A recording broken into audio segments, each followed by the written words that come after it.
Hey, Jers.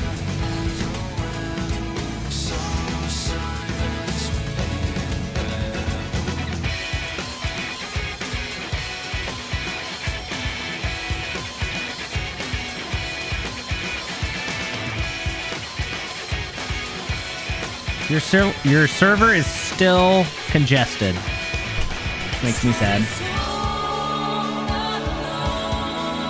Oh, I have not actually heard this song. Holy crap.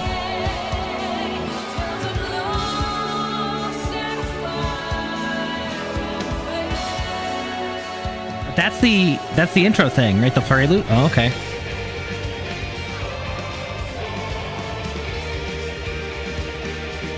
Bruh. Helps if I turn on my camera too. I forgot to do that. Oops. Hi, Talica. Good to see you. I'm glad you are enjoying the old streams.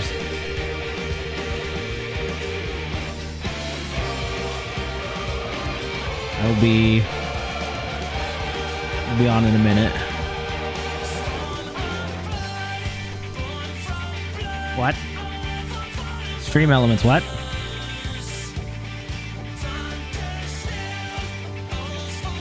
YouTube's not working for you? You made it! And if you prefer, you can... We're on Twitch, too, at the same time, so...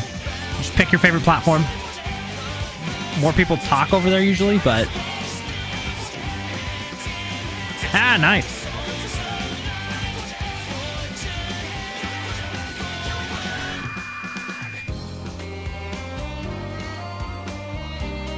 Video content unavailable. That's weird. Huh.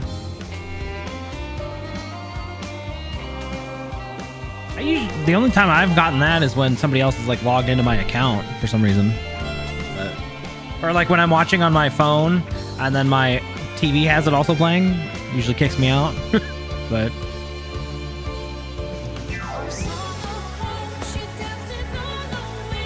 Dude, what a... Okay.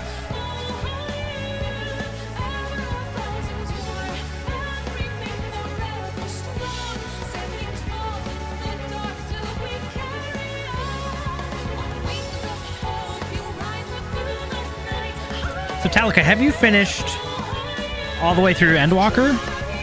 And what realm are you on? Unfortunately, I'm on Modwin still, which is one of the newer ones. But I want to transfer out when I can, but I was on Cactuar for the longest time. Unfortunately, it is not... I can't transfer back right now. It's too congested. My browser and phone are connected. That's weird. I don't know. Worst case, you can try to clear cookies.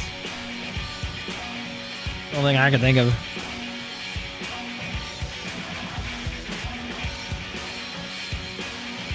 Done? Already done.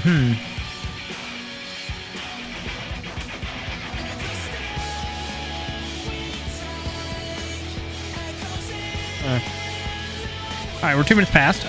Let's... Here. Hey, look, the camera works. Hello. Good. Alright, so we're going to start with the opening video first, because I have not watched that yet.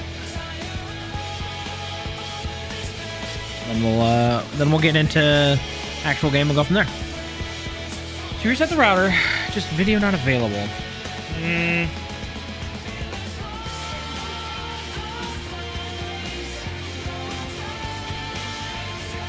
don't know. That's strange. Maybe you got banned. I don't know. I don't know, because other accounts work too. Okay. All right.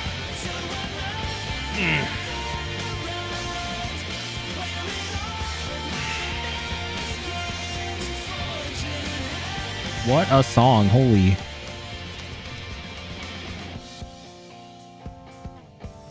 Dang.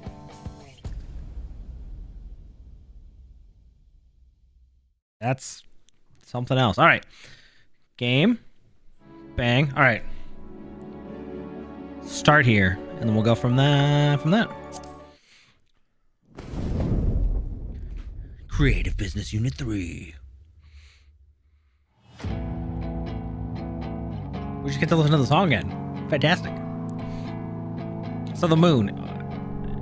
Why the moon?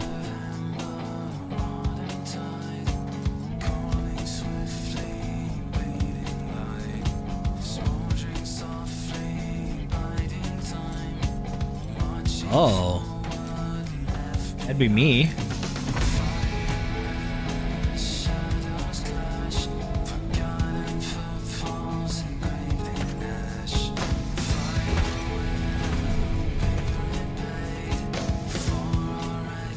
Ah.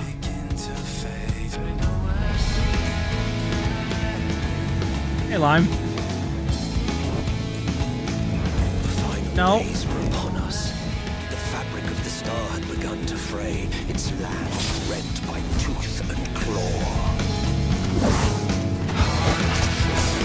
Okay.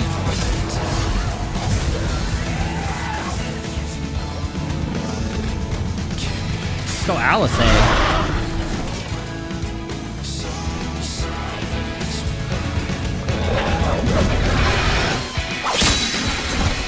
Oh!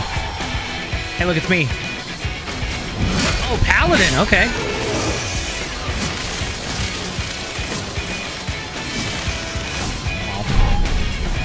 Alphino. Alizé. Are you all right? I can look after myself, you know. And I've had enough of this rabble.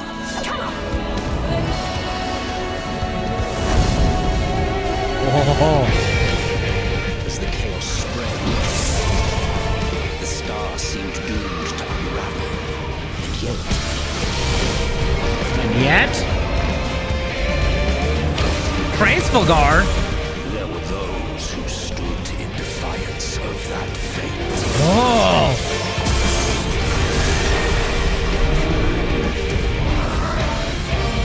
The hours Okay. creature. It's all or nothing.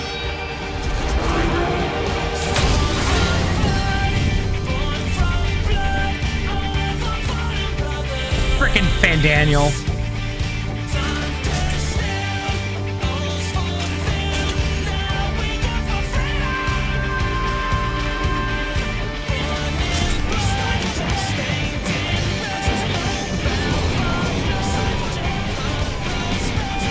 Jeez. The stage is set, but will our hero deign to play their part? Okay. You took your time. 'Tis as we feared. The respite afforded this land was but fleeting. The end draweth nigh. Ooh.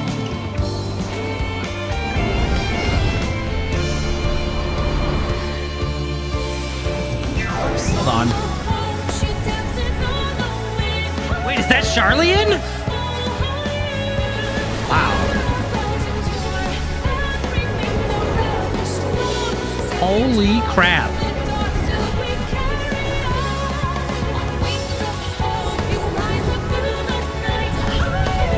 Jeez. Raha, okay. The star still has secrets to tell. Take care, my friend.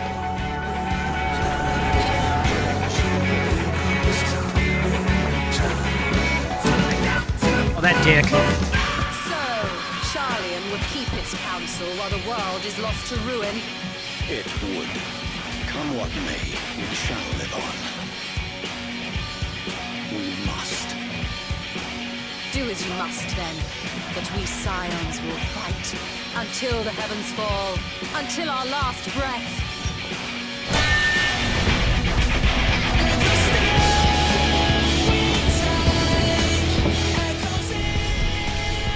Okay, this is getting good. Oh, right, he became a Reaper. Go, Estinian.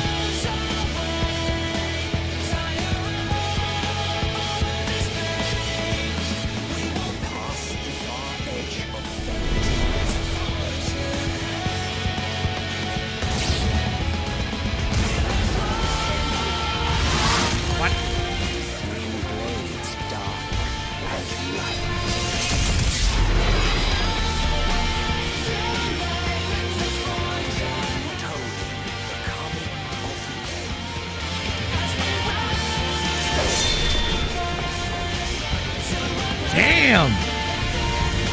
I can't. Okay. Jeez. Woo.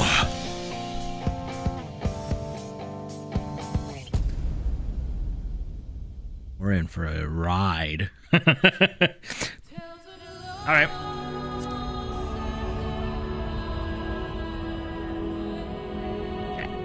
Fair enough. So you're at the end of Shadowbringers. All right. No worries. I skipped all of the story and beat Endwalker and then stopped 2 or 3 quests in post. And then I got shamed and was told to go back and play it. So we've been playing it on stream from the start.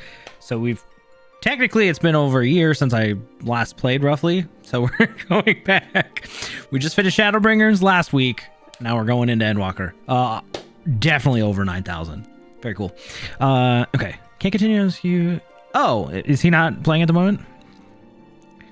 That's okay. My wife doesn't play as much as I do either, but she's waiting for me to finish Endwalker so we can then go do Dawn Trail because we're about at the same spot. So, and unfortunately, we cannot play Warrior. We're gonna have to switch to White Mage because that's the only thing I have at 90. So we might have to go play Glamour a little bit so we look the part for a White Mage. Unfortunately, we can't do the Cannon Paladin because it's only 60, but that's fine. Mender. Like fast food, really? I guess we'll have to see about that one. No, we're good there. Okay. White Mage, equip set.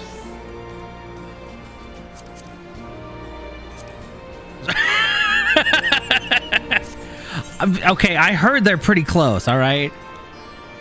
Plus, this also is like everything comes to fruition here. All right, let's look at Glamour real quick. Do I have a good... You could play Power Rangers. I don't know if I have a good White Mage one. That's what I'm currently wearing. It's okay. Does it scream White Mage, though? I don't know. We might have to go visit a wardrobe. There's also this old one, the old cleric set. I don't know if I like it though.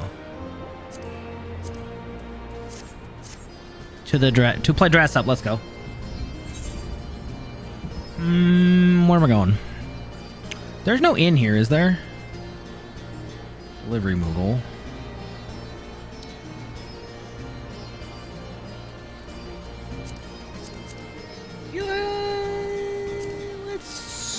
Let's just go to Limsa. I like Limsa.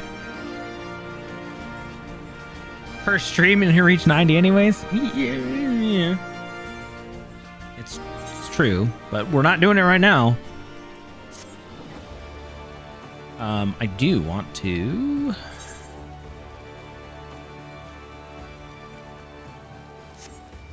What do I want to do? Too much to do. Let's play during the day now.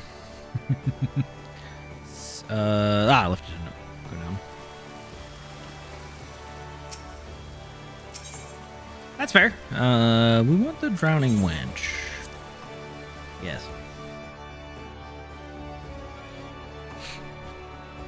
Well, hopefully, you get a nice long weekend so you can just binge it. I've been trying to juggle this and WoW at the same time.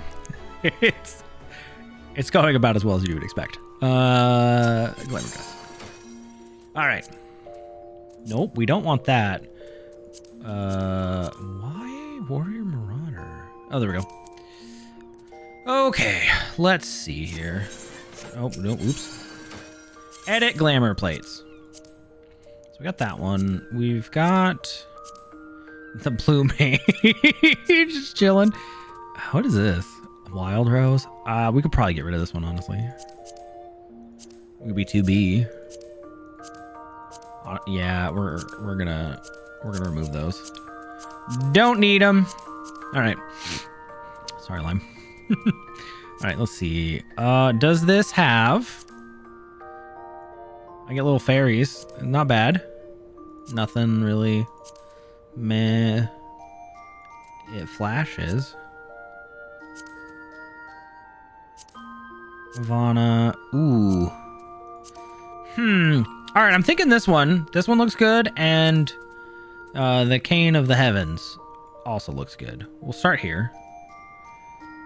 Clipping. It always clips through the code. There's nothing I can do about that. All right, let's see. So we can wear the crown.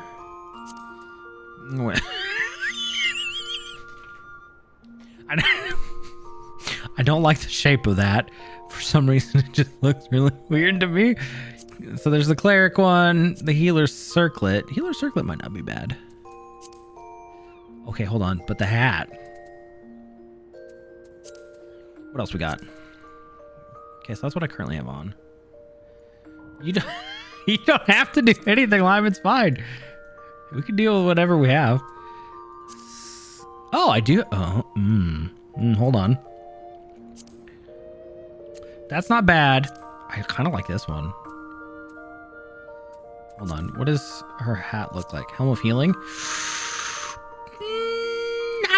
Not a fan of that one as much. I do like the purple on this, though. All right, hands. Healer gloves. Ooh, beautiful. Big fan of the long sleeves. What else we got? You can't even see them. Can't even see them. But we can't just go, you know, naked or other. We have to have something, right? And then I guess we go with the white boots.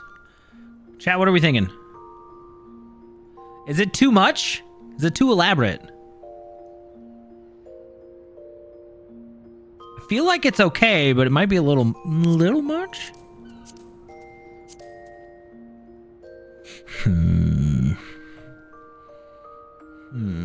Okay.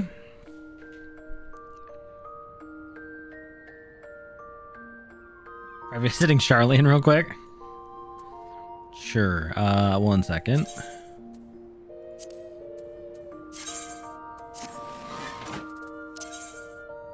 Old Charlie in somewhere out here. There we go.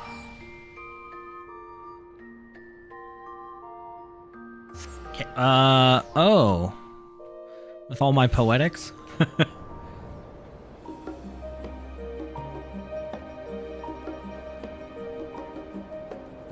Don't look, we're not supposed to be here yet. Avert thine eyes.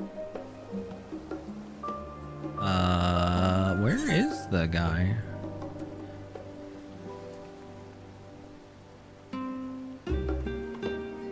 Not poetics, okay. Crystal from Beyond. Cutting the cheese. Seeking Sanctuary. Aw.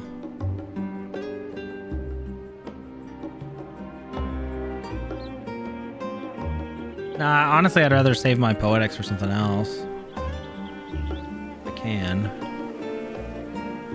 Behind the market board. The merchants here? Full plate armoire.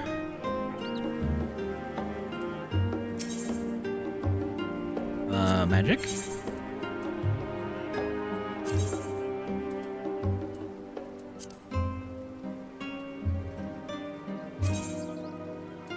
No, I want to see it. Try on. Yeah, okay, not that one. Talk to Vard Sooth. I hit the wrong one. A round brush. Okay. Healer. There we go.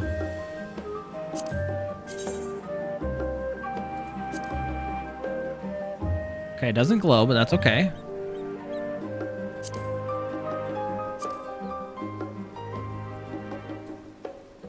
I guess we really just want to see the robe, right?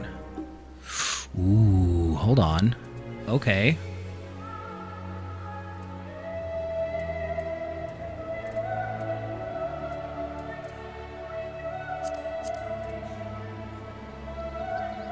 Basically all the theophany stuff.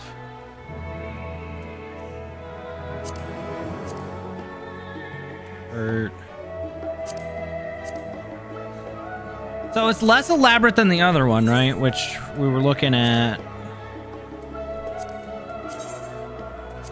We were looking at this.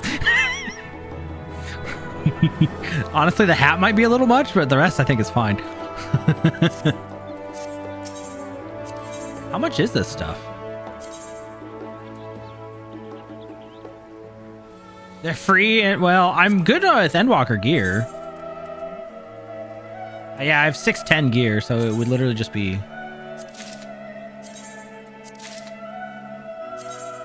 The Ophany skirt. High boots. I think that's it. Good. Okay.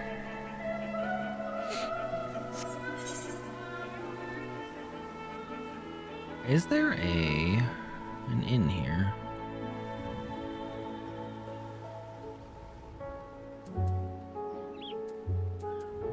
I'm curious just to see what it looks like. Poetics 660 gear? Oh, Lord. It's a moon.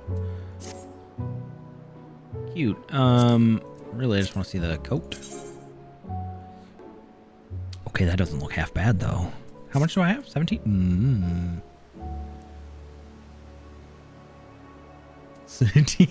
Teaser, I see. That's fair.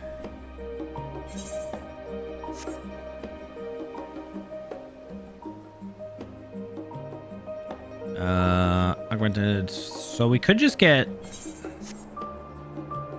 and just wear this anyways. That does look really good, though.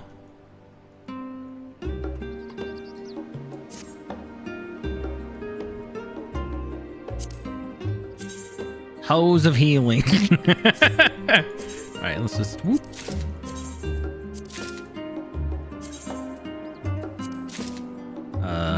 Boots.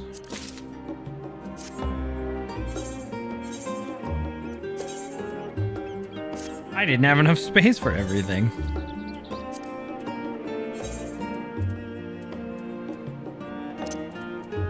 Yeah, the Theophany robe can come off.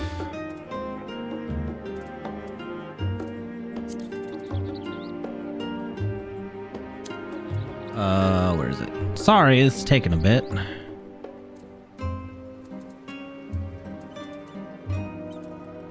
Okay, Theophany visor, pants, thigh boots.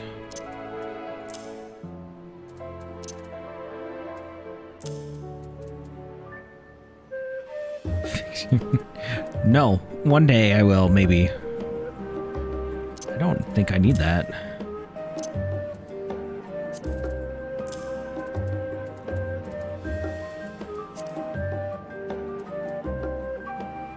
Definitely don't need that either. Oops. Okay. I thought I got one more item. Did I not? 610. Those are all 610. Feet.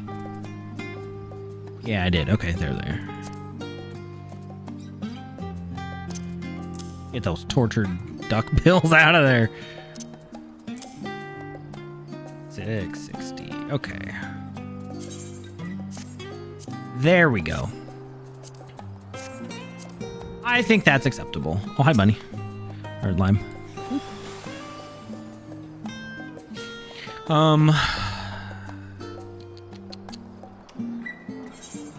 What were we doing? Andron? Oh, hey, that looks like an inn real quick.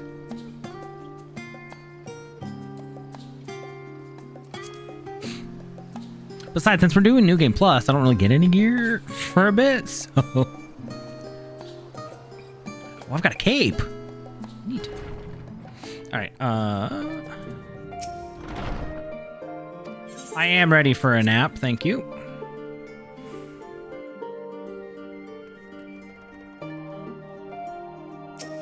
Alright, glamour. Edit glamour plates. I'm gonna take these off right now. Remove.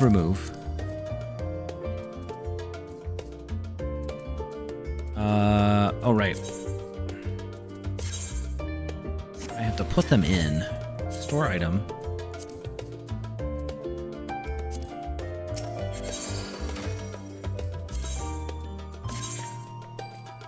Theophany. Theophany.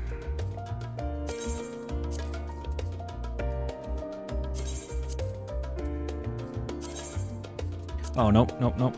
Just Theophany stuff.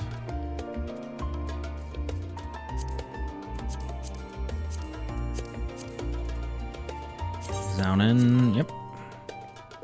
The cane of the crags. Oh, jeez. Why do I have so much stuff in here, dude?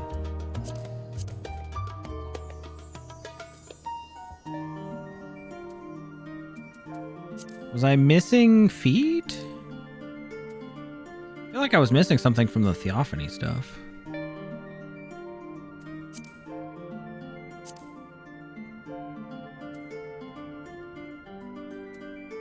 Ah, there they are, short gloves.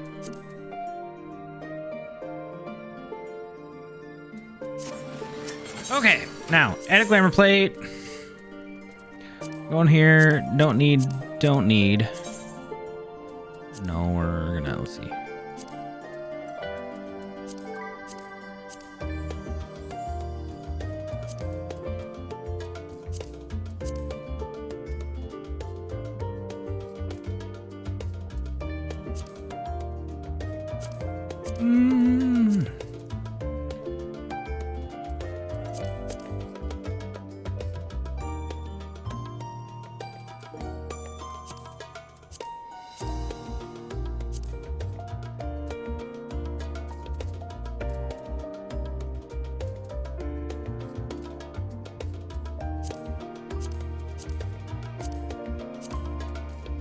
Honestly, I kind of like that one. Okay, what is this one? That's a whole black mage outfit. That's a whole other thing. Oh boy. Just remove this one, hold on. Okay. Now we'll get the Theophany stuff going. That one, that one, and then we can decide.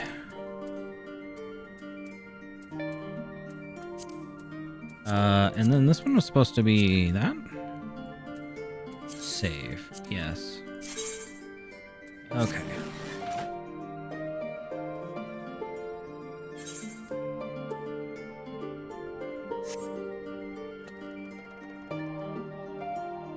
I honestly like this one. I think this one's good. If we feel like we could change, we could wear this one later. Since it is a nice full set too. It's a little brighter actually.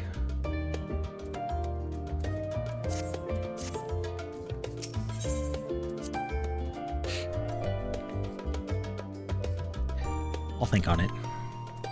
Okay. Now we begin New Game Plus. Endwalker Part 1. Across the realm, ominous towers of the Talafaroy's making strike into the heavens, fueled by the pillaged piety of captured innocents. The final days, an apocalyptic threat unknown to living memory, loom on the horizon. Yet Charlian, the veritable capital of knowledge, would rebuke the Eorzean Alliance's plea for assistance. Undaunted, the Scion set forth to discover what wisdom could possibly lurk in turning a blind eye to calamity.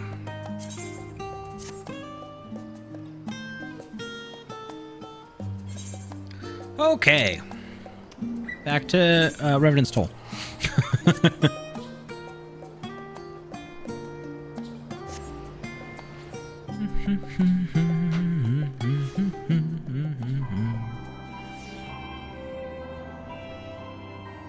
Hold on, was that Horsefant? What?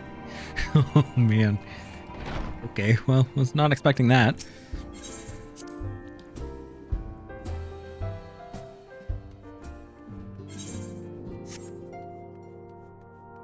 All right, Alphino. Let us begin. Evie, do you have some time to talk? I would like to gather everyone in Dawn's Respite and together assess the situation in which we find ourselves.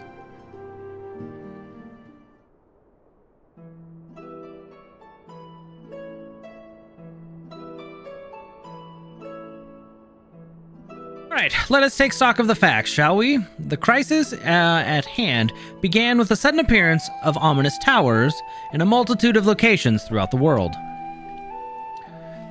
We have since learned that said structures were brought into being by an organization known as the Telophoroi.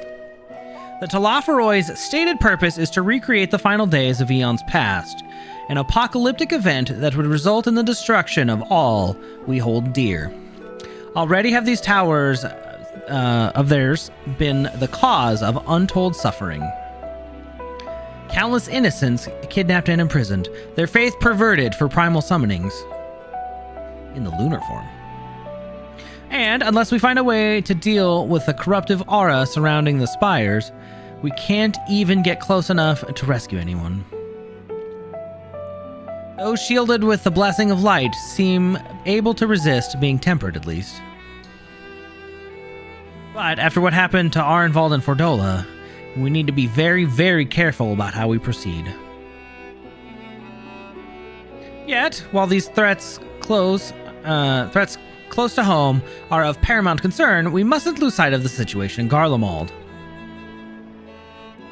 As you know, the Telophoroi are under the leadership of Fandaniel and one other delightful fellow, Xenos, yea, Galvis, the Crown Prince and our dear friend. To date, he's reclaimed his old body, murdered Emperor Varys, and plunged Garlemald into an even deeper pit of chaos. The capital has probably seen the worst of it. For a good while there, it saw the bloodiest fighting in the War of Succession. But that has since changed, and in troubling ways. Aye, during our reconnaissance, the air was not once rent by the barking of cannons or the cries of discord. 'Twas an eerie fog of silence which did blanket the ruined city. The inhabitants appeared to have been tempered, and with nary a word spoken did they labor to transform the palace into a soaring edifice born of nightmares.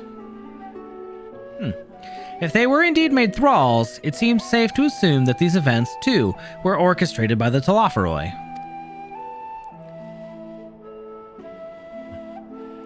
An army of primals is awful enough, but, in light of recent developments, I fear it is only the prelude to an even greater catastrophe. We need to devise a means to counter this threat, and quickly, before our allies are overwhelmed.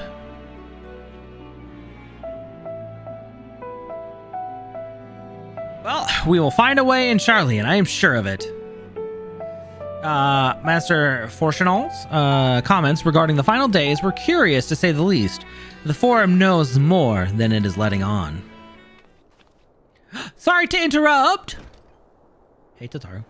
We've just received word from Mistress Kryl. She says that arrangements for your visit have been finalized. You're to head to Limsa Lominsa and board the next ship bound for Charlian. And on arrival, present yourselves as associates of the students of Baldessian. Come to assist with the Order's restoration. Okay, sure.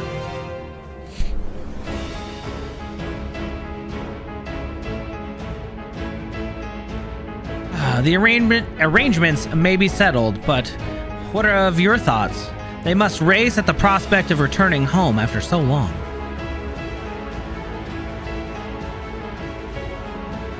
I am eager to see it, of course. Of course.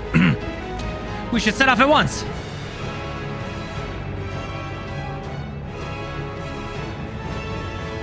It's all coming together now. Then I'll accompany you to the docks. You need at least one person there to wave and cry and wish you a safe journey. Thanks, Nataru. Okay. Off we go.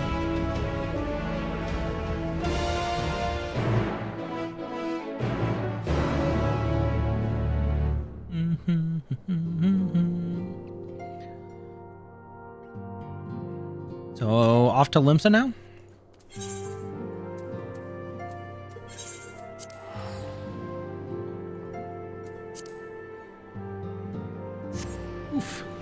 feel like a knight.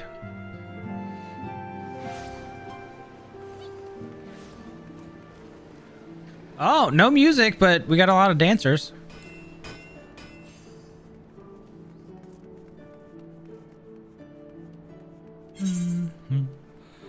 Okay.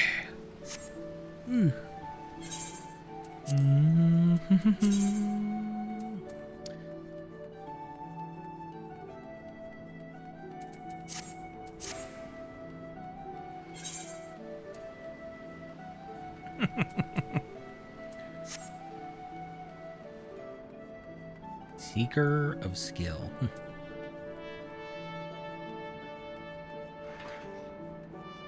All right, Tataru, see us off, please. Everyone's here, which is good because I've already paid for your passage and the fee is non-refundable. The ship for Charlian should be pulling into port soon, so please follow me and have all your luggage close at hand.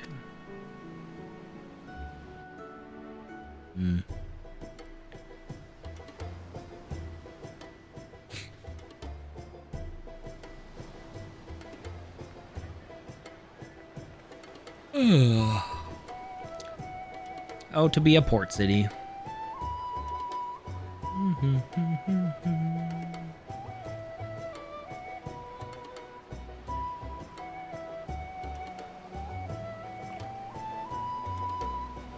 They've almost finished loading our cargo. We should be ready to depart right on schedule, or so I'm told. Excellent. Excellent. 'Tis nice to have a smooth beginning to one's journey, at the very least. It's funny.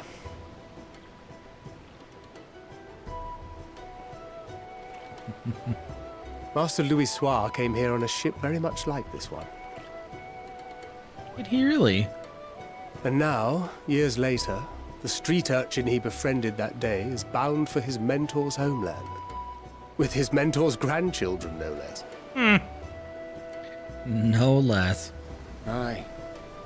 'Tis upon reflection that every twist of time's river and fate's whims are brought into sharp relief. What? Thou hast matured much in the intervening years. Wert thou not caught attempting to relieve Master Louis Soir of his purse scant moments after he made landfall upon this dock? Well. Oh, really? Now that's a tale I'd like to hear.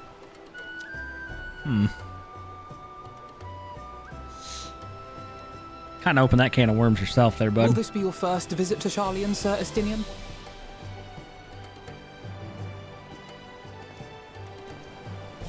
Sir Estinian? Friend? Are we strangers newly met? Why this stiff formality? I, merely meant it as a professional courtesy, since we are now colleagues in an official sense. I'd rather you dispense with the sirs, especially in private company, Sir, yes, sir. I mean... or I'll be forced to respond in kind, little Lord Alphino.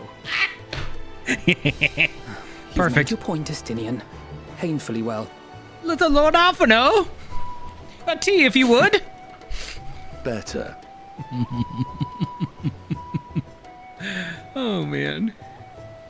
Beautiful. Oh, are you actually going to cry, Tataru? Are you all right, Tataru? You seem positively distraught. Distraught? Me? Don't be silly. I think it's lovely that they get to see their homeland. But you? It's just... we're trying to thwart the schemes of an army hellbent on destroying the world. And, once again, I have to stay behind and worry that this is the last time I'll get to see my friends. Aw. Well, I'll bring them back safe and sound. I promise.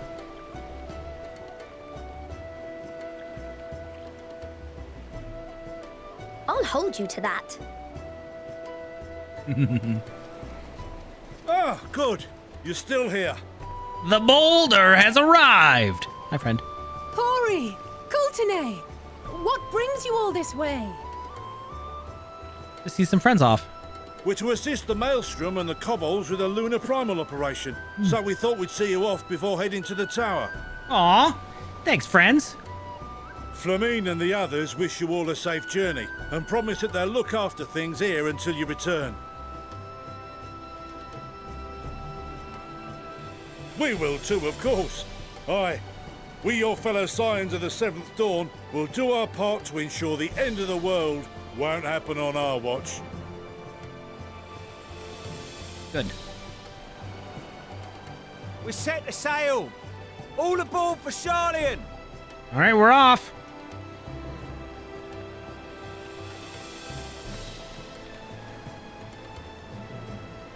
It's time. It is indeed time. Then we must delay no longer. We will contact you the moment we learn aught of value. Wish us luck. Break a leg. Have a safe journey, and please, please, be careful.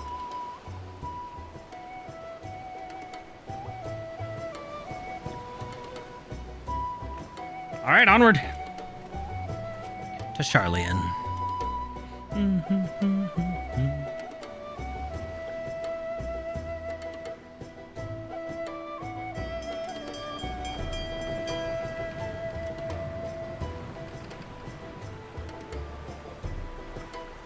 And so you venture forth unto the unknown. A fate beyond the horizon that cannot be divined. A future undefined and in flux. That Elidibus? In uncertain times, naught but the simplest words of wisdom will suffice.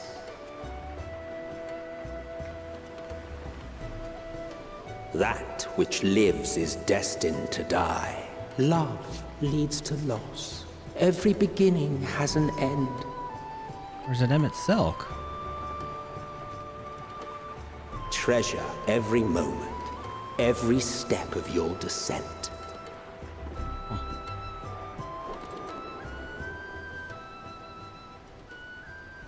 Oh, we'll definitely enjoy the journey. Whoa.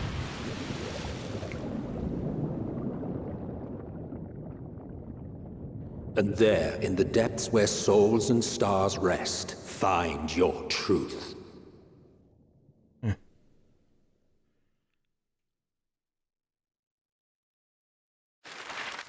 Interesting.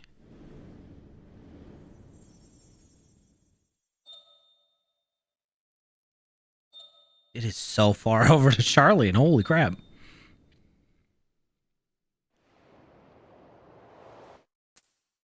More cutscene? Yeah.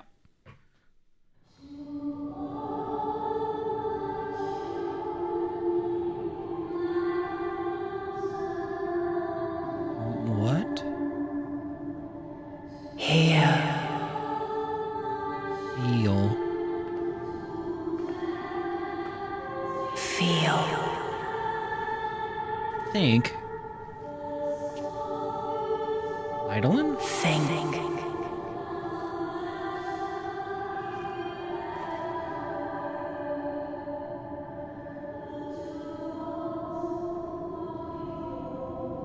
The day has barely dawned, my fellow earlier riser. Though we're hardly alone in that. Envious of those still sleeping soundly, no doubt. Mm-hmm. Free.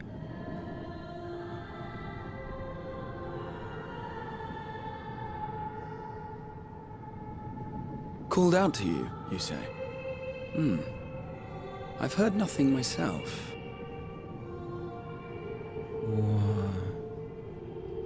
In any case, I dare say the sea air will do you good.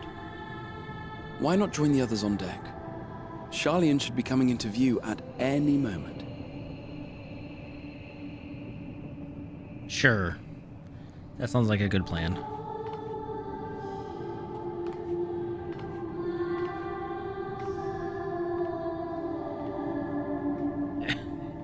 How can they sleep like that? That looks so uncomfortable. Hold on. Is Hydaelyn a siren?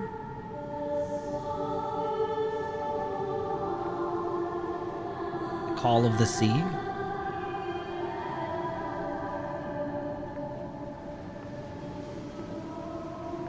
What? Hold. Hello?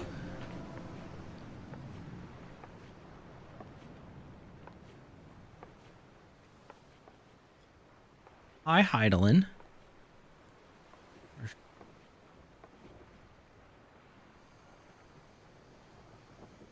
My voice yet reaches you. I am glad. Or... Okay, yeah. Hear, feel, think.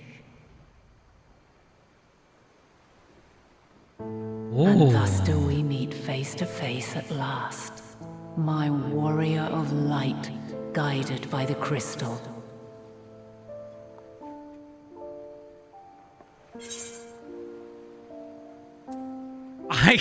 Why now?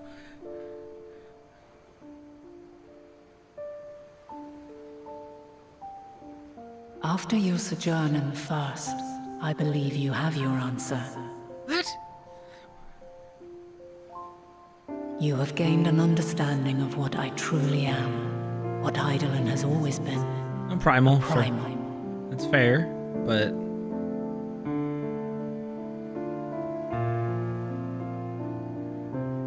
Zodiac was created to forestall the apocalypse which threatened the ancient world. And I was brought forth to bind him. Yet 7 times now, those who would orchestrate a return to that bygone era have rejoined a shard to the god I had sundered. The greater his strength grows, the swifter does mine own diminish. The power to draw your mind into the rift betwixt is no longer mine to wield. Oh. Yet though it taxes me sorely, I dare not leave these words unsaid.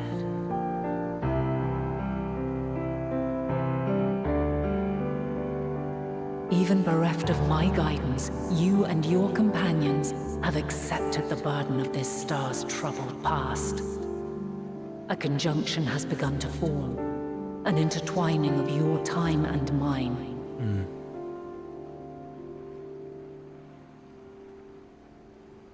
Wheels shudder and turn. Conflict looms, monumental, which will decide the fate of this world and all life upon it.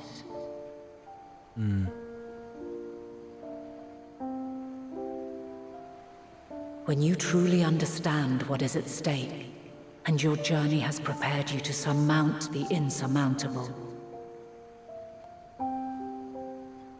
then shall I honor the promise made in another time, another age.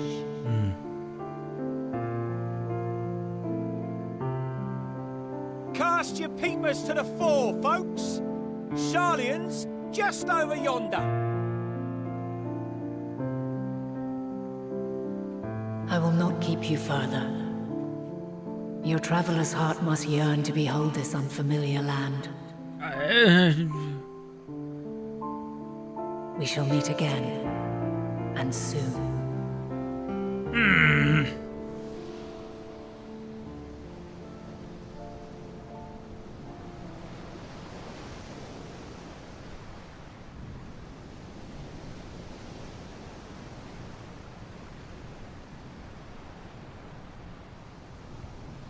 Well?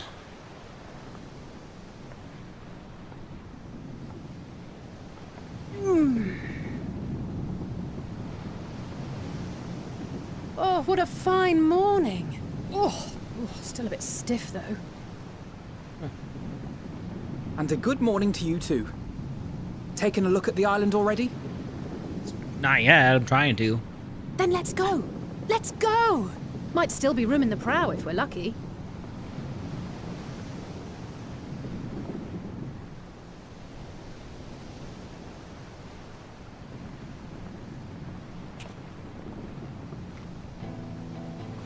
Ah, the sleepers have arisen. Song. It begins. There she is. Good old Charlian. Oh, I see it. Wow, it is beautiful.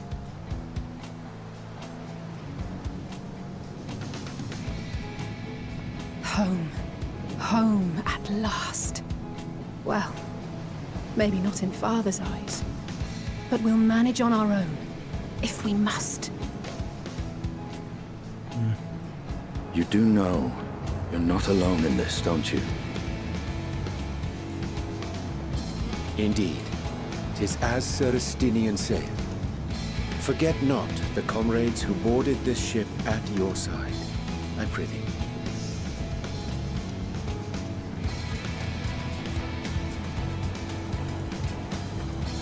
Thank you, my friends. We are ever grateful for your steadfast support. Upon arrival, we will be disembarking into the heart of Charlian proper. Very well.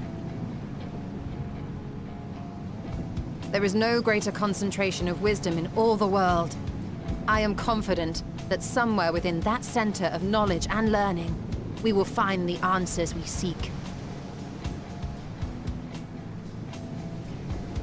I hope so.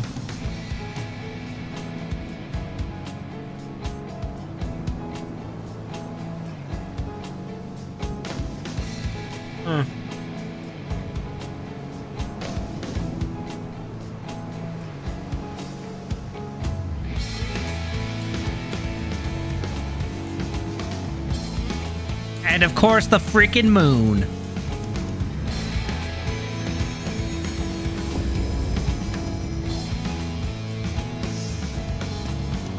Wow.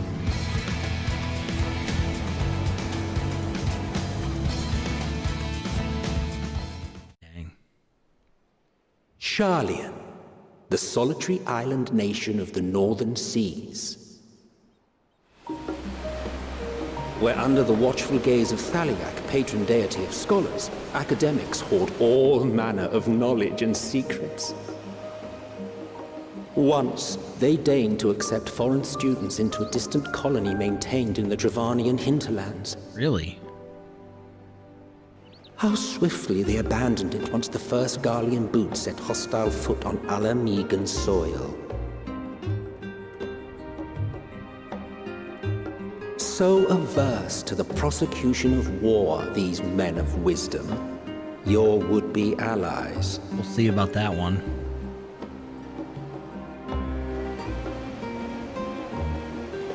Northern empty old Charlian. I thought they'd never let us off the ship. What's next then? Entry applications? Probably.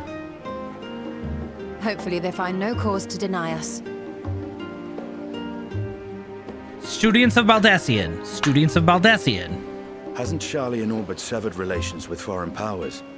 Those of us without direct ties, myself included, may be refused outright. It's fine. 'Tis true that, as a nation, Charlian only forms trade agreements with a select few neutral countries. But from a practical standpoint, an island cannot afford to be overly strict with its borders. Especially not if that island's people are wholly devoted to the accumulation of knowledge. If one submits the proper paperwork, with satisfactory evidence of identity and intent, then foreigners may be granted entry. May.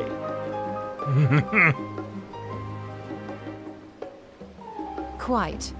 So let us be absolutely clear on these points before we proceed. Okay.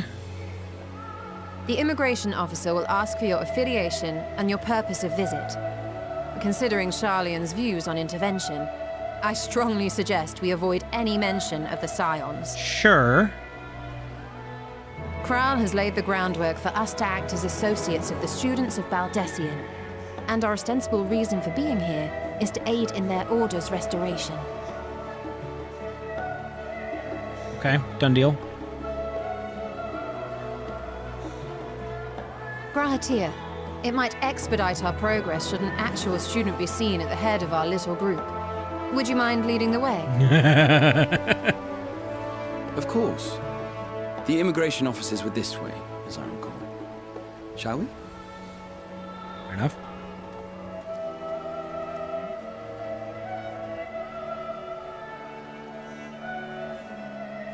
Man. Hello, friend. Greetings. We've just arrived and are eager to make our way into the city. Would you be so kind as to process our entry applications? Certainly. I see by your mark you are an Archon. I am. Grahat here of the Students of Baldesion at your service. I was assigned to an Eorzean survey team, but have returned to assist with the reformation of my order. My associates here will provide additional support.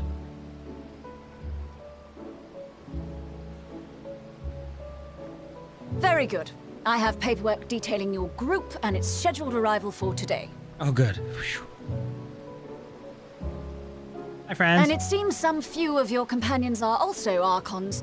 If you'll step forward, we can process those applications first. Probably easier, huh?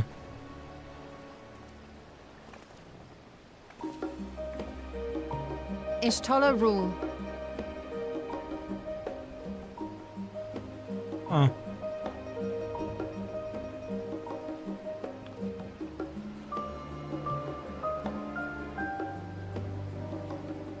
See how it glows? That list is etherically linked with the citizen registry kept in the main repository. Oh, that's cool. Like a database. I've confirmed your status as Archons and amended your travel records accordingly. Welcome home. Neat. Now, who do we have here? Well, the Wonder Twins. Livia. Although... Alphino Leveilleur.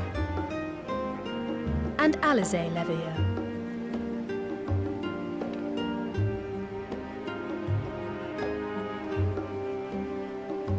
Your applications have also been approved. Having said that, Your father does not like you. the streets are abuzz with talk of how House Leveilleur's lord disowned his young progeny. Yeah. There it is. Yeah, that happened.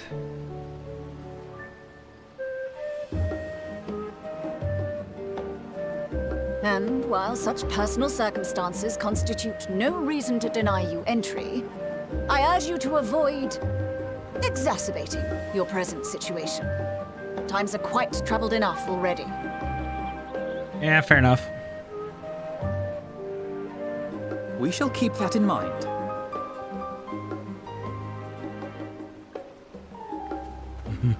These last two are not Sharlayan natives, but you will find their credentials are in order. An application was made in advance.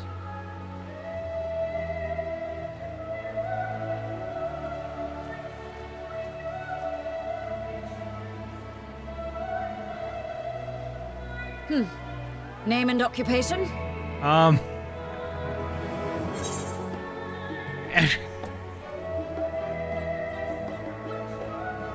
Artisan. EB the artisan. Is it gonna fly? Is it gonna fly? Indeed. Your profile describes you as an adventurer, but one also trained in the rather more constructive pursuits of procurement and production. Let's go! You may enter. It worked. And Estinian. And you, sir? Estinian Valino, formerly of the Order of the Knights Dragoon in Ishgard. Formerly, at least. And what, pray tell, is your profession now? Adventurer?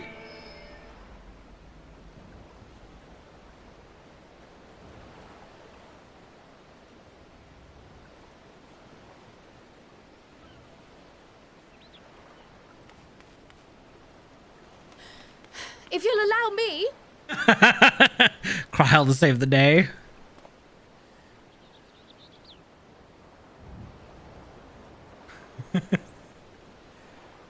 My associate is a mercenary, hired for his strength at arms.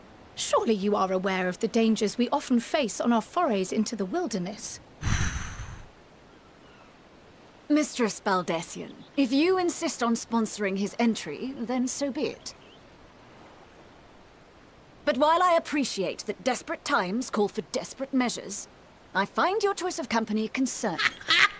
Be advised that even a single misstep may have severe repercussions for your organization. Jeez. I have every confidence in my chosen company, dear and trusted comrades that they are. But I thank you for your concern. Fair enough.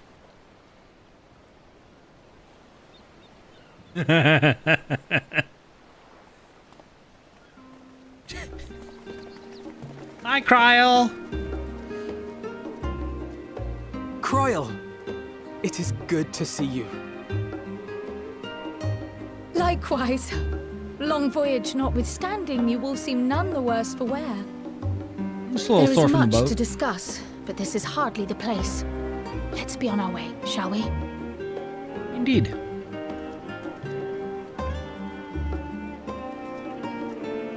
Oh!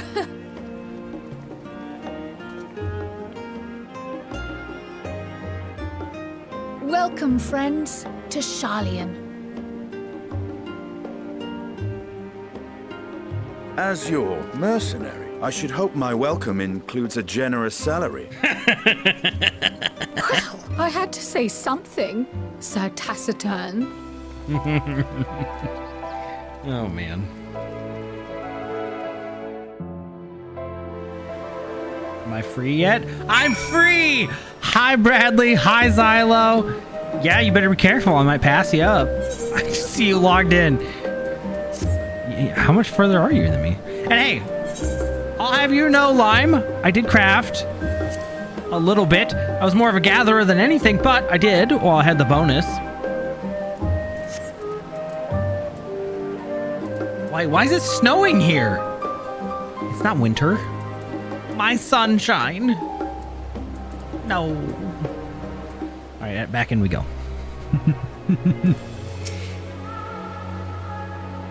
Well, I'm glad I spotted your ship coming into port. The officers are born bureaucrats and sticklers for detail. In any case, you may relax and take a moment to get your landlings back.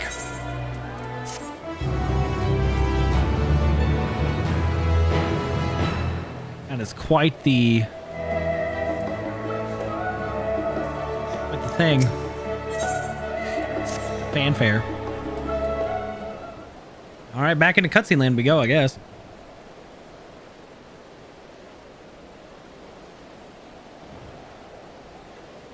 I'm good. I had thought to launch directly into an explanation of what I've learned and how we might proceed. But this is EB and Estinian's first time in Sharlayan, and for the rest of you, a homecoming that was long overdue. You must have places you wish to visit and people you're dying to see. Therefore, I propose we postpone our agenda so that you may all have sufficient time to recover from your journey and get your bearings in the city. Once you've settled in, we can reconvene at the Baldessian Annex. How does that sound? It's a fine suggestion. We may not be welcome at the Levier's estate as such, but I should like to nose around the neighborhood all the same.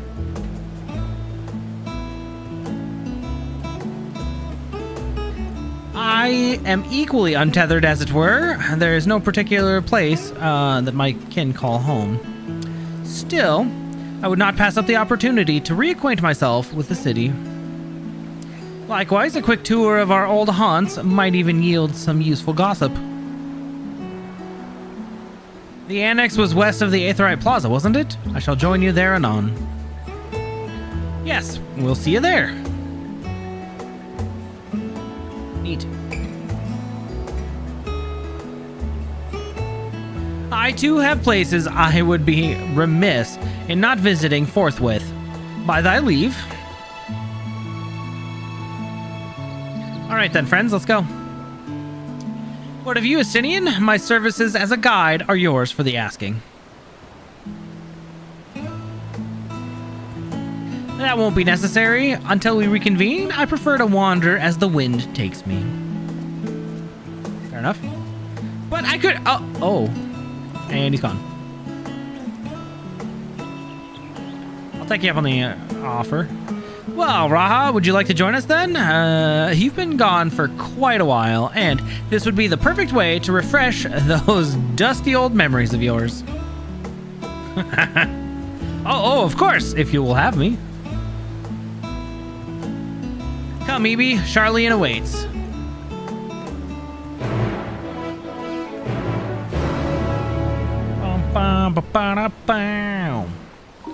All right. I'll craft an Ishgard when I'm dead. After you, my friend, I am more than content to follow your lead. Grahatia is now accompanying you. Keep him at your side in order to proceed with quest objectives. In the event you use the Aethernet, Grahatia will catch up with you so long as you remain in the same area. You can leave Grahatia behind, however, by entering a different area. You may also speak with him and select option to part ways. If you wish to have Grahatia accompany you again, return and speak with him at the original location. Well, Grahatia is accompanying you. Next, speak with Cryo. Okay. All set? Then let us be on our way. Our first stop, amusingly enough, will be the Last Stand. It's a cafe on the west side of the harbor. What is this? Okay. Cryo's now accompanying you. Lead your two companions to the Last Stand and speak with Cryo at the designated location. While you are accompanied, you may encounter conversation points along the way, which offer additional topics of discussion. Enter the glowing area to speak with your quest companions to initiate these bonus conversations. Enjoy exploring your surroundings together. Well, all right then. I guess naturally we go here first and talk, huh?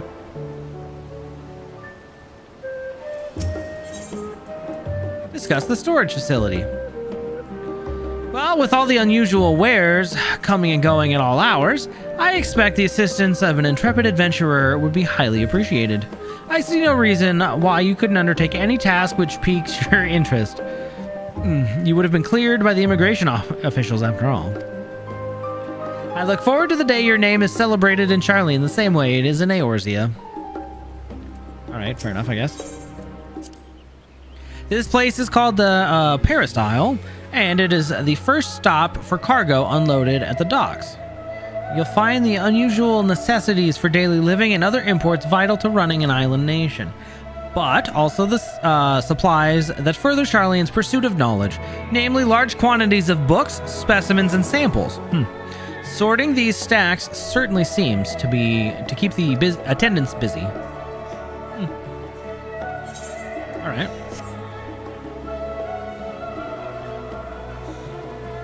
Oh, we should probably talk to Cryo first, and then Graha.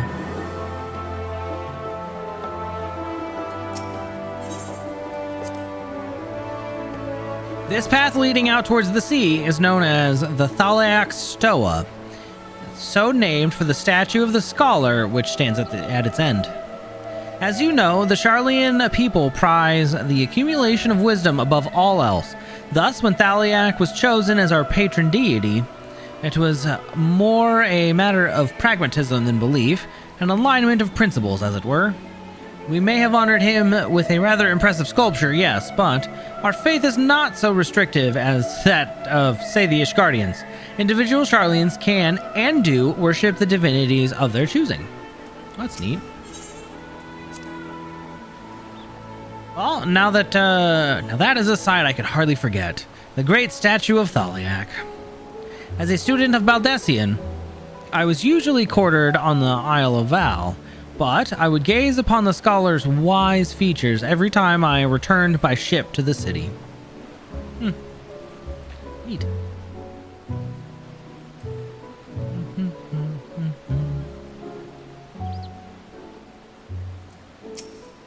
Alright, Cryo, we are here.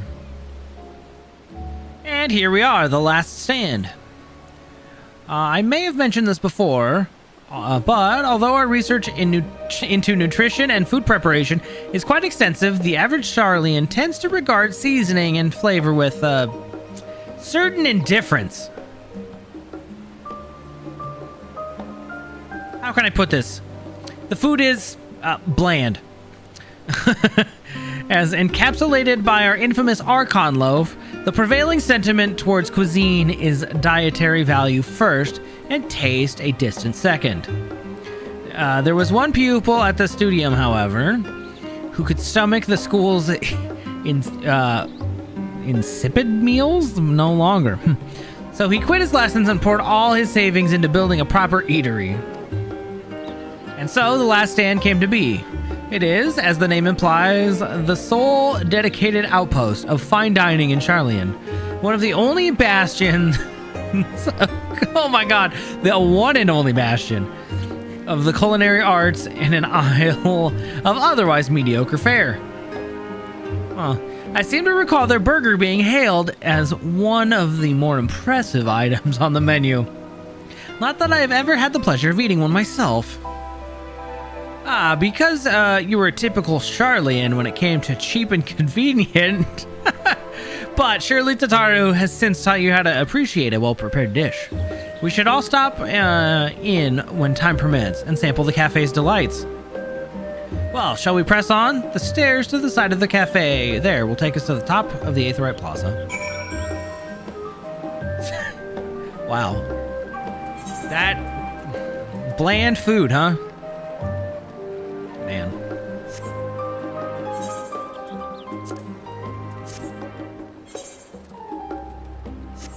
Spice is the, well, variety is the spice of life, but spices are actually good. They really bring out the flavor in a dish. Nothing. I want to click on Cryo, thank you. An unusual shape, isn't it? Yeah, it's a shell. I assure you, however, it is a perfectly functioning aetheryte. Remember to attune yourself before we move on. Now, being the diligent tour guide that I am, I should make mention of the Confluence, a research facility located on this very plaza. Its much vaunted discoveries are the reason Charlian stands at the forefront of teleportation technology. In deciphering the underlying principles of the Allegan aetherites, it allowed us to understand and reconstruct what was essentially a lost art. And off we go to our next destination. Our path leads northeast to the Agora, Charlian's largest marketplace. Oh look, we can talk to them again. So what is this? Oh, come into the circle. That's the entrance to the Confluence. I have no doubt their expertise will prove useful at some point, so I suggest you remember the way here. Speaking of aetherites, those teleportation fees do add up after a while, which is why I tend to rely on the far cheaper ferry services. I was pleasantly surprised when Mistress Tataru informed me that the Scions are reimbursed for transportation costs as part of our duties, but I find old habits hard to break. That, and I'd rather not be bothered with filling out the necessary paperwork. Well, that's one way to make teleportation a money sink in-game, a way to really justify that. That just seems weird, though. Huh.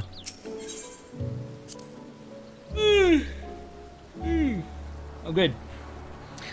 These little open-air bookstalls are so uniquely Charlian. I'd always thought them a common sight until I visited other nations. You mind if I browse the shelves for a moment? There might be some hidden gems I've yet to read. Only a moment? How optimistic. Feel free to browse all you like, but we won't wait around for you. Perhaps I'll return here later then. Poor Graha.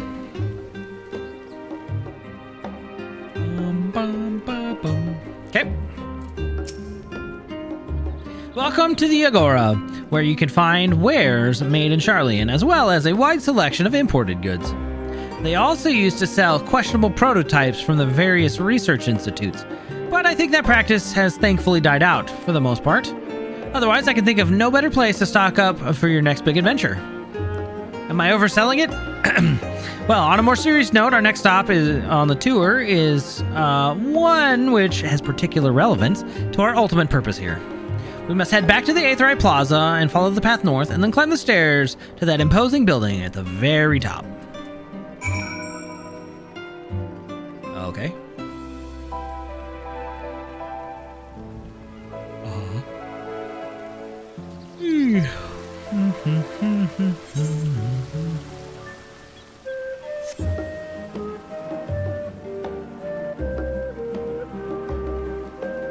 Old Charlie and new to you.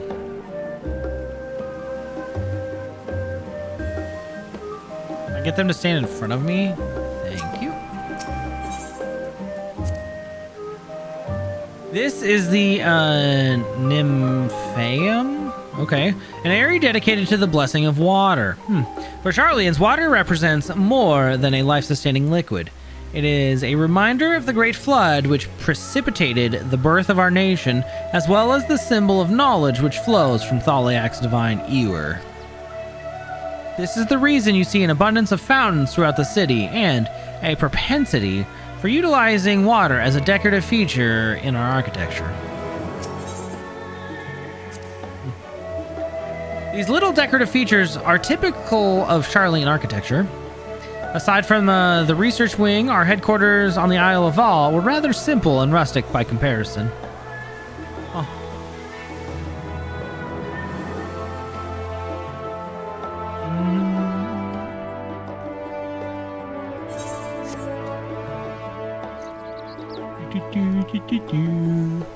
Ah, okay. So what is this big building?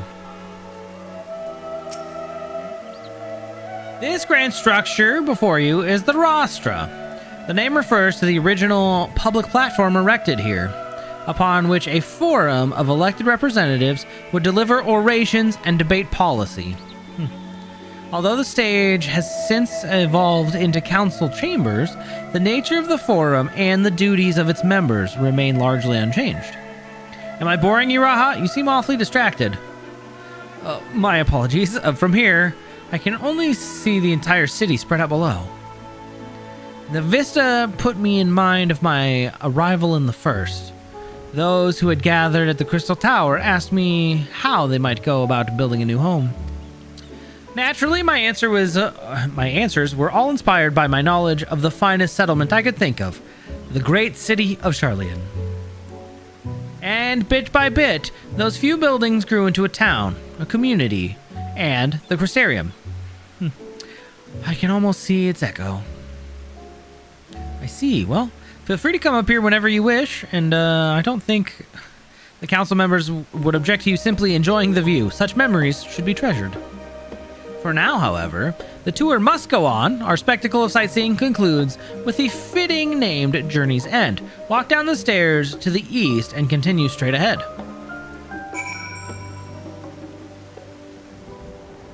Oh, east.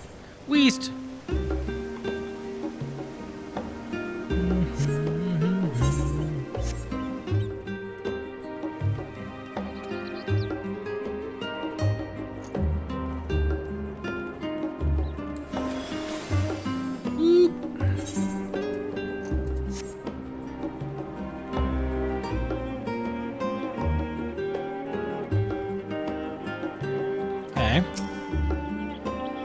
We've arrived at Journey's End. History tells us that this was where those who put ashore with Archon Nunkruf, built their first homes.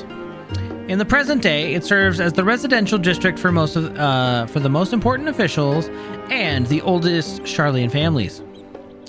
You'll see that one mansion is clearly larger than its neighbors. That estate belongs to our friends from House Levier. All things considered, we should probably keep our distance for the time being. And with that, we bring our little Charlian tour to a close. I hope it's proven to be an entertaining and enlightening experience. Well, now, shall we head directly to the Baldessian Annex? You remember the way, don't you, Raha? Let me think. Head down towards the harbor, cross the bridge to our right, and then follow the path below the Aetheryte Plaza? Correct. After me. Oh, we're gonna go this way.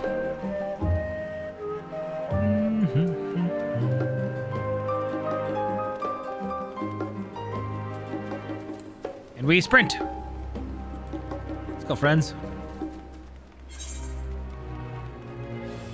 Oh. There's a conversation I would have missed out on.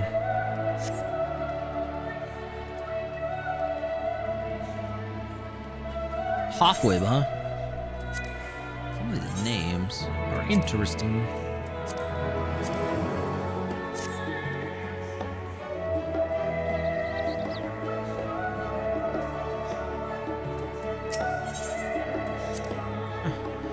Charlian is full of educational and research institutions, but there are still professors who prefer to establish their own private practices.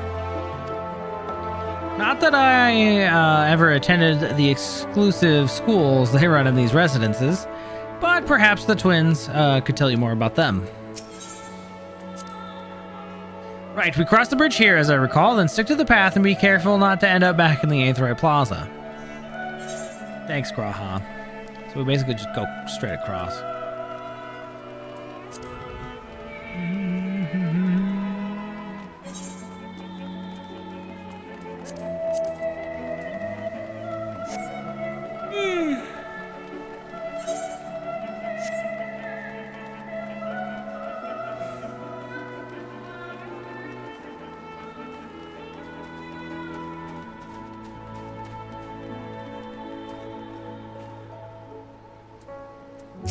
Kryl, step in the circle.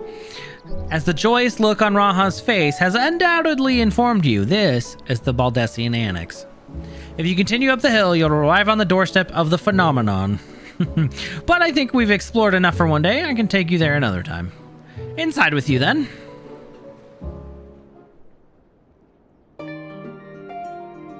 Oh, hey, this looks familiar.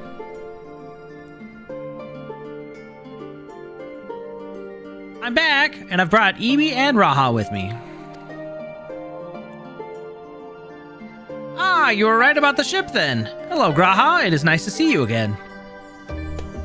And it's a pleasure to finally meet you, Ebi. I've heard many a tale of your exploits. Ojika?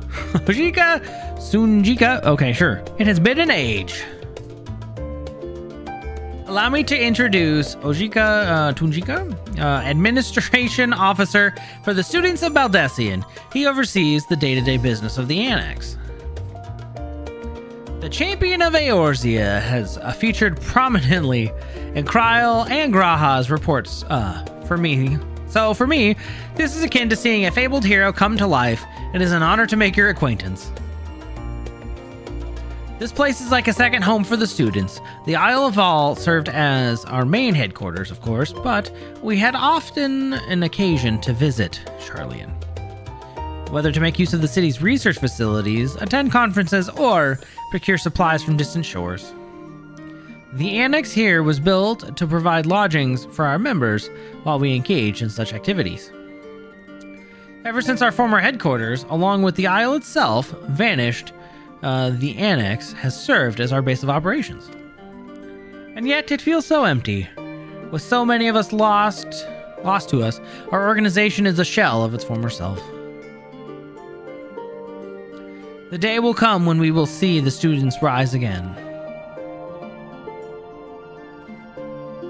But first, we must ensure that the Talaferoi fall.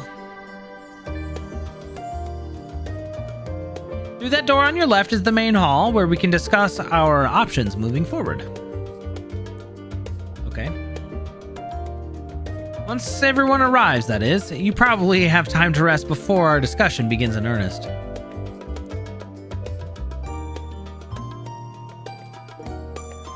I've had private quarters prepared for you in the Andron, so please feel free to make yourselves at home. Ah, the nap rooms. Ah, the perfect for an afternoon doze. Oh, I didn't mean to give you the wrong impression. The chambers are quite well appointed. Far more so than a cheap roadside inn. You may be assured. Twas simply that we were so often busy with research or exhausted from journeys abroad that we would slip into the Andron just to steal a few winks. And thus they became known amongst the students as nap rooms, even if many such naps might last well into the morning. Say the word and I'll be happy to show you to your chamber. Hopefully the others won't be too long in coming. I'll wait for you all in the main hall. So do I have to go to my room or can I just pop over?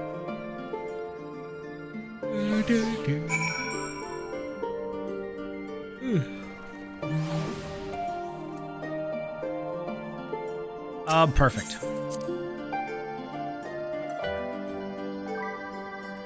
Alright, cryo. Oh. Why are there death? Okay. Figured there'd be like a table in the middle of the room. Well, feeling refreshed and alert? Our colleagues should be wandering in soon, so I suggest we stay here and wait for them to join us.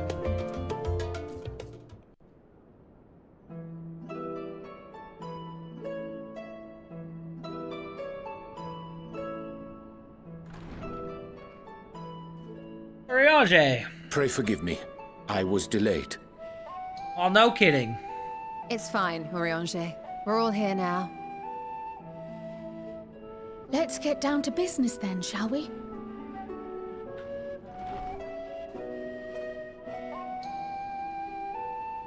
Come what may, we must prevent the Telophoroi's plans from coming to fruition. At present, I see two paths for gathering the information which may aid us in achieving that goal. The first involves an investigation into the change which has come over Sharlayan, not to mention the recent inscrutable behavior of the Forum. As most of you know, the 99 members of the Forum are elected from the general populace. This alone guarantees a plethora of opinion with regards to foreign policy. But the bibliotheques, for example, are a group of conservatives which would have Sharlayan focus on recording history, while remaining entirely uninvolved in the making of it. And at the other extreme, we have advocates for proactive diplomacy and direct intervention. My grandfather Galef was one such member, as was Archon Louisois. Yet despite our diverse factions and philosophies, the recent vote to deny Eorzea's request for assistance was unanimous.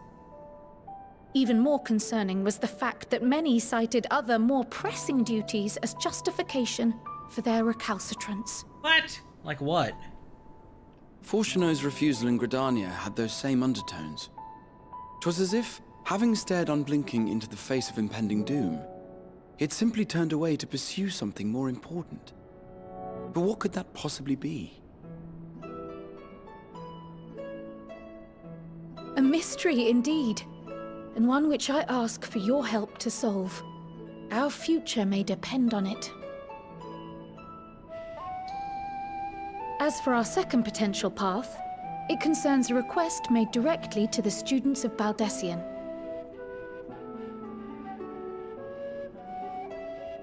Our organization was founded primarily to study strange and unexplained phenomena the world over.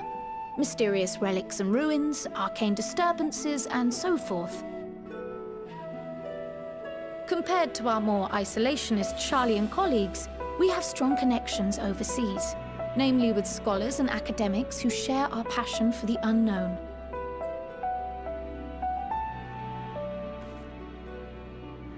The request in question comes from one such acquaintance, Nidana, an alchemist residing in distant Thavnair. Her missive describes the sudden appearance of a tower, and the subsequent summoning of what I can only assume is a lunar primal.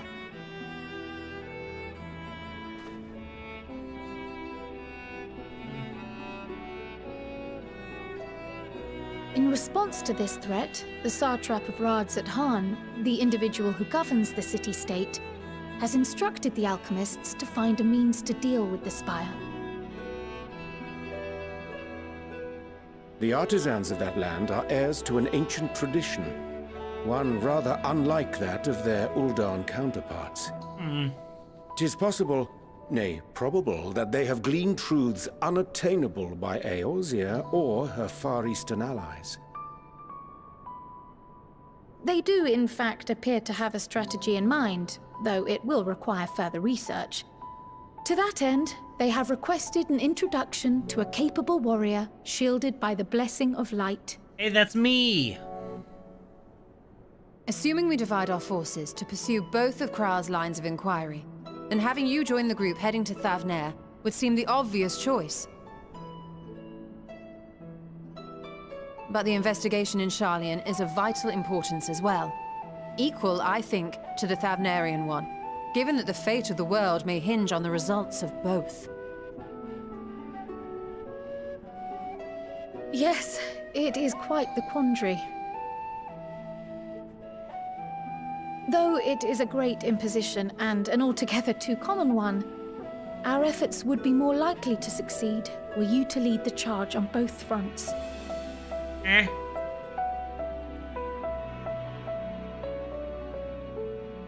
You are indeed our champion. As to which task to tackle first, we will defer to your decision. Let us next decide how everyone else might best be assigned. As for myself, I shall continue what I've begun in Sharlayan. I should also like to steal the services of an Archon or two. And thereby gain access to a greater range of reading material. I will help with that. Allow me to offer my assistance. I have some small amount of experience in the field of research.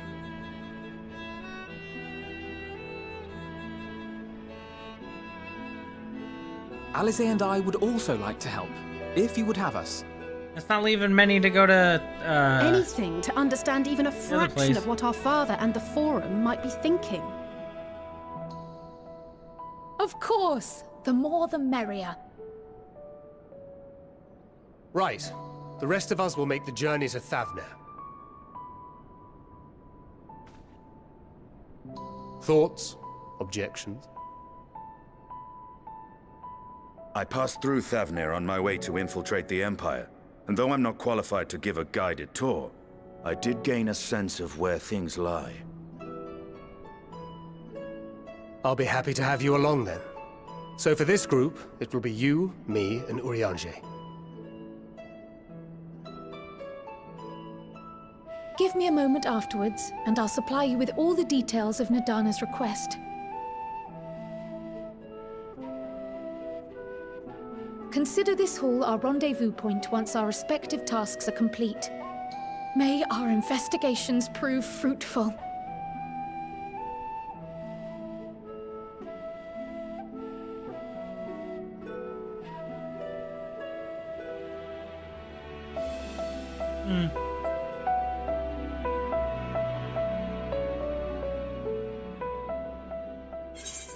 Okay, so we're going to Thavnair. Everyone else is staying here to start looking into why Levier's got his head up his butt. Oh, no. We're going with them first. We're doing the action. Thavnair bound.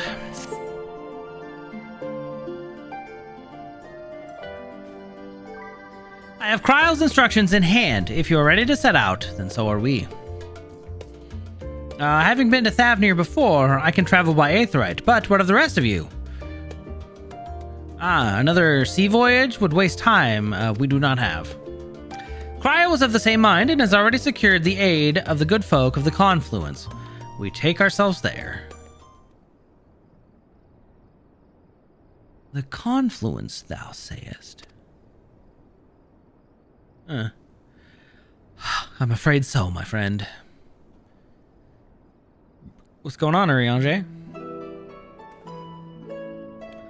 Thou wilt recall the hunt for Iceheart, onto whose sanctuary we delivered the owing to the knowledge of our comrade Moonbreda. Moonbreda was an authority on aetherology, a field of study she did embark upon in pursuit of her parents' example. Both are authorities in their own right, and both are researchers at the Confluence. Haven't you gone to see them yet? Nope. Well, I attempted to do so earlier, but to my shame, my courage failed me at the last. As it hath many times, I thought to reach out to them after sending that fateful letter. Neither time nor introspection have revealed unto me the words I should speak, and thus I have kept my silence. Well, whether you come with us or no is your choice and yours alone. If it is too difficult, we'll manage. Thou art kind to say so, but I have no intention of forsaking our cause. I shall go to the confluence, and I shall face that which hath long been overdue. Well, if it's settled, then we'll be off. When we arrive, we should look for a researcher named Kite?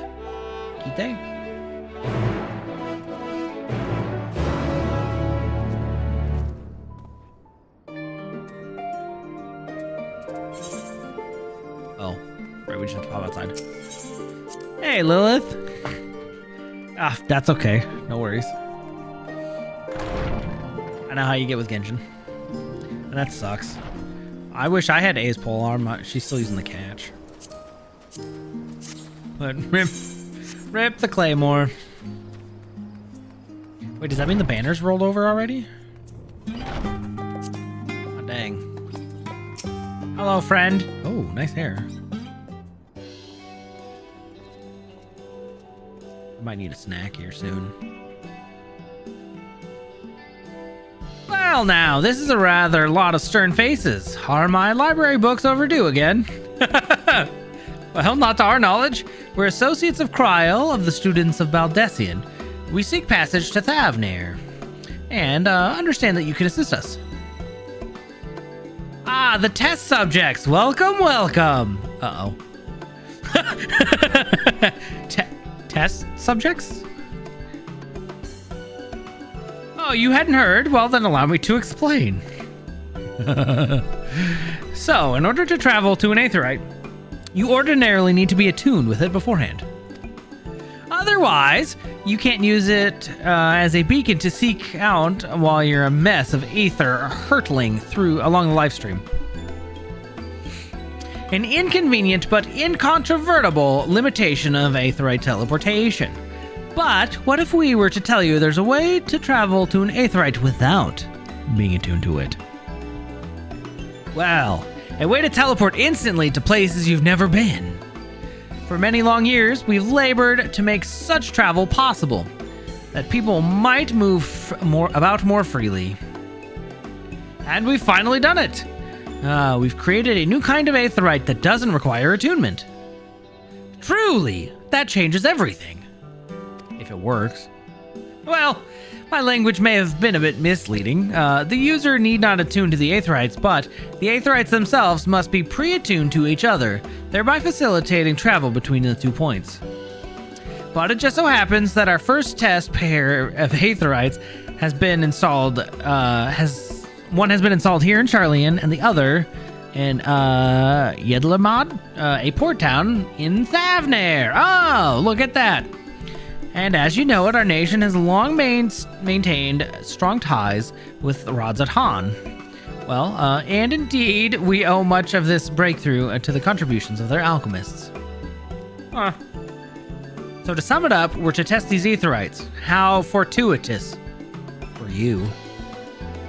Well, I should mention that an accident has impaired my ability to channel ether. Will this be a problem? Oh, not at all. As a matter of fact, you might say that these Aetherites were made for people like your good self. The magics imbued within all will whisk you away without any effort on your part. A veritable dream come true, and far be it from me to worry about such things. But do we have permission to make use of your shiny new invention?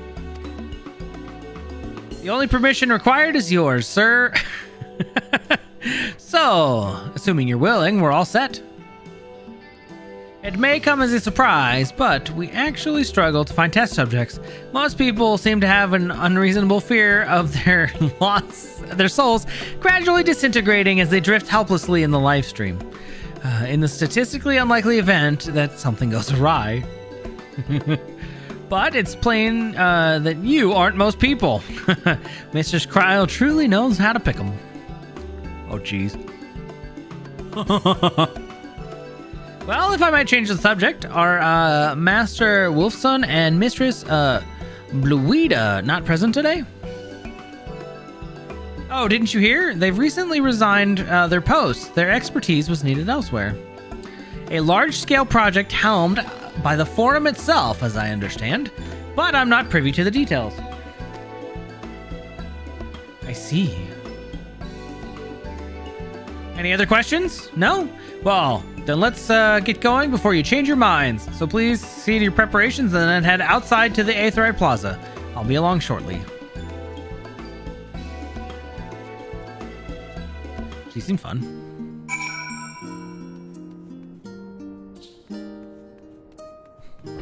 Nice. Well, hopefully you pull your Claymore. Only one fate. That's nice. As it is. Oh, I have a cat that wants out. I'm gonna go do that, stretch, and get a snack. Take a little break, everybody. Go get up, grab a drink, bathroom, whatever. And then we will continue when we're back. Dinner time, perfect. All right, come on, pop out. Real.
I forgot to refill my water bottle. We'll be back.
Hello?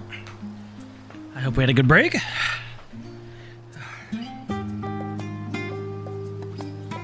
Stuck in Baja, huh?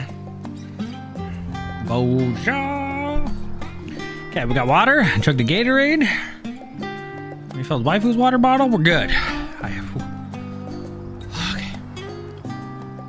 All right.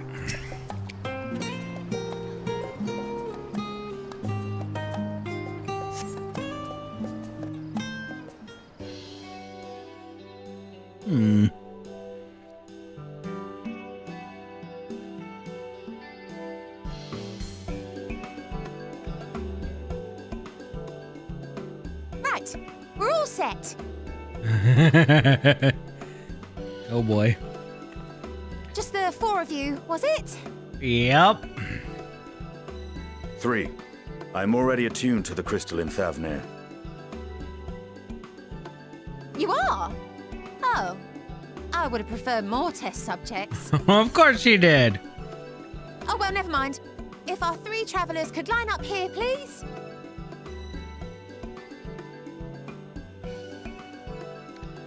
Oh boy. This is gonna be fun.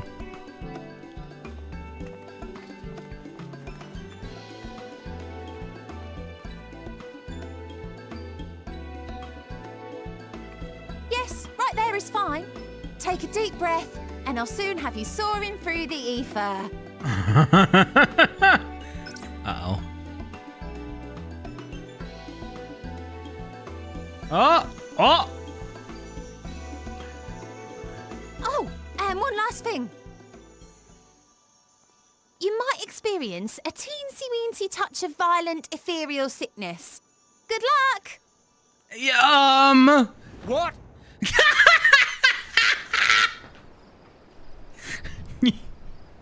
Teensy-weensy violent aether sickness.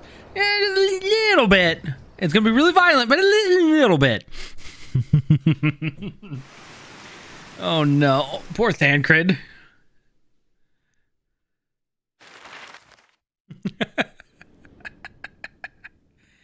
So we go from there all the way back over. Boom. Neat. Okay.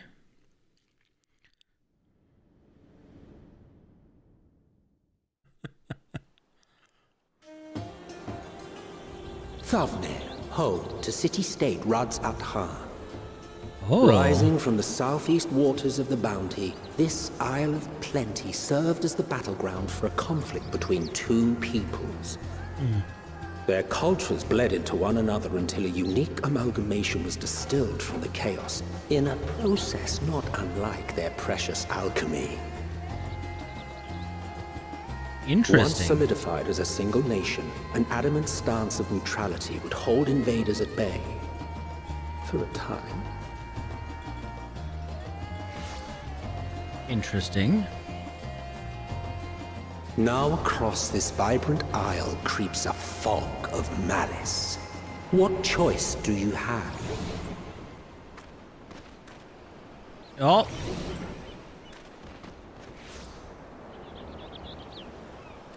What chance?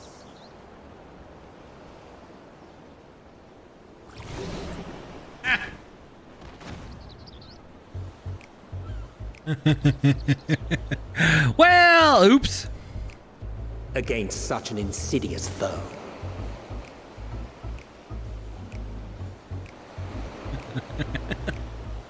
Huh. All right. Welcome to Thavnair.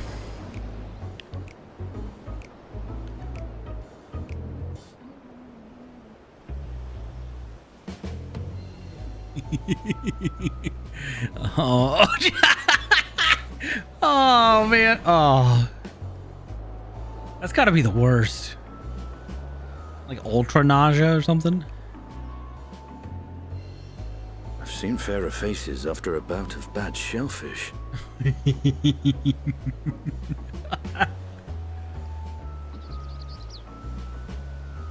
Let me bring you something to drink. That should help settle your bellies. Well, maybe.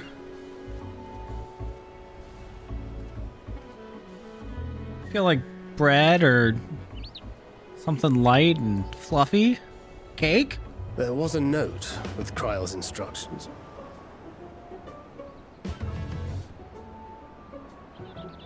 Was there? Because I can't frickin' read. Don't let Estinian roam the markets alone. He's alarmingly bad with coin. Oh, we're doomed. You tell us that now? Oh, no, dude. What do you see?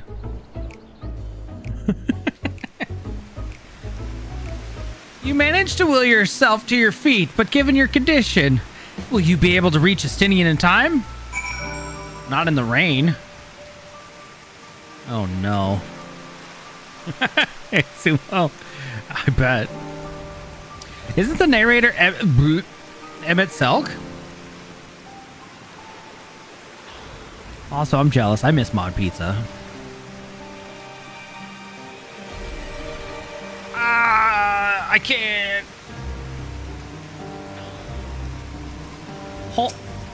I want one of those. Hey, Estinian. You there? I need 3 drinks. Something that helps with aether sickness. By the Manushaya? Sure. A traveler. I mean, greetings and welcome. You are wise, good sir, to come to me. My special Amra Yasi? Lassi? Sure.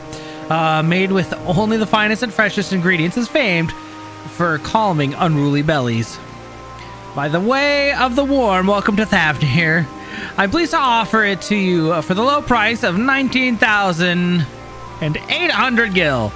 Not 1, not 2, but 3 bottles. A bargain amongst bargains.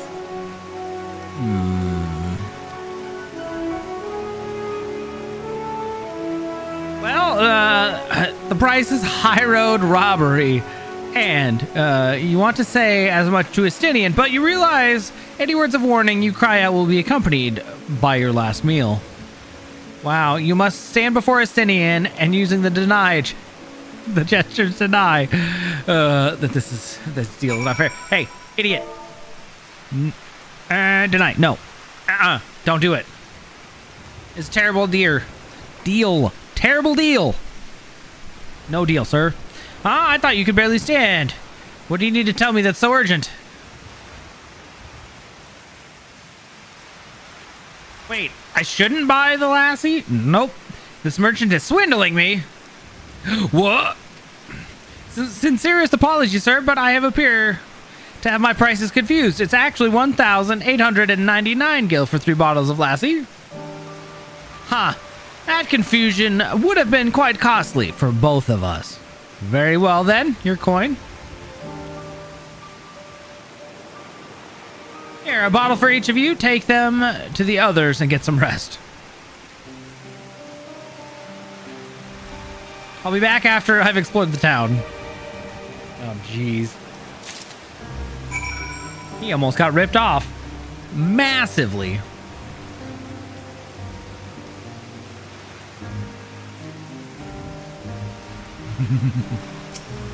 Here you go, Oriange.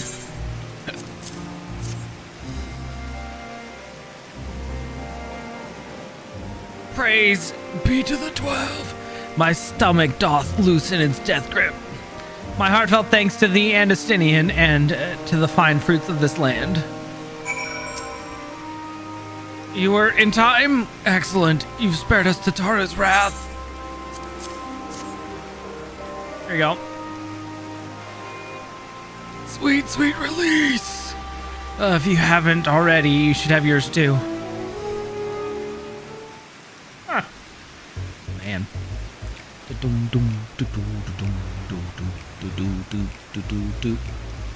Right, I'm ready to get on with it. That lassie truly worked wonders. Back on your feet, I see. Thy hair. I've bound it. 'Tis the most I could do against this heat, short of shedding my armor. And may I ask where you got the cord for it? A local vendor. The man said it was a Thavnarian weave, though it is not easily unraveled. And how much did it cost? 9,400 gil? What the actual was that? That's more than our 3 drinks? Sir, you have... Oh my god. A steel, I was told. 'Tis nothing fancy, but I've always valued function over form. That's incredible. I dare say not even Alphino could hold a candle to you. Well, it's not uncommon for merchants to set their prices high, but doesn't that seem excessive? Oh, honest merchants so unscrupulous? Well, I expected him to put up more fight, let's be honest. On that subject, I shall refrain from making comment, yet I cannot help but observe that the merchants seem overzealous in their pursuit of profits. Claiming Thavnir as its dominion, the nation of Radzat Han hath long thrived as a hub of commerce. In the beginning, there were the Arcasadora? Sure. A Matonga tribe indigenous to this island. Over time, they came to be joined by other races, and through their intermingling, a culture rich and distinct did emerge. From alchemy to textiles, the products of the Hanish culture have come to be celebrated and coveted all over the world. Huh. A development only aided by the nation's prime location as a waypoint betwixt east and west. All of this hath combined to make a trading power of Radzat Han. Yet such a status cannot be taken for granted. Nay, it must needs to be maintained through judicious governance and stringent regulation. Neither of which I see any evidence, given that the merchants at a gateway town are free to fleece hapless travelers and tarnish the reputation of the nation at large. Just so, that opportunistic pricing is rampant doth suggest that oversight is much weakened, or mayhap that even the people have fallen upon hard times. Whatever the truth may be, it would be prudent to ascertain the current state of affairs. Prudent and practical, aye. Well, I've not to lose by learning more. Well, so ere we seek out Cryo's acquaintance, shall we see what information we can gather here in Yedlamad? I guess. Excellent. We didn't exactly get off by, to a flying start, but we'll make up for that.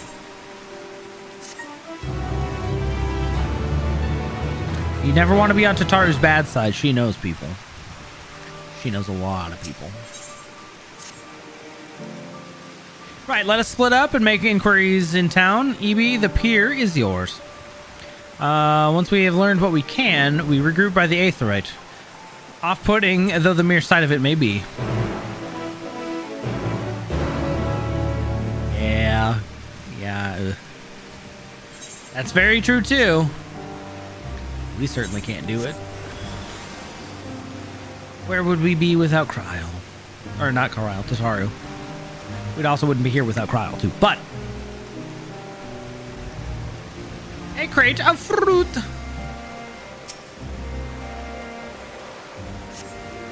The crate is laden with fruits, but they are on the verge of spoiling, as if they've been left here for too long. That's a little odd. Well now, if it isn't a traveler, you're a rare sight in these unsettled times. People have been giving us a wide berth since that accursed tower suddenly appeared in Narunair. If it just stood there and loomed ominously, perhaps things would be fine after a fashion. But no, it had spawned fell fiends as well. We still have our lives thanks to the Radiant Host. But business is as good as dead. What'll become of us, only the gods know. That's Radiant ones, huh? Interesting. Hey, look, a dungeon. Genelil. Oh, what am I doing? Oh, I'm recording my sales. Still do it daily out of habit, though I don't know why I bother. Hardly sell anything these days. Business has never been this terrible, but I suppose things could be even worse. I could have a consortium to keep afloat, like Kalzal. I don't envy his position. Better to be alone with my little operation, I've come to realize. You're a traveler by the looks of it. If you have a moment, perhaps you may pay Kalzal a visit. He'd be glad for tidings from abroad. Like as not, you'll find him at the Saltwind Sails, the Harbor Guild building across the water from here. Also, I like how Estinian got the thing to get the hair off of his neck and it's raining. That makes perfect sense.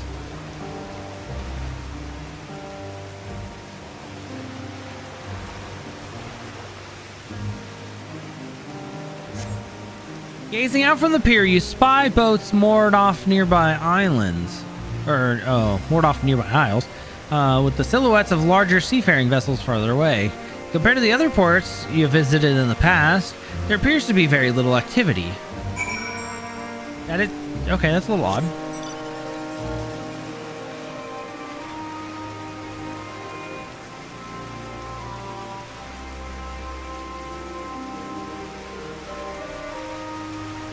Well, to be fair, she did give Alphino a really hard time for buying Gosetsu's sword without, haggling it even a little bit. So it makes sense.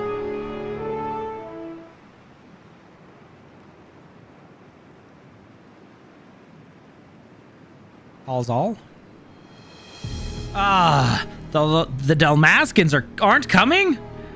But we already have everything they ordered. What are we supposed to do with it? I don't know, but yelling at me isn't going to help. All I know is that their plans have changed, and that's all. Look, you must have known this might happen. The Empire is at war with itself, and the provinces are in chaos. And then there's that tower sitting over on our doorstep, spitting out monstrosities. The city has its defenses, but we've been afforded no protection out here. We can't blame foreigners for not wanting to take the risk. But this will be an enormous loss. All right. Forget about the Damascans. Surely some ships are still coming? We have fresh produce, handicrafts, medicines, all the perennial Hannish favorites. Our consortium works closely with merchants and artisans to supply the finest wares. Quality is guaranteed. I know all these things, Kalzal. I do. Which is why I regret to say I have nothing for you. All voyages have been canceled or indefinitely postponed. And you are? Wait, you're a foreigner, are you not? A merchant? Oh, please tell me you're a merchant. Not quite, but... I see. That's a shame. I'm sorry, but we're discussing important matters. If you need something, please talk to one of the others. Excuse me. My name is Matsya, and I'm here to see Kalzal.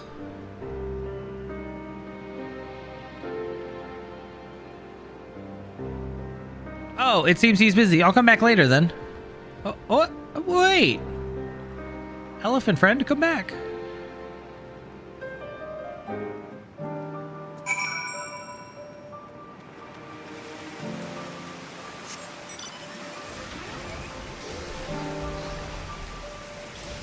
Hi, Matsya. Why are you just looking out over the horizon? Hi, friend. Yes, can I help you? I remember seeing you back in the guild. You wanted to speak with Kalzal too, did you? I'm Matsya, the fisherman of Akyali, a nearby village. I sell my catch to Kalzal, who offers it to foreign merchants, but he hasn't bought anything for a while now. When I heard the consortium had been struggling, I became worried and decided to come see him. Just as soon as he's free, anyway. He's a hardworking man, and I dare not disturb him.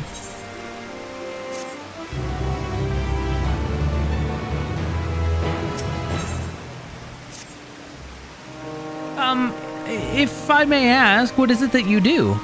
I'm an adventurer. An adventurer, you say, and you travel the world helping people? Then that must mean you're great at dealing with strangers? Oh, please, won't you teach me to be like you? You see, I brought some fresh fish with me. The portion I couldn't preserve, I want to sell them. The problem is I'm terrible with people. I've only ever dealt with Calzal, and I can't talk to customers without getting my trunk in a twist. So please, as silly as it might sound, will you not help peddle this fish in my stead? Oh my gosh. And show me how it's done. Oh no. Hey, you, buy this fish. Well, if you're willing, please let me know, and we can begin at once.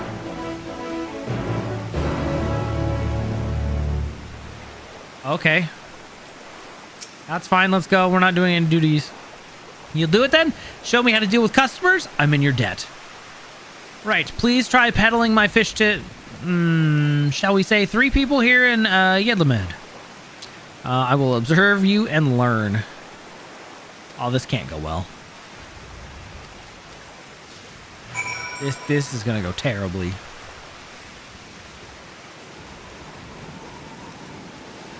My chance to do what? A real artisan for the records? Oh boy. Hey, buy my fish or I'll beat you up. Hey, friend. Yes? Greetings, friend. How are you as of late? Greetings to you, too. Well, I suppose I'm well enough, given the circumstance. Things have settled down somewhat, but it was utter chaos when that tower first appeared. Everyone grabbing whatever they could, trampling over each other to get off, to get to the city. Many remain there for now, but I could not stay away. I had to come back, continue with my life, such as it is. I am. Leave me alone. Whether or not it was the right choice, only time will tell. Well, there's no place like home, but don't do anything too...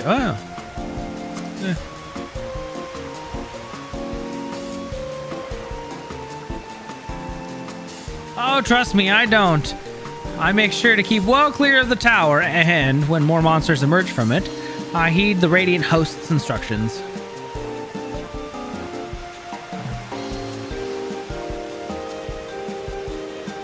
I'm just moving my leg up onto my chair. Well, I hope they deal with it soon so we can get back to our normal lives.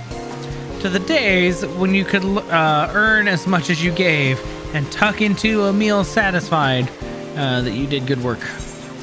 Speaking of meals, why not have some fresh fish today?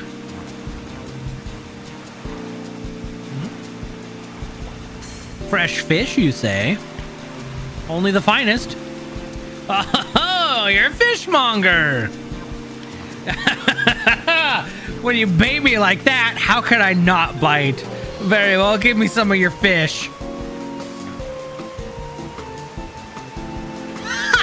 Let's go. Thank you for your custom. The catch of the day is Shallow's cod, delectable stewed in coconut milk or baked with a sprinkle of salt. Yes. We did it. First sale. Let's go.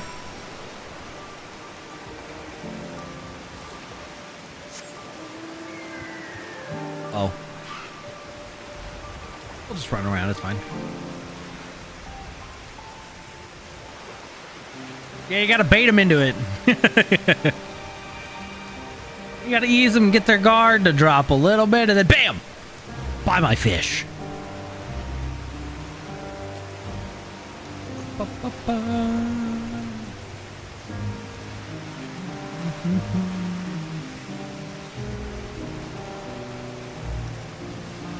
Hello, Nashreen. How's it going today? Travert who? This elephant, apparently. A hawker, are you? Do you sell fruit by chance? If so, I want to buy some Amra. Let's say a dozen, and they don't need to be export quality. Amra Shamra, my fresh fish is the only thing you need.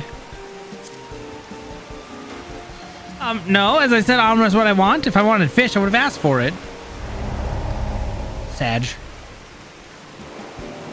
Oh, well, if it's not what they want, then there's no point in forcing it. Let's move on to the north of town, shall we?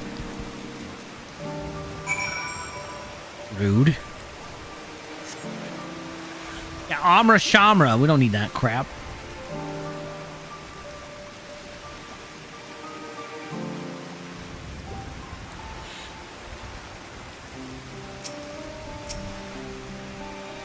Hello, Bazama. Would you like to buy some fish? What is it, if you don't mind? I'm rather busy. Oh, God, it's my stomach. Okay there, buddy. Hey there, sickness. No, nothing so unusual. In my hurry to get back to work, I just ate a little too quickly. You should take it easy. Eat more slowly and savor your food. Would that I could, but I can't afford to be idle. Not like as not, circumstances will surely get worse before they get better. And so I'm working as hard as I can while I still can. The better to be prepared. What an industrious young man you are. How do you intend to prepare?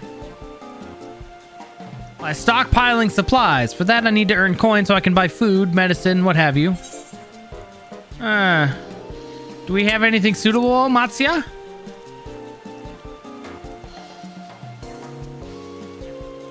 Oh, we do have some dried products too. Thavnarian cucumber and puff pie of fish. They're the last of the batch, so if you're interested, you can have them for a discount. Eh? Truly? Oh, by all means, I'll take them. Hey, beautiful handoff. Look at that.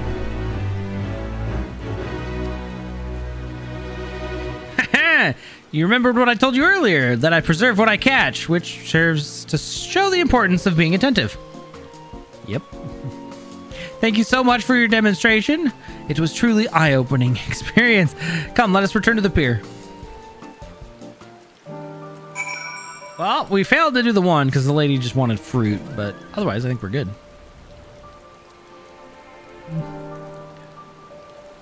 You learned a little bit, right?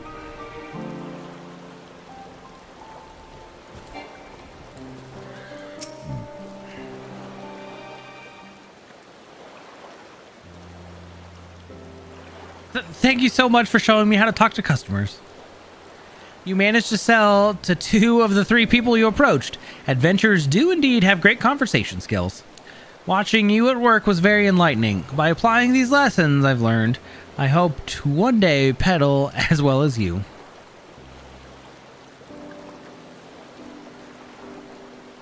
Still, there's only so much I can do alone. I hope all things will return to normal for Cazal too.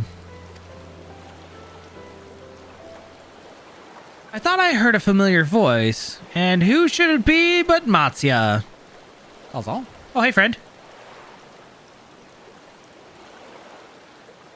Cazal, have you finished your business with the guild? So you were there too. Forgive me. Try as I might, I can't find any buyers. With no ships coming in and hardly any going out, there simply aren't any options at this rate. So you can't buy my fish anymore? Unfortunately, no. I'm sorry, Matsuya. I truly am. But for now, you must peddle your own goods. But by myself, I can't. I want to help you. I do. But as it stands, I can barely help myself. I've poured my all into the consortium, and I'll be damned if I let it fall apart. I've friends and family depending on me. I can't. I won't fail them. The sisters are as my witness. Jeez. Cazal. Not to worry. Using what I've learned from you, I'm sure I'll manage somehow. Well, I had best return to my village. My thanks again, and please take care on the road.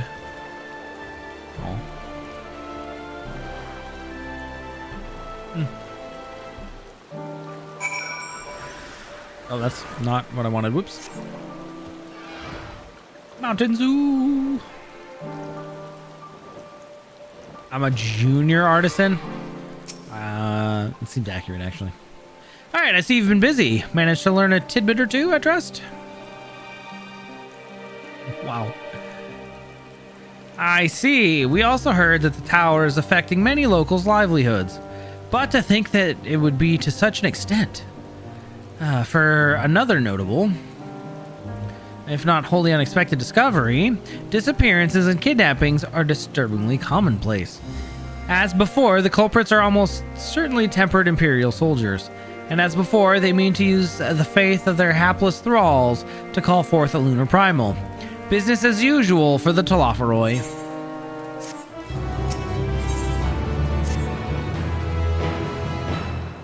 Well, that Matsia fellow you were helping, he's, Arca Sodara, is he not? Apparently, 'tis almost exclusively his people that are being kidnapped. Should he be traveling alone? If summoning this perpetrator is this perpetrator's aim, it doth stand to reason that Arca Sodara would be their primary targets. For 'tis the faith of their ancestors which prevaileth in this land, and many are devout adherents still. Well, we'd better go after him. Akyali lies to the west, as I recall. The same direction as Kryle's acquaintance, incidentally. Well, it's settled then. Let's keep your eyes peeled, and we'll make for the village.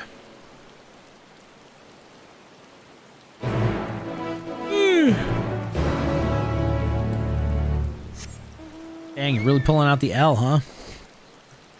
Poor elephant. He's just trying to make a living with his honest fishing. Hard day's work. I don't see him here. You do not see Matsia nearby, but the elevated ground up ahead may provide a better vantage point. Whale! Oh, da, da, da, da.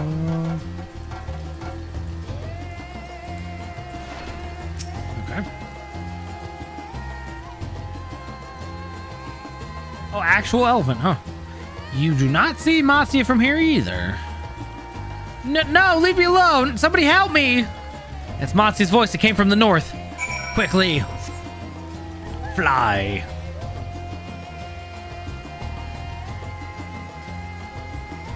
Also true.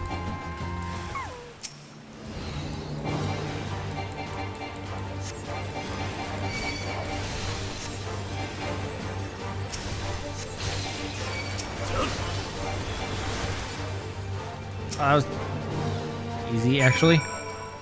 Hey, Matsia, we're here.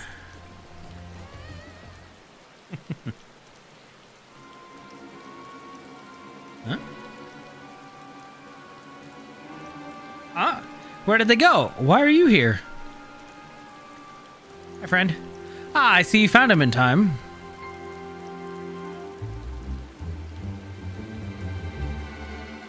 You and your friends came to look for me. I don't know how to thank you. On my way home, I took a moment to stop and rest, think about what to do about, well, everything. And then those men came. Kidnappers. We've heard that the Arca Sodara were being targeted. Surely you have as well. Perhaps it's best you took refuge in the city. We've considered it, me and the others, but fishing is all we know. The ocean is all we have. I see. That's your decision to make, but should you take care not to travel alone. A question, if I may.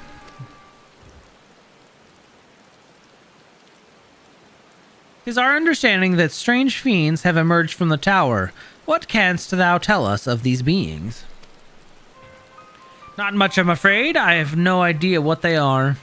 But I've heard that some bear an unsettling resemblance to our divinities.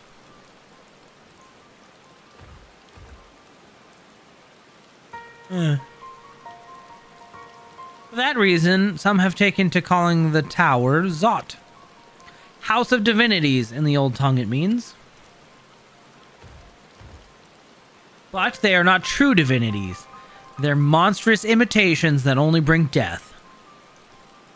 To have one's faith so twisted is a grievous indignity. And full justified art thou in thine outrage.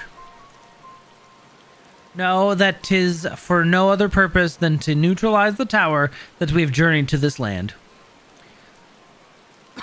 In time, we may be forced to contend with these false gods, and thus we would learn all we may about them. Wilt thou not tell us of thy divinities and their true nature? You've come all this way to save us? Really? And to think I had you peddling fish. But to answer your question, yes, of course, I would gladly tell you about our gods. We, I say, as I'm a terrible storyteller, I'd ask my fellow villagers to do it. So please, come to our village. We're good God-fearing folk, all of us, and we'd be honored to share our knowledge. And fish. What sayest thou? Shall we pay a visit to Akyali? Let's do it, I guess. Wonderful, just follow the road west and down the hill. You can't miss it. Hey, we just told you not to wander off alone. Huh. So 'tis the simulacra of the Thavnarian gods that are being summoned. If any doubt existed before, there can be none now. The kidnapped Hanish are imprisoned in the tower. I pray that we will be able to save them. Though indeed, saving them will mean confronting their false gods. Like as not, I, as you said, will do. We'd do well to study their religious traditions. To Akyali. Okay, everyone good? All right, to the fish town. Yes, Lilith, I see your test and your. I assume you got an Uncrustables ad, unfortunately. I am sorry. I don't have the ad scheduler on, so they're just kind of random now. Gaja. Big ol' elephant. Alright, here we are. Akyali. Welcome to Akyali, my friend. The name means white beach, and there isn't much here to save that. Isn't much here to save that, but please make yourself at home. Your companions have already begun talking to everyone. Feel free to show yourself around and do the same. Any one of us can tell you about our gods, but you could do worse than to start with Konga and old Hasveda? Sure. They're free at the moment, as it happens. Hi, Konga. You wish to know about our gods? What are you... Man, I don't know why I'm so tired. What a curious visitor you are. Most want fish. In any case, I'm happy to oblige. Now, I don't know how it is whence you hail, but our isle is home to many gods. They can be divided into two groups. The Manusya, beings of wisdom, who assume the form of men, and the Murga, beings of might who assume the form of beasts. Together, they are divinities. Their form and personalities are many and varied. Some are kind and gentle, others stern and temperamental, just like we mortals can be. All are possessed of great insight and experience, and by heeding their teachings, we strive to be better people and live better lives. Interesting.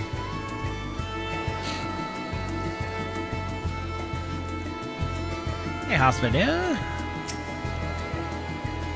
Interested in learning about our gods, you say? Well, that's what I like to hear. Prick your ears up and then listen. In ancient times, the Manusya and the Murga, deities, who look like men and beasts respectively, were locked in conflict, eventually seeking the wisdom of the Manusya. The Murga cast aside their own heads and took up those of their foes. Likewise, the Manusya coveted the might of the Murga, and so they too resolved to trade heads. And thus were born new gods possessed of both might and wisdom, that they ushered in an age of harmony between the two factions.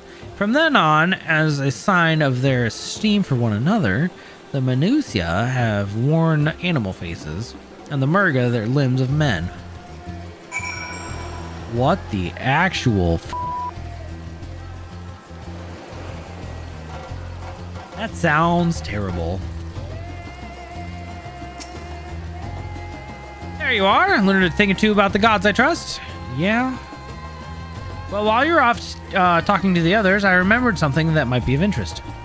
If you could let your friends know, I'll go and fetch it from my home at once. Sure.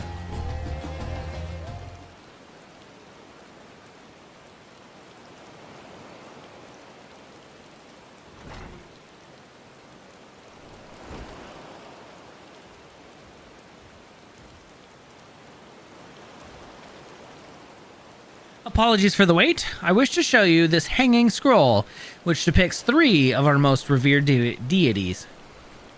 By all means, we would like to see it.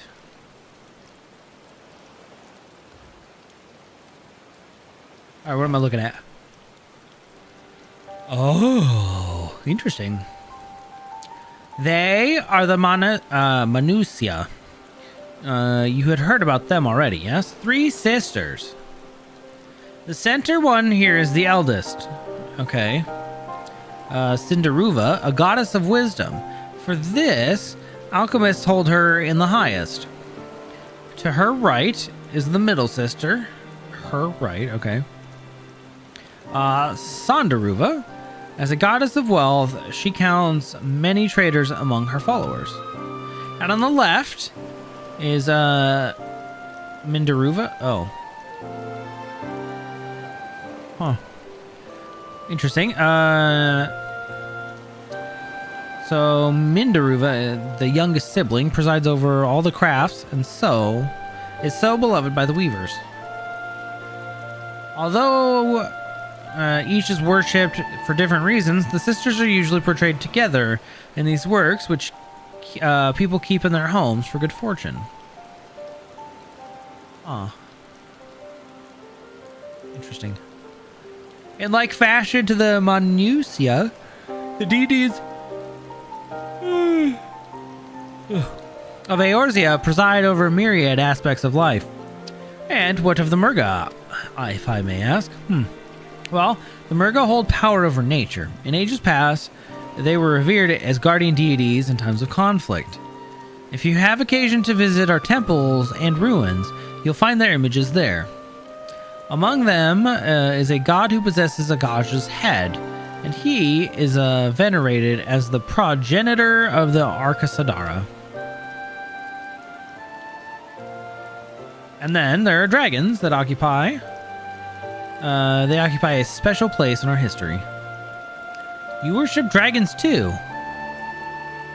It's said that an ancestor of the satrap, that's the ruler of Radzat Han, forged a covenant with a dragon divinity in ancient times. This divinity has since acted as the guardian deity of the satrap. Legend holds that if ever the satrap is in need, his dragon ally will fly to his aid. Dragon ally. You claim to be a terrible storyteller, but nothing could be further from the truth.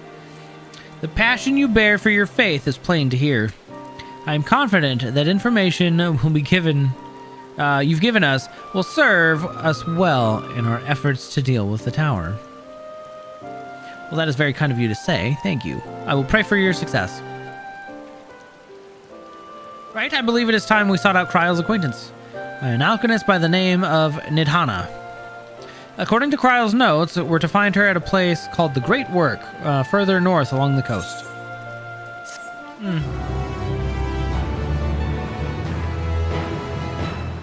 I'm not going to bed, Lime. It's not sleepy time yet. Hi. Nice little plane. Did you say that you're going to see Nidhana? Wow. Is that a speaker? Oh, how I envy you. She's brilliant and beautiful and kind and understanding. And did I say she's beautiful? I could stare at her dainty ears and adorable trunk all day, and those eyes. Oh. When you meet her, take care you don't drown in them. Well, somebody is in love.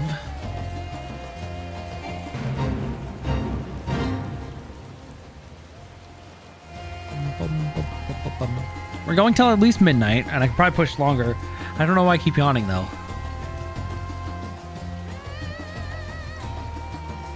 I know. It's all the reading. Reading just triggers me real hard.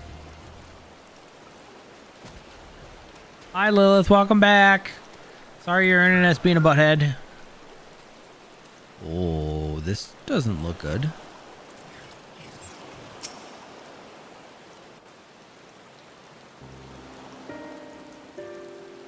Is everybody sleeping or dead or what?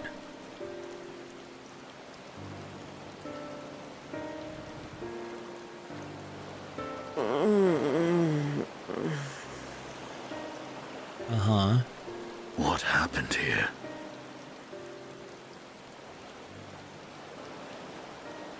Their dress marks them as alchemists. I see no evidence of injury or poison. Thinkest thou they but slumber? Probably. I believe so. Whether it is by choice is another question entirely. Oh, we have guests. Hana? You must excuse the poor welcome. Long days and longer nights have taken their toll, as you can see.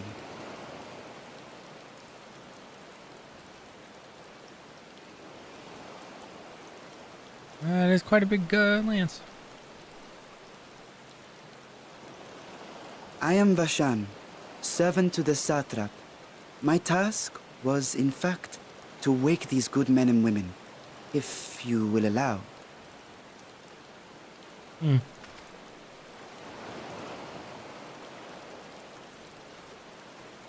People of the great work, I come bearing new scales. Scales? We have new scales? Wait, what is happening? Yes, my friends. Gather round. I have them right here. What?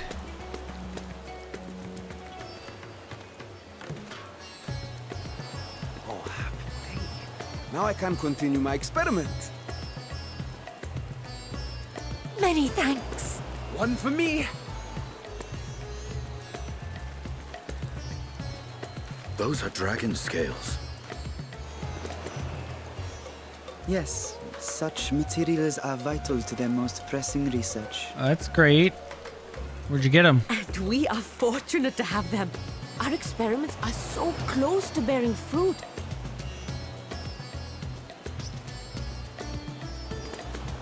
Soon we will have a talisman capable of nullifying the etheric emissions from that accursed tower. Oh, hey, that's big. Did I say something wrong? Are you not here with Varshan? Wait, who are you people? Well... Of course. You're the one Kryl sent. The warrior of light we've been waiting for. Ah, you must be Nidhana. Oh, this is a day of celebration. Praise be to Cinderova. The winds have shifted. I feel it. The end to our toil is near. I feel it too. My head hasn't been this clear in days. Tell me, how did you acquire those scales? Curious that it concerns you so. But worry not. They were freely given by the dragon with whom our satrap has forged a lawful pact. Who is this dragon? That is well. You must be quite familiar with Dragon King, yes? Is this their congealed blood I see on your weapon? Speaking of dragon blood, you yourself have been infused with it, have you not?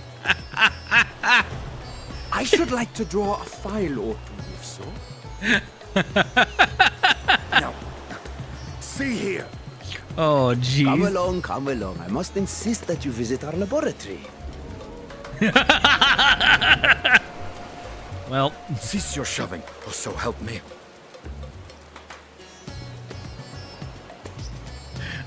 Good luck, Justinian. You're on your own. Dear, your poor companion. What with the new scales and your timely arrival, my colleagues are a little giddy with excitement. A little? No harm will come to him, I promise. Meanwhile, shall we find a quiet place to talk? Yeah, probably. As you may have guessed, I am Nidana, the alchemist who sent the request to your Mistress Kryl. We have workshops across the nation collaborating on this research project. But it is here, at the Great Work, where I collate our results. Come with me, all of you, and I can explain the crux of the situation.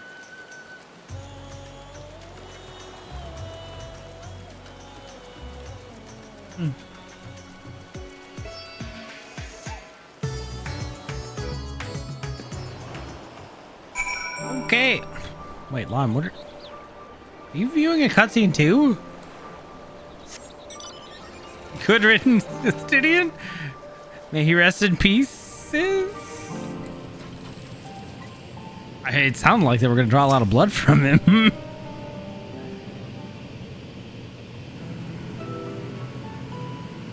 Allow me to thank you for answering our call. Many towers have appeared around the world, and we are grateful that you would assist us with ours. Though Kryl herself is tied up with another investigation, EB is an eminently, golly, sorry, I'm tired, capable substitute, and we will spare no effort to aid you. So, if I understand correctly, you seek to make talismans that can nullify etheric emissions. Indeed we do, and as you know, the tower emits vast concentrations of ether. One cannot go anywhere near it without being tempered. As such, we can only study the tower from afar and are powerless to deal with it in any consequential way. In order to strike back, the satrap bade us alchemists create enchanted talismans. Talismans that will allow our soldiers to venture into the tower, even should they lack innate protection.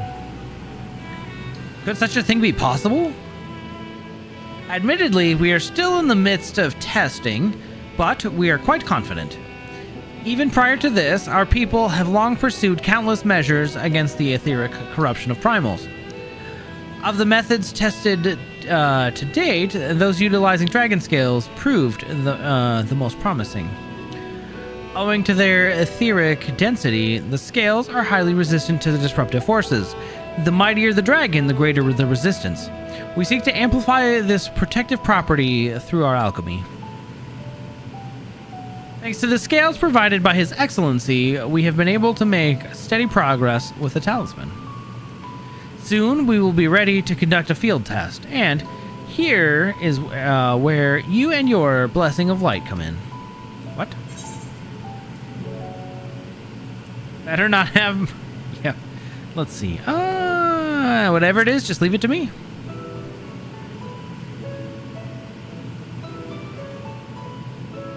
Thank you. Lest you wonder, we only ask that you serve as an escort. I will explain in greater detail later, but you will be venturing into the tower's field of influence. And so, for your own safety, I would first test how well your blessing shields you. With your permission, of course. Yeah, that's fine. Well, in that case, Urianger and I will find other ways to make ourselves useful. Seeing as you all work to the point of collapse, I suspect you could do with more hands. We would be grateful for any assistance you can provide. Wow. Alright, friends, what are we doing? If you are ready, then let us put your blessing to the proof. If you may exit the Great Work and turn south, there will be a hill to the right. We'll meet you atop after seeing to some preparations. Alright.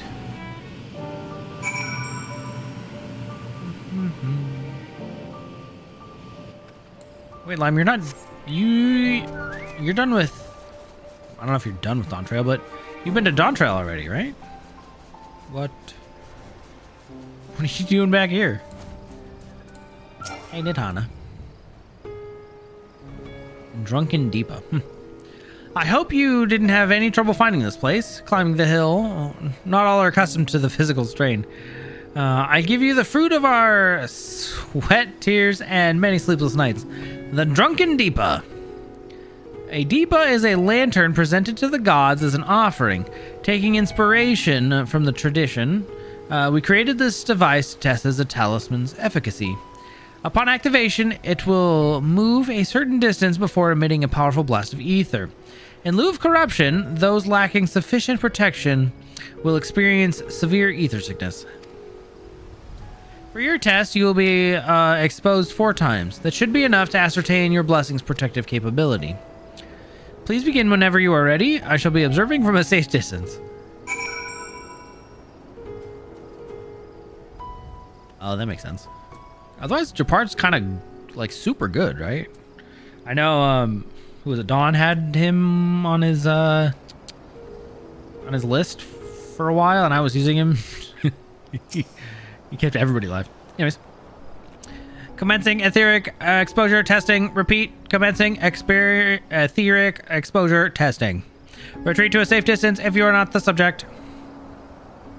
Alright, follow the Drunken Deepa's lead and try not to fall behind. Alright. Look at it go. Bounce, bounce, bounce. I managed to pull Japard. I need to get him up. Really, I just need to play. But I'm currently content. I haven't played. Please stand back.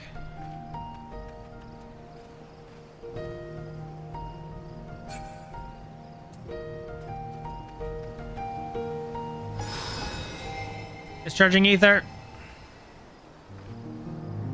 You are struck by a powerful blast of ether, but suffer no ill effects. Look at me. Subject has no irrepressible urge to empty their stomach. Confirmed. Resume testing. Please follow. Neat.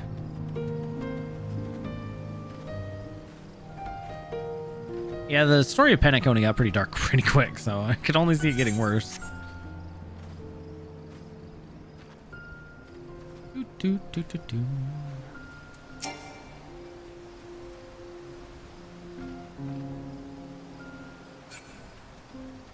All right, put me in, coach. Hey, look, I'm perfectly fine.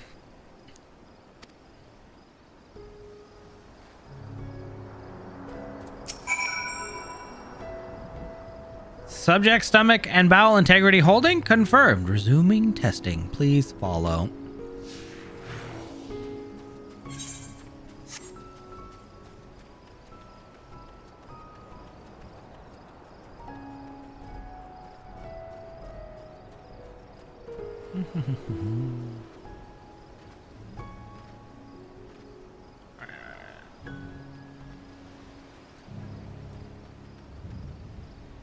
All right. Oh, look. 3rd time's a charm. Perfectly fine. Oh, you're struck by yet another powerful blast of ether and suffer no ill effects. The blessing of light appears to be keeping you from safe harm. Well, would you look at that? There's one more. Subject fortitude rated. Impressive. No irregularities confirmed. Resuming test. Please follow and brace for final discharge. I'm sorry. I can't do that, Dave. Excuse me. All right, standing back. Standing back. Standing in.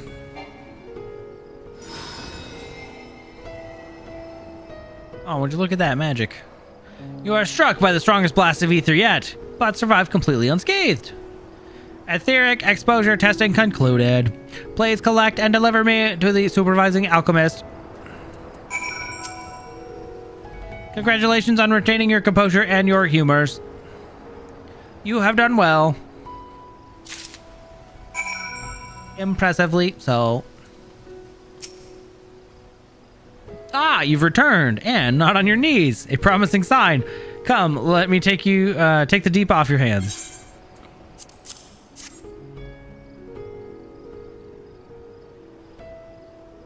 Thank you. I shall replenish its ether for when we test the talisman. So, no dizziness, nausea, or any of the sort? You're feeling perfectly fine? Mm-hmm. Well, then the strength of your blessing is beyond doubt. There is no risk that the tower will corrupt your ether. With this, we can request your aid for the task ahead with easy hearts. There was ever a doubt? So you're a capable warrior too, are you not? Would you be amenable to assisting me with another errand? You see, our talisman requires the use of a special ink, but we have exhausted our stores of a key ingredient for it, spirit weed. The herb grows not far from here, and I would like to go and harvest some. With a recent spate of kidnappings, however, we Arkasodara travel alone at our peril. Well, if you will you not come with me as an escort? I would compensate you for your troubles, of course. I am in your debt. Without further ado, let us head to the Kajaya's footsteps.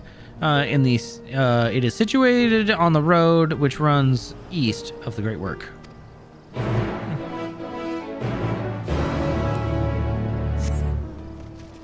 And away we go.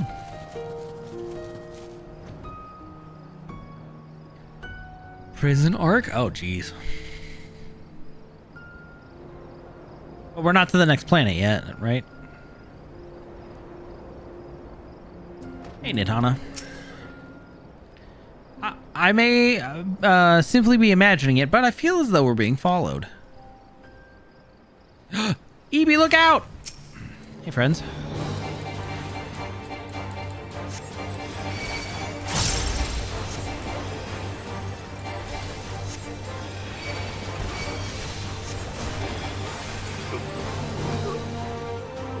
We're good.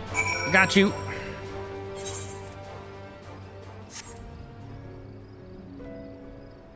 Oh, there we go. Gods, oh, that gave me a fright. But to think that the moment I ventured outside of the safety of the work, I thank the sisters that I asked you to come with me. You're all right, I hope. Easy. Good, good. Let's continue on then. It isn't far now, just through these pillars and up the rise.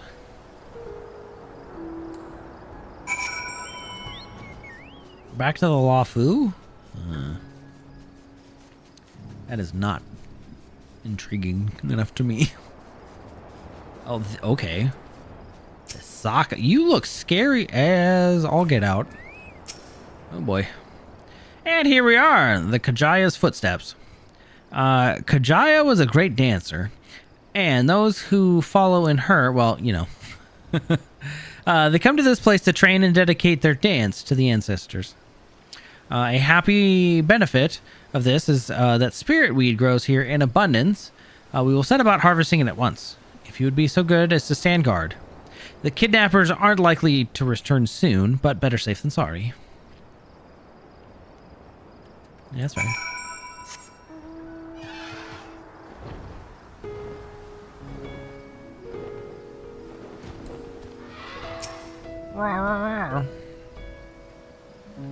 Okay, standing guard.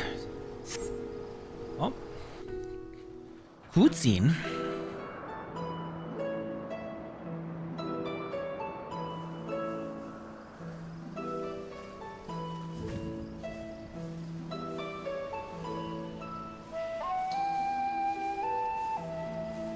Yes, that would be Radzad Khan.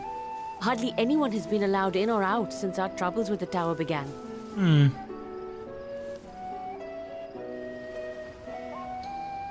The faithful citizens huddle inside the city walls, and commerce has all but ground to a standstill.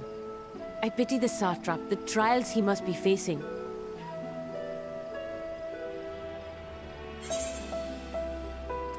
Do you trust the satrap? Completely. Without the satrap and his line, Radzad Khan would not exist. Long ago, this island was home to two tribes of Matanga, the Gajasura and the Arkasodra. When the Aura came to these shores, It was the Arka Sodra with whom they joined forces. Together they defeated the war-like Gajasura, forcing them to flee Thavnair altogether. Peace and prosperity reigned for a time, until a clan of Hjord from the mainland decided they wanted the island for themselves. It was a direct ancestor of the present Satrap who arbitrated that conflict and welded the warring factions into the nation we know today. And ever since, a member of that esteemed lineage has inherited this somewhat unique position. You see, by and large, the state is run by the people. But when problems arise, it is the Satrap who mediates a solution. The stability provided by the Satrap is what has allowed Radzad Han to thrive all these years. And it was the Satrap himself who entrusted us with this duty. We will not fail him, nor our countrymen.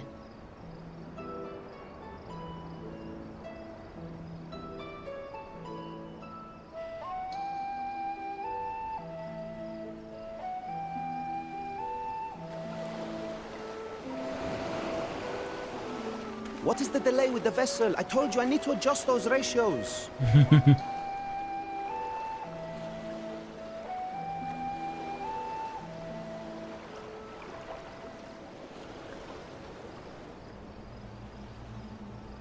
Oh, Fan Daniel, great.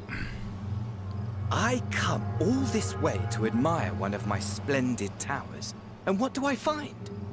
Fools attempting to ward off its tempering influence with magic trinkets. Indeed.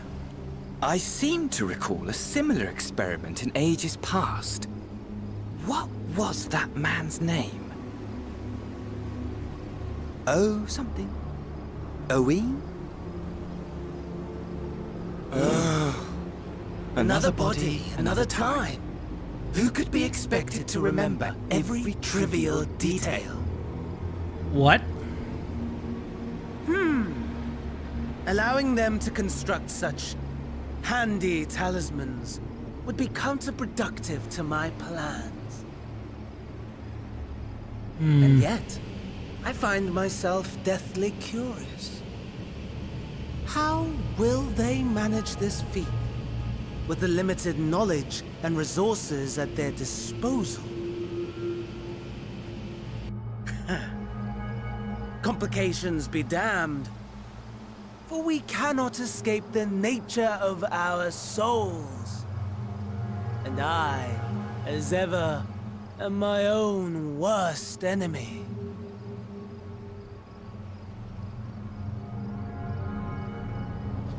Well, he's gone. I have enough spirit weed to last us a good while. Thank you for keeping watch. Let us head back to the great work, shall we? Yeah. Great. So Fandaniel changes. Well, I don't know what the changing of the voice means there. All right. Basically, Azahi died, and so he took over his body. But does that mean he was changing to his regular voice?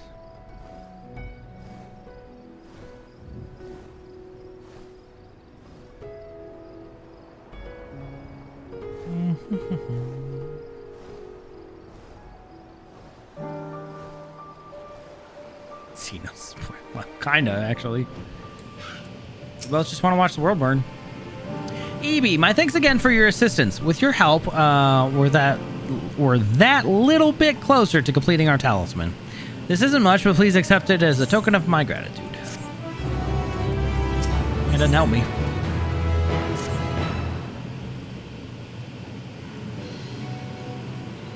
If you will excuse me, I shall return to my work on the talisman.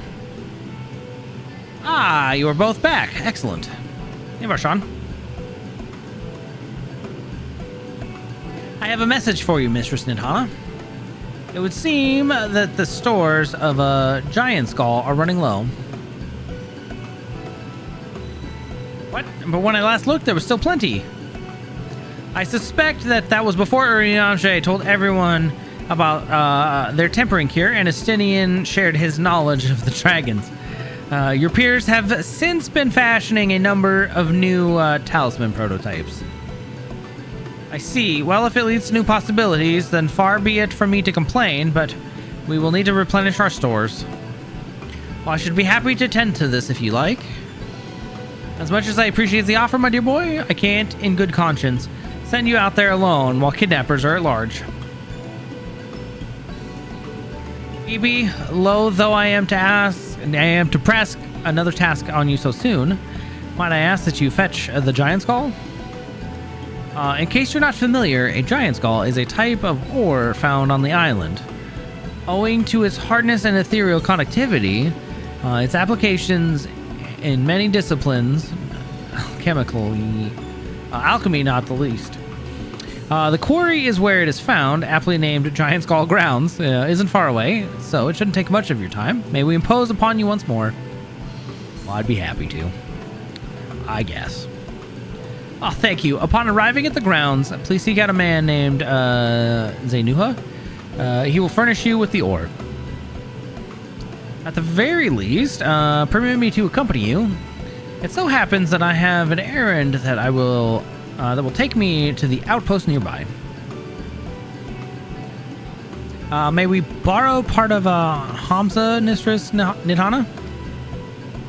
By all means, do try to be patient with them. Those that survived are still in training. Well, I will bring the Hamza to the entrance. Meet me there when you are ready.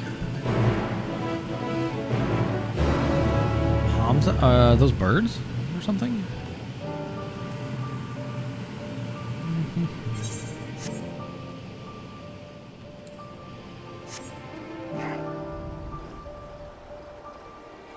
Look at my little zebra guy.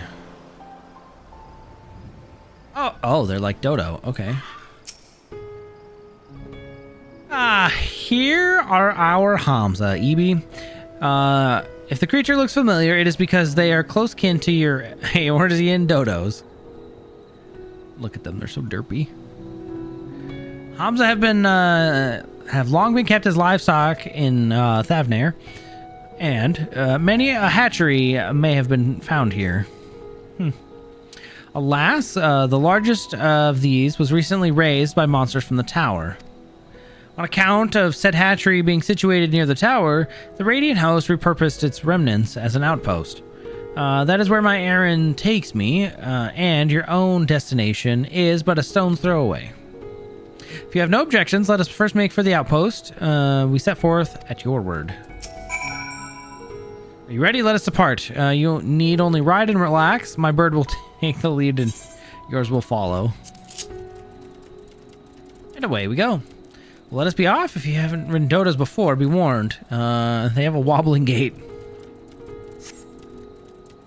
Oh. Neat.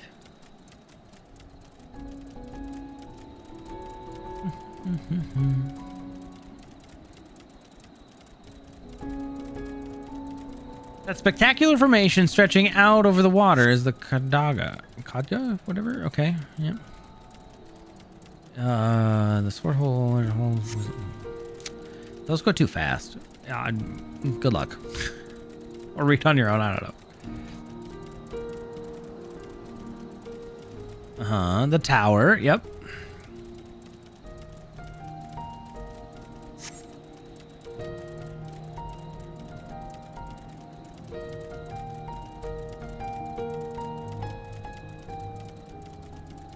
Almost there, though the main part of the hatchery is atop the cliff. The outpost itself is on the beach.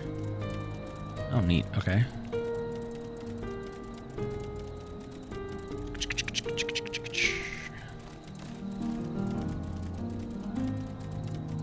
Hamza Hatchery. Every time I hear the word hatchery, though, I think of StarCraft, so. Good old Zerg.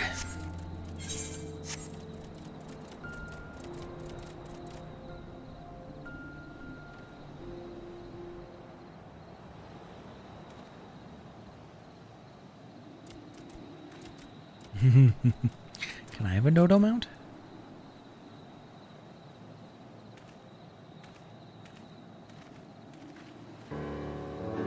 And here we are, manned by the Radiant Host. This outpost is our first line of defense against the tower.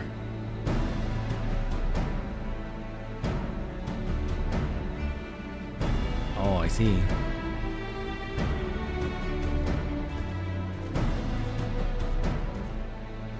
Well, well, who should it be but young Varshan on an errand for the satrap? I am. His Excellency bade me come to collect your report. He also wishes to express his heartfelt gratitude to the brave men and women of the Radiant Host for their unflagging dedication. We simply do our duty, but we are honored to receive His Excellency's regard. Hold on. Oh. And yet, for his boundless benevolence, his treatment of one so young could be regarded as callous. Though we have enjoyed relative peace and calm for these past few days, this remains the front line of battle. No place for children. Your predecessor, too, often traveled alone. It's been, what, 2 years now since you took over? I wonder how the fellow is faring.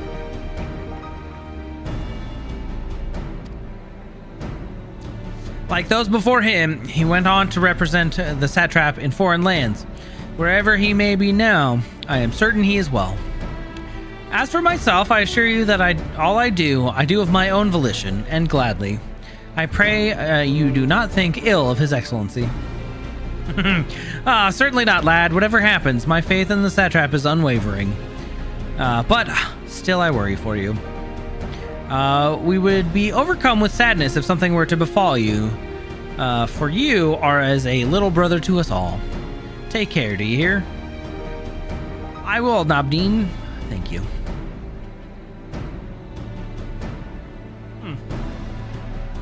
And who might this be? Not Honish by the look of her. Permit me to introduce you to Element Box, the Eorzean contingent. Come to assist in the making of the talisman. From Eorzea, you say? Towers have appeared over there too, yes? Tell me, what is the situation like? May I suggest that you exchange information with our soldiers? Both parties would stand to learn for something of value, I believe. An excellent idea, given the unprecedented nature of the threat. Some of ours are understandably anxious. We'd be glad for any tidings you can share. You two bring Varshan the latest report and answer any questions he may have. Neat. Can I have their armor? Their little mouth guards look neat. Hey, Kaze. Good to see you. Hope you've had a good lurk. Mhoody. Here's a bonus one just because.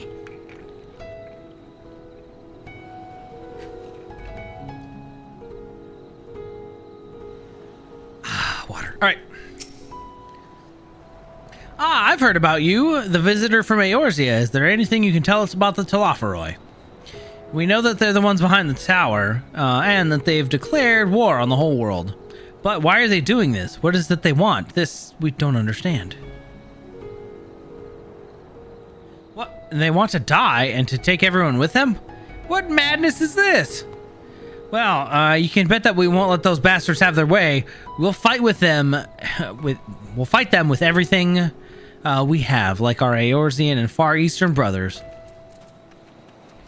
Now, ooh, wait a minute. Wait a minute. You wish to know about the tower? Well, to be honest, we know little and less about it ourselves. This Tower of Zot, as folk have taken to calling it, suddenly appeared where it did on the Isle of Nerunar.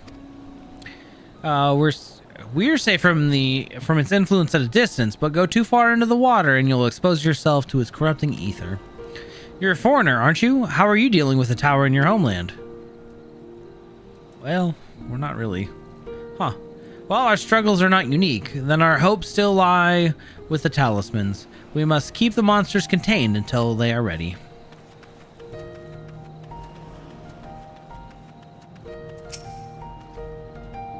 occurs to me I have yet to properly introduce our company. We are the Radiant Host, a military order under the Satrap's command. Our duty is to preserve peace in the land, be it patrolling the streets or dealing with heretofore unknown threats such as now. We train hard and admit only capable warriors to our ranks. Even so, we've struggled to contend with the fiends from the tower. Though we succeeded in striking them down on the 2 occasions they came in force, we had to pay a heavy price. What of the towers in Eorzea? Did they likewise spawn monsters? Yes. And big ones. So it's much of the same everywhere. Well, with every nation struggling, we cannot expect calls for aid, outside aid, to be answered. Nope. So what happens if we basically break the source shard? Right, we're the source world. What happens if it just falls? Does that mean all of the other shards just disappear? Well, finished speaking with the soldiers, have you? I was hoping it was as enlightening for you as it was for them. As a neutral nation and trading hub both, Radzat Han ordinarily receives a steady stream of news from abroad. Alas, this stream dried up when trading vessels stopped coming. Amidst the dearth of information, everyone had been grateful for your account. But come, you had best see to your original errand, as mine will keep me here a while longer, I'm afraid. I cannot guide you to the rest of the way. Were not, the path is straightforward. You need but follow the road east. Upon the Hamza, you will arrive before you know it. Brief though it was, I enjoyed our time together. Till we meet again. Thanks, Farshawn.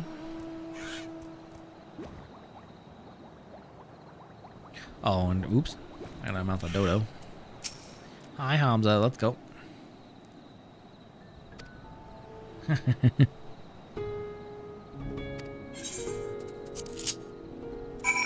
Alright, friend. Yeah, let's go this way. Well, technically the source was becoming closer to like the original world, right? So, if I understand correctly from all that's happened so far and what Emmett's Hulk has dropped in our lap, essentially one world existed, right? In the beginning there was one. This star. And the Asians lived there. And eventually a great calamity happened because they were playing with too much ether stuff. Very, very dumbed down version. And then they basically, the confluence? The convocation split into 2 parties. Most were for Zodiark to try to help stop them. Stop the calamity. And then there was the other one that was Heidelin to just kind of let it happen. Right? And so those 2 fought. And with every rejoining, Zodiark gains more power. And so now that enough have joined the source to become closer to the original state it was in, Heidelin is losing power, Zodiark is gaining more. Because Zodiark's not dead, he's just bound. No sooner do you arrive at your destination than the Hamza dashes off. He's just a baby. Is a Nuha. Aye, this is indeed the Giant Skull grounds, and I am Zenuha. Is there something you require? Giant Skull for the alchemist, you say? Ah, but of course, they shall have it. They labor tirelessly to deal with the tower, and 'tis the least we can do to provide them with the materials they need.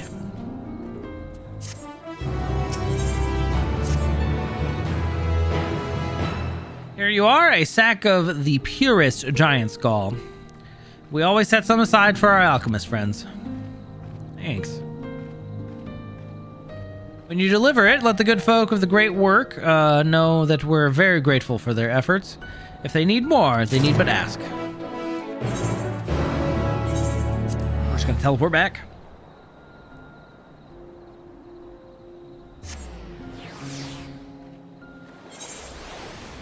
I don't know.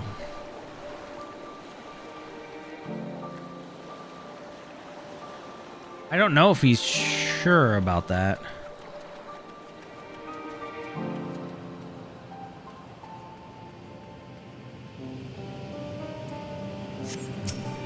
Hey, Natana. Ah, welcome back, EB. And I hope you have the giant skull. Here's a sack of it, the purest. Oh my, such fine specimens. Thank you so much for bringing these. We now have everything we need to make our next prototype. One that should be capable of passing our most rigorous test. When it is ready, it will be time for the true test. So please, take your ease while you can. There's no rest for me.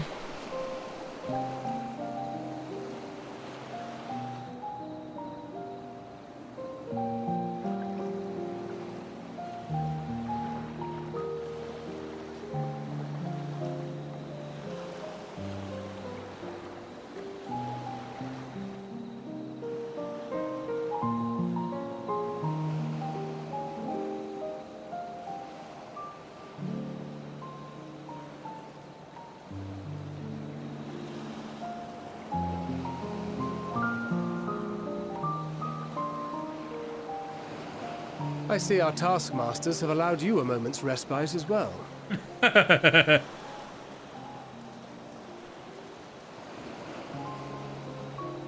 have to hand it to these alchemists. They are determined to see this endeavor of theirs succeed. I've never been one for blind optimism, but I sincerely get the sense they're close to a breakthrough. They had better be, or all this effort was for naught. The peoples of Eorzea, of the Far East, of Thavner, children of this star united in common cause against a dire threat. Yet ere they succumbed to suicidal madness, were not the Telophoroi born of her body as were we? They who cling to life and the promise of the morrow's dawn, against they who desire death and an ending of their own orchestration. The victors of this war alone will hold the right to answer the question of existence, of its meaning, and its worth. Poetic and ominous to a fault. That said, if it's an existential debate in nature, then our arguments might not be as persuasive as you'd think.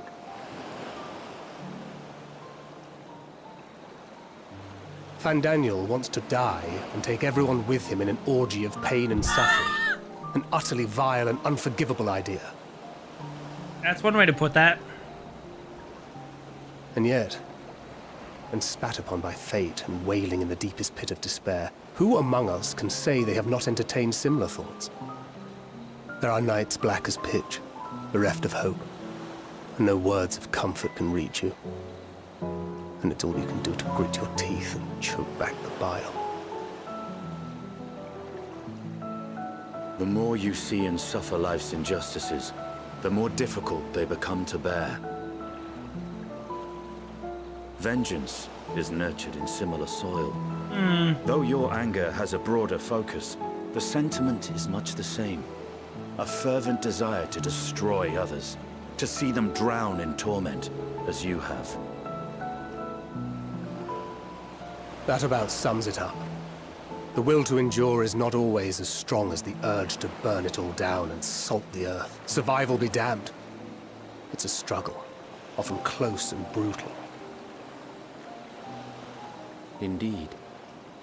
Well, I, for one, shall pray survival proveth more appealing in the end. Yeah. As will I. Besides, our chances are much improved when we've the company of others committed to the cause of life. Our vengeful dragoon here is proof of that. That's true.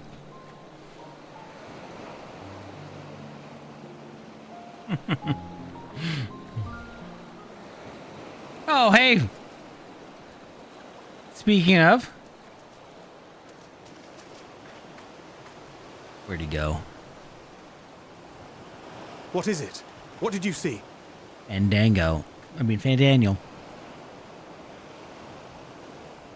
Fandaniel, are you sure?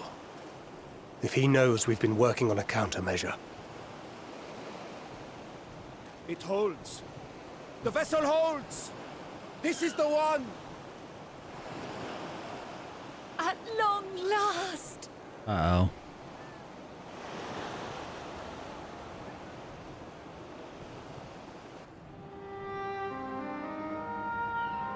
So, does one group need to have one of those, or what?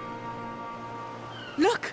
We have finally created a talisman strong enough to withstand our experiments. We've named it a warding scale for the time being.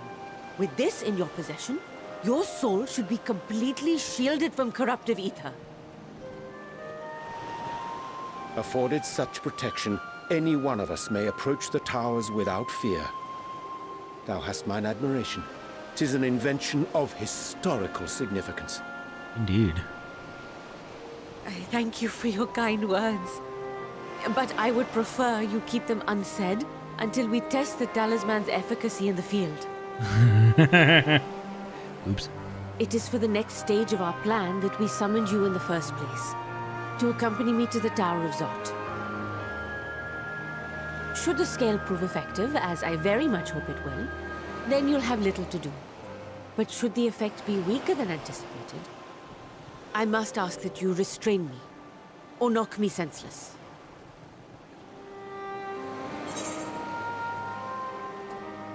Well, let's hope it doesn't come to that. Either way, we are fortunate to have you with us. Nidana, are you certain you wish to do this?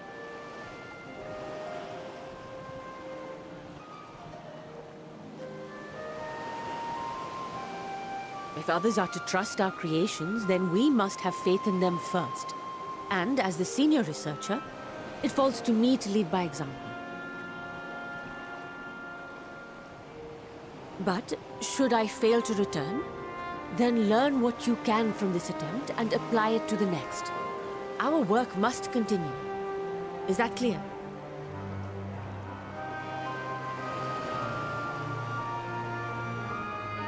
We'll keep an eye on the place while you're away. Assuming Fandaniel is lurking about, there's no telling what mischief he has in mind for us, or you. Be on your guard. Mm-hmm.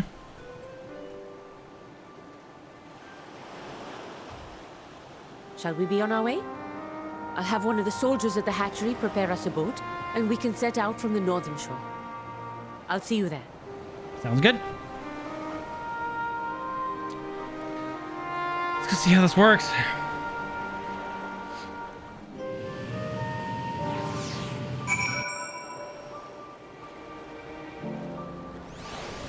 Welcome back.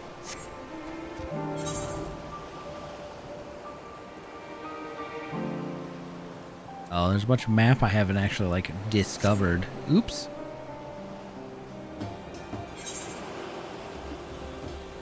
Oh man, look at that. Bam.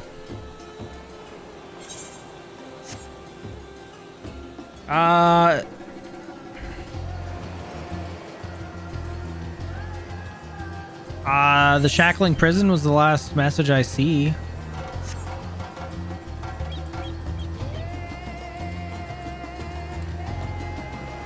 I don't know if anything came through after that, though. It's a rather finer boat than I had expected, but I won't complain.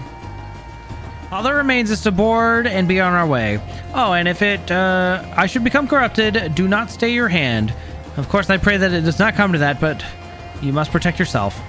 Other alchemists can fulfill my role, but you and your blessing are one of a kind, and perhaps our only hope for toppling this tower. For all our sakes, do not hesitate to do what must be done, whatever that may be. Well, the longer I draw this out, the more nervous I become. Let's be off.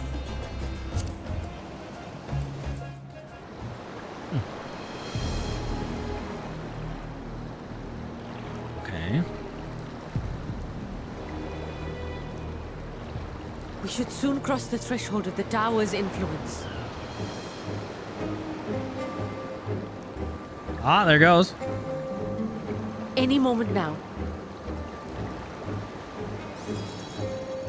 Oh, look at that bubble. It's working. And you are still yourself? Then I'd like to see how it fares closer to the tower if we could. I mean, I guess.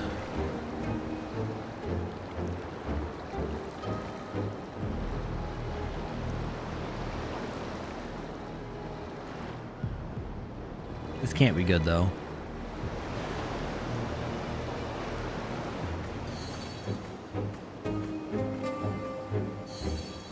So far, so good. The scale's protection appears to be holding. If we can just make it to the tower's entrance. I mean, you are right there, but... Monster's gonna come out. I don't like this.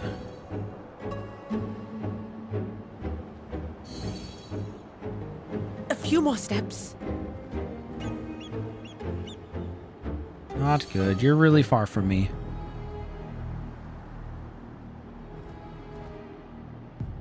Praise be to the sisters, we made it! And the scale has proven itself to be everything we hoped it would be. That's great. Please come back. Now we can focus on production. Once we've equipped and returned with an entire survey team, this menace will soon give up its secrets.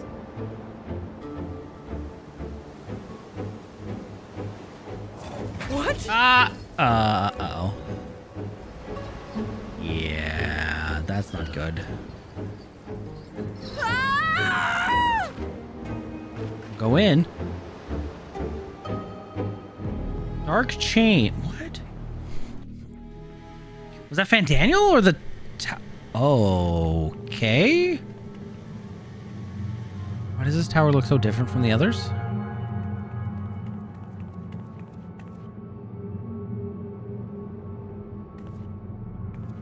Dude.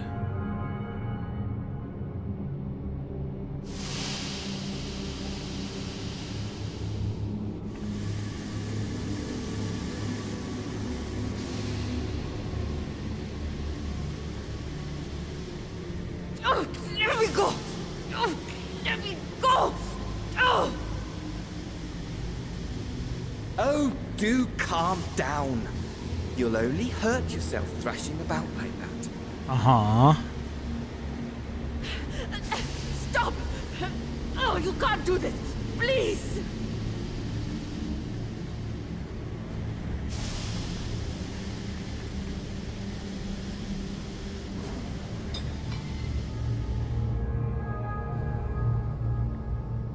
No! Nidhana!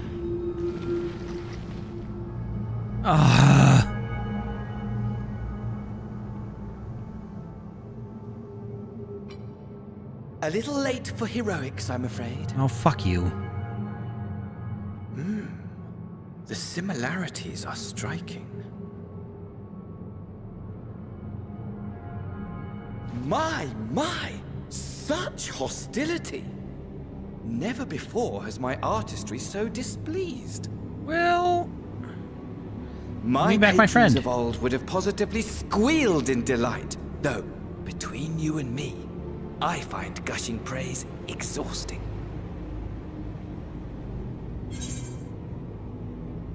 Patrons of old.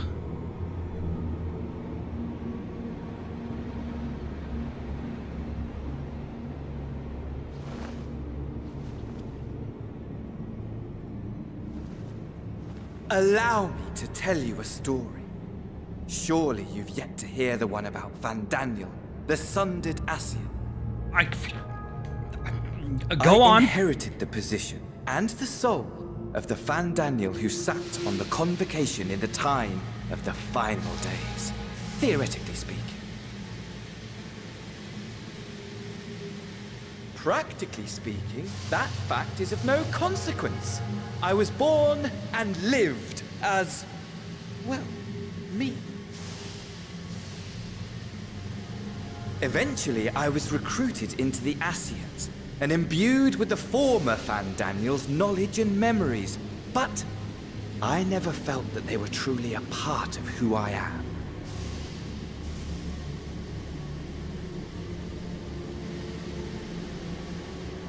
Wait a minute. How to explain? Perhaps if I told you who I was before my Ascian embrace, Although that chapter too is a past I've long since discarded. I have it on good authority you've poked your nose into an Allegan ruin or two. Yes? Yeah. Then I expect you've heard of me. The old me.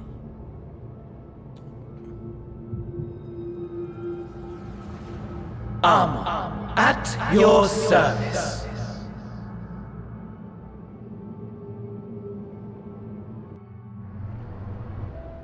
Amon, huh? Imagine a nation of unbridled prosperity.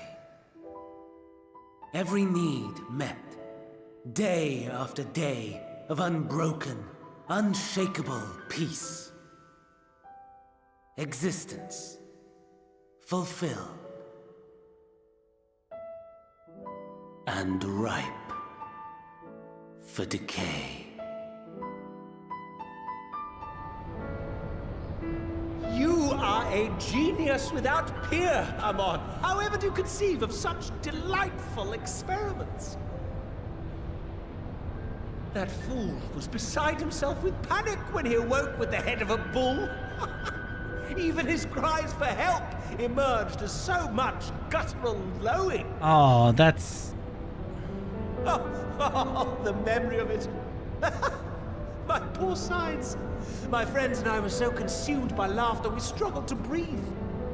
That seems really cruel. Really, really No cruel. more than entertainment for bored wastrels ignorant of its worth. My all-consuming work. But it was not their only indulgence.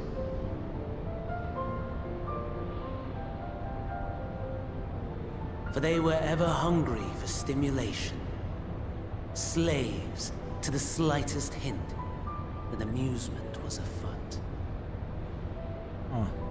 Our nation was ailing, but I would see the poison purged. I resurrected a legend, our first and greatest emperor. So this is the Crystal Tower, guys. And just as I had planned, he set our wayward empire back on the path of conquest. An inexhaustible ambition carried us onwards, always onwards. Yet, he who delivered to us such glory was not to be satisfied. Heed me, Amon. No matter how vast one's empire, or full one's treasure vault, all is rendered meaningless by death. In the end, all is lost.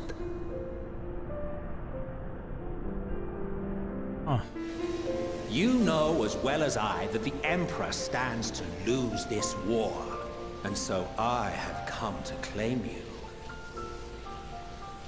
For while your methods leave something to be desired, we cannot deny the results of your work.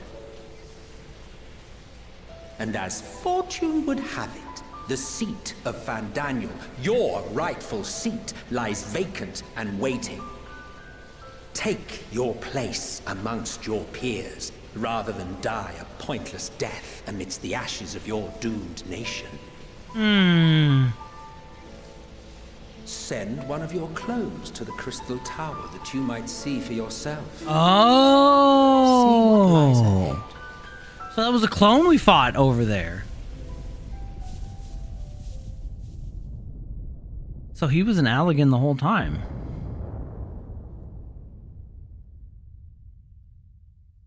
The fall of the Empire affirmed the truth. Majestic and tragic, as the Emperor foresaw. Scheme as you like, build as you will, nothing endures. What is life but a brief jaunt ending in emptiness?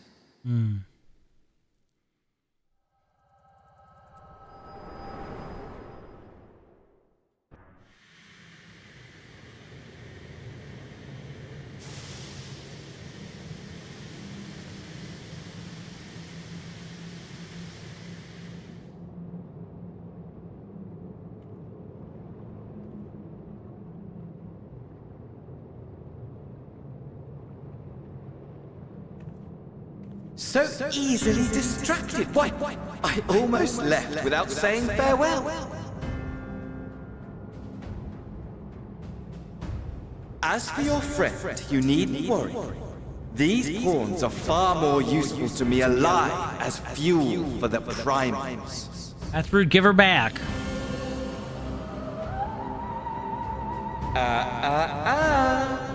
If you attempt to pull them free, they will die. So, enjoy tackling that conundrum with your comrades.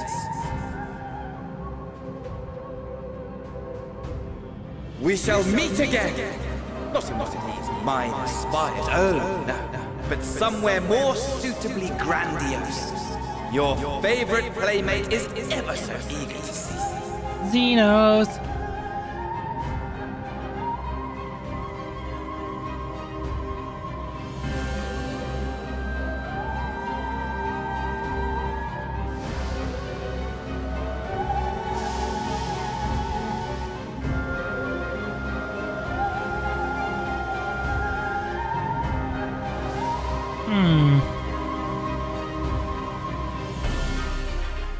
Interesting.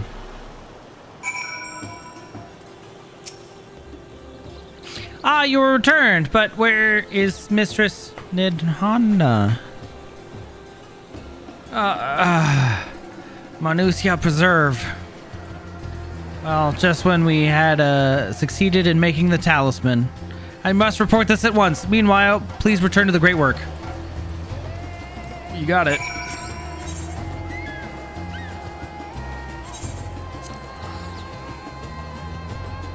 Not good.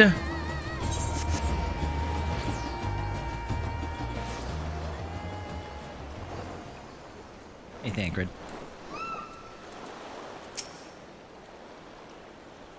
Something's gone awry, hasn't it? What happened? So it was Fandaniel after all. Damn that bastard. Well, I'm sure you wanted to do more, but you were right to return here first. We must tread warily, lest we endanger Nidhana and the other captives.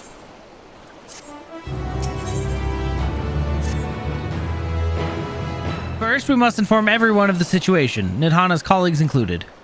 I'll call them together for a gathering, but I think it would be best if you were the one to explain. That's unfortunately fair.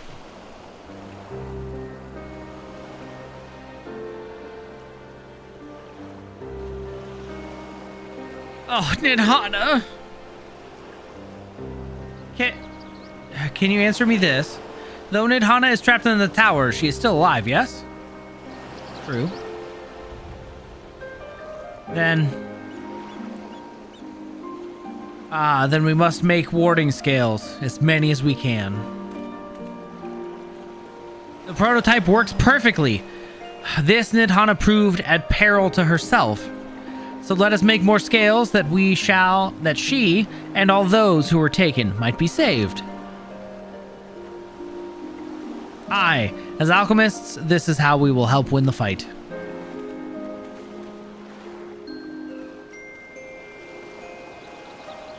Oh, hey Varshan. My friends, the satrap has made me aware of the tragedy. He offers his heartfelt condolences and reiterates his pledge to provide you with all that you require. To that end, he bade me give you this link pearl, that he might personally discuss the production of the warding scales with you. Wow. And for our Eorzean visitors, I bear an invitation. In her report, Mistress Nidhana noted your vital contributions to the talisman's creation. This fact came to the satrap's attention, and in recognition of your deeds, he wishes to meet you. What? In addition to thanking you in person, he would also discuss further avenues of collaboration. And so, if it is agreeable, will you not accompany me to Radzat Han for an audience with His Excellency? I don't see why not. We should be honored, of course. Closer cooperation between our lands can only be to the benefit of all. Well, then it is settled. Please come to the gates east of Giant Skull grounds, and I will show you into the city. Okay, I guess we're going into Radzat Han.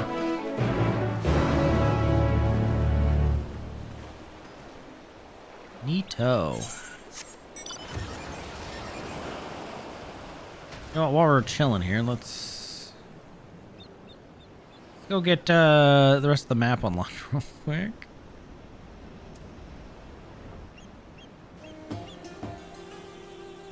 Alright. I want to look something up while we're doing that. Complete all those. Boom. And then...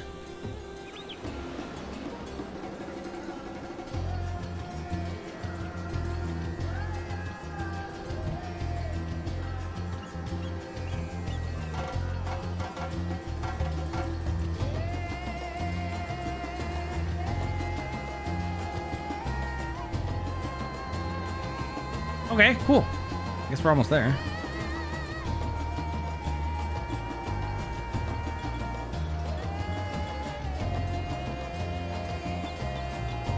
There's just a big old, like, stage out here. That seems weird.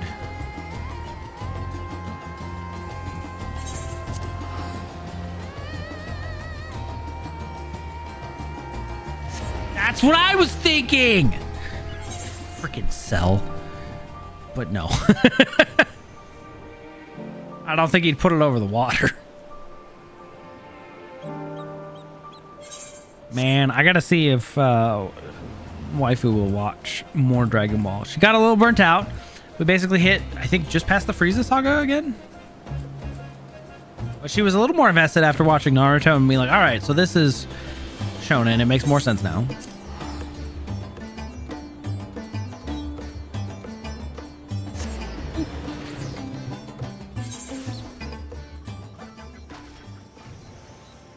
Such pretty colors. And of course, a freaking snake.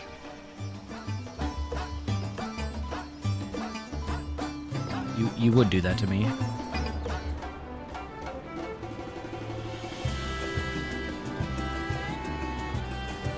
Well, she was binge watching it while she was like working, so it was just kind of background noise for her.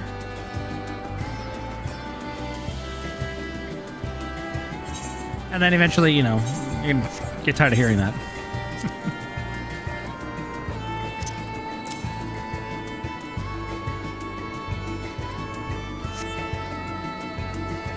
English.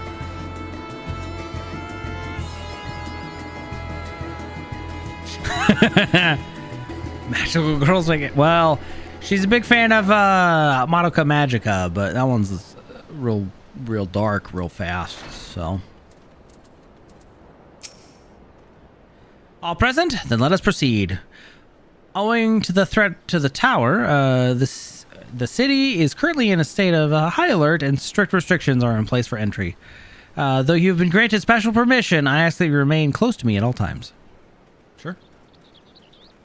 In we go.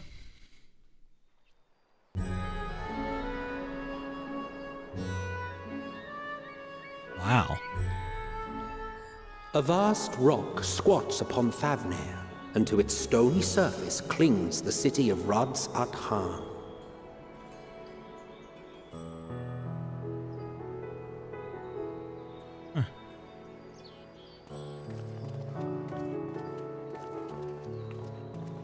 Ye who enter here are subject to the scrutiny of gods, the gate's most watchful eye. The orb which beholdeth the truth of all things.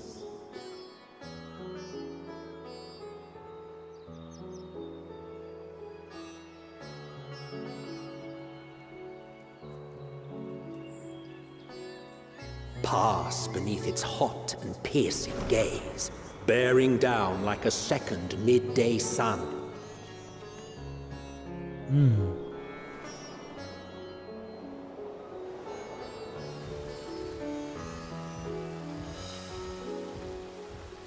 The fragrant haze, a mixture of sweet incense and acrid smoke. The cries of merchants mingled here with lively melodies accented by dancers' feet.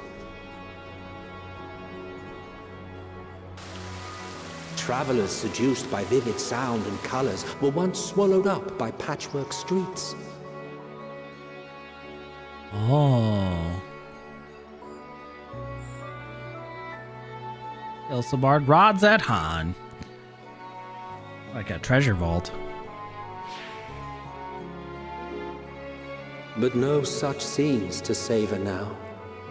To what somber present does that divine eye bear witness?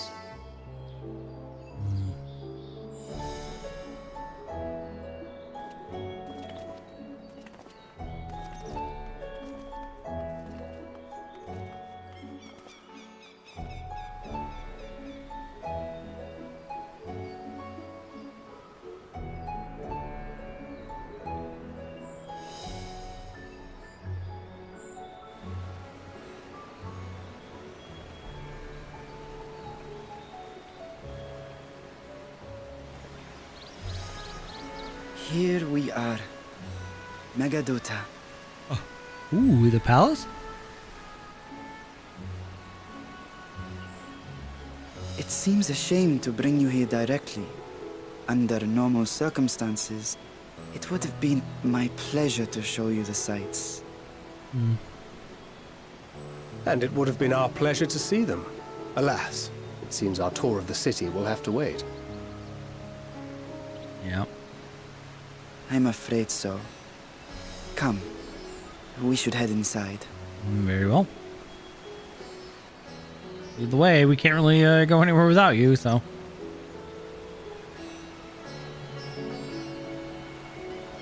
I want to meet the Satrap's dragon, though. Who do you make a bond pact with?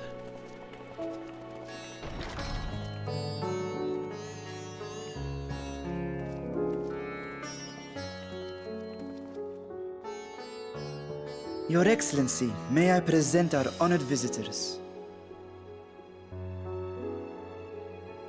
Ah, splendid. Most splendid.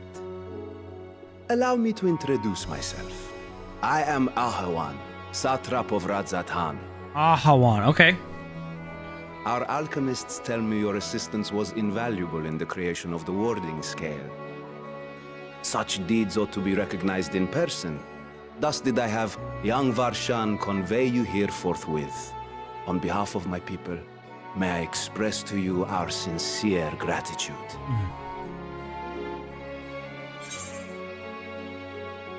Well, not everything went to plan, unfortunately. Welcome back. I assume you speak of Nidana. A regrettable incident indeed. Her colleagues insist that we honor her wishes and trust in the talisman, that it will be instrumental in saving Nidana and the others. True. I am eager to hear your opinion on the matter, so let us not stand on ceremony. Come, sit. If you insist. I think not. This charade has gone on long enough. Show yourself. Forgive me, but were you expecting musicians, perhaps? There are no performers waiting in the wings at present, but arrangements could be made if you'd prefer. What the f***? Nay, he hath the right of it. The time for artifice is past. Raise the curtain. Dragon? As you wish. Dragon, dragon, dragon, dragon, dragon, dragon, dragon.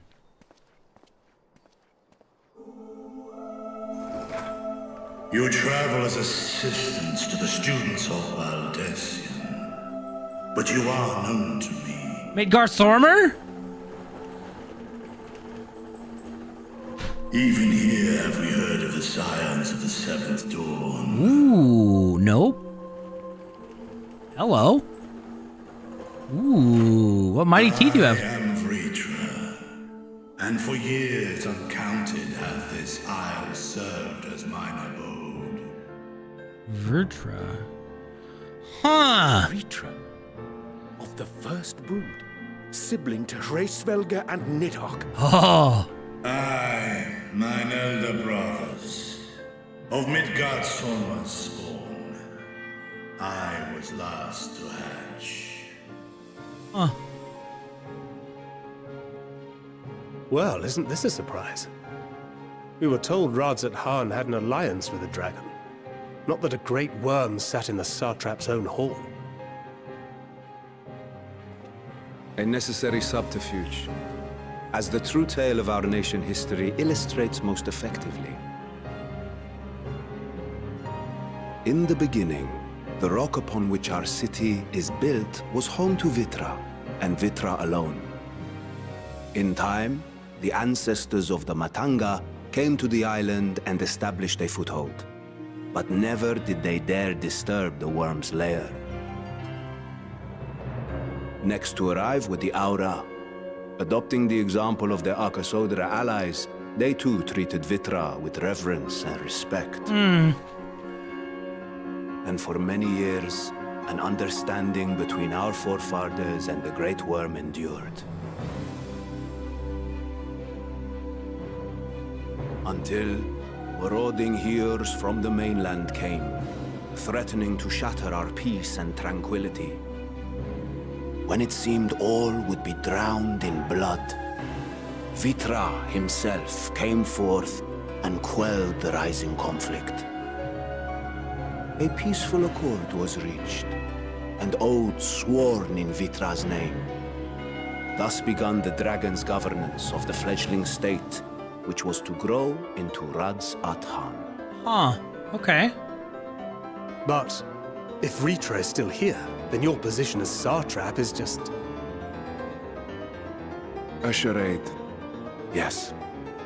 And one which my family has performed faithfully for generations. Wow. Many envy the great worms their power. Were it known that I ruled here, then the fires of war would burn without end. Yeah. I would not be the flame which consumeth my people. Those few who join me in laying our country's foundations were, perforce, sworn to secrecy. Your eye. It was taken. Oh. 'Tis here, buried within the semblance of flesh. Oh! The body before thee is but a simulacrum, constructed by the finest artisans of Razatan. With mine eye nestled within, it doth serve as an inconspicuous vessel for my wind. That's really clever. Wow. Okay. That would explain why I felt the presence of a dragon upon our first meeting. I am woven with words fashioned to deceive such arcane senses. You can't fool another dragon, though, especially of the brood. Short-lived, it seemeth thy fusion with my brother hath left thee much altered. Destinian warm blood. Mm-hmm, mm-hmm.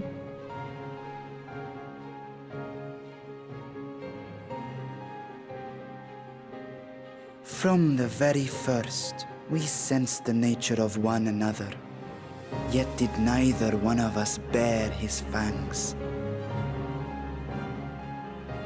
That is all I need know of thee for now.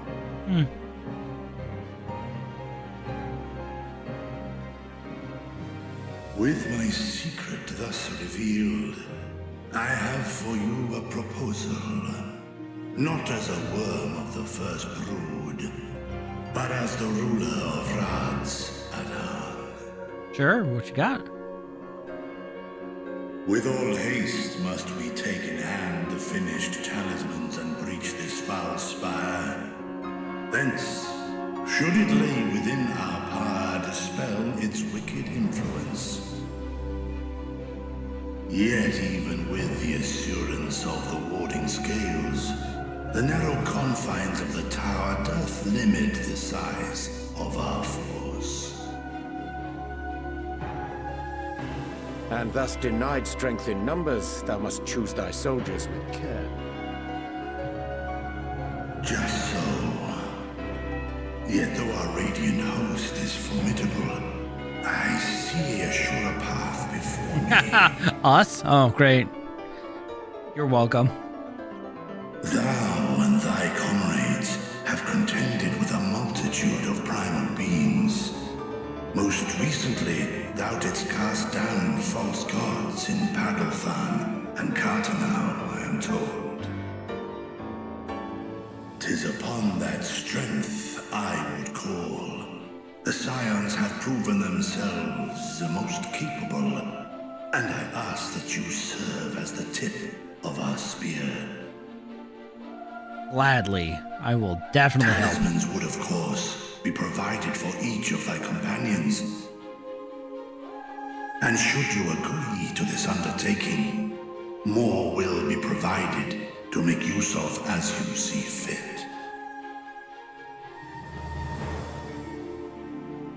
There's no denying it's a dangerous proposition, but the rewards may far outweigh the risk.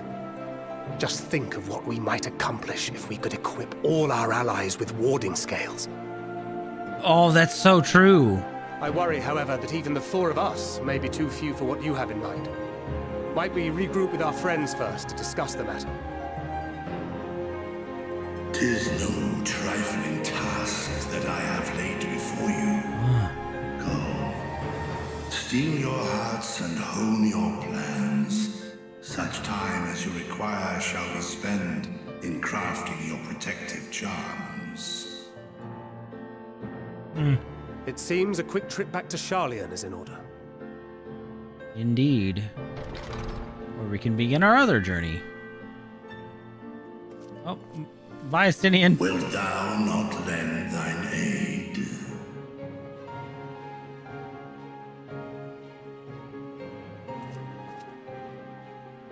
Whether your request be made as a great worm or the ruler of Radzat-Han, I see no reason to refuse, nor will I.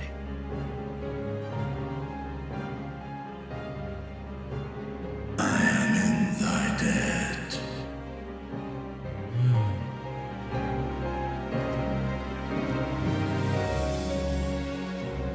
Awesome!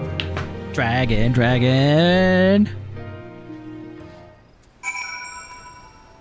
That's actually really cool. Right? So that sounded like Gosetsu though. I think it's the, if you look it up, it's probably the same voice actor for Gosetsu. And nice, Talika. So you and Hubby killed Va3, so let's see. Mount Golg, and then there was the Va3. You're real close to the end. Hey. Keep it up. Sorry, I had to think on what comes through so far. That meeting took a rather unexpected turn. Now we have a clear objective ahead of us. Let us rejoin with our comrades in Charlian and muster a suitable crew for our foray into the Tower of Zot. Oh, and if you haven't done so already, be sure to attune to the Aether right here before departing. Unless, of course, you enjoy violent nausea. Yeah, no nausea for... okay, I didn't mean to hit that button. Oops. Yeah, we should be good. Okay. 1,500? Oh, these are getting so expensive. Worst arc over. Well, it still beats Stormblood. I don't need that. I already used it. Alright. It is about midnight. We'll see how we go. Just as I was getting used to the balmy Thavnair, we're back here in chilly Charlian. Take care not to catch your death, eh? We need you for battles to come. Now then, your investigation here remains. But when that's over, we can take stock of all the developments and discoveries. And then go help our new friend.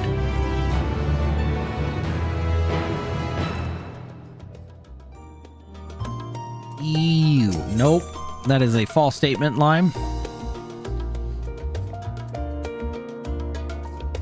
Alright, so this is technically a good stopping spot, right? But we could just keep going. So that's what, 9 quests there. There's 9 quests on this end. Oh, jeez. Okay. And then we get to the Tower of Zot. Let's at least try to get there, although that took a long time. Yeah, let's try to get through the Charlene quest chain, and then we can hit the Tower of Zod, I think. We'll see how we fare, though. I was yawning a lot. You can't sleep either? Dang. An unsettling change has come over Charlian, but together we will divine the underlying cause for the Forum's callousness. As I mentioned before, however, questioning the counselors directly is a fruitless endeavor. They seem to have already come to a consensus as to what and how little they are willing to divulge.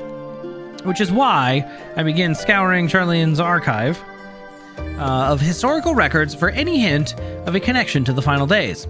Suffice it to say that progress has been slow. There are only so many dusty pages one can skim in a day. But now that I have this band of willing reinforcements, the search should prove all the swifter. Let us reconvene outside Numenon. Okay. Exit the annex to the right, and you'll find the archives on the western edge of the woods. Okay. Not Phenomenon, Numenon. I don't know what Numenon is, but alright. Some of these words, man.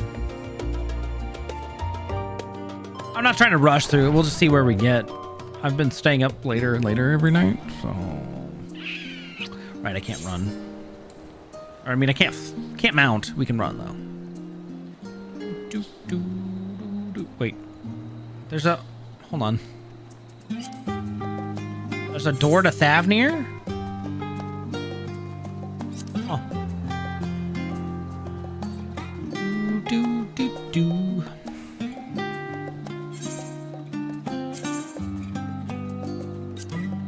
Alright, since we have more people again. Alright, which outfit do we prefer? Current? Or this one?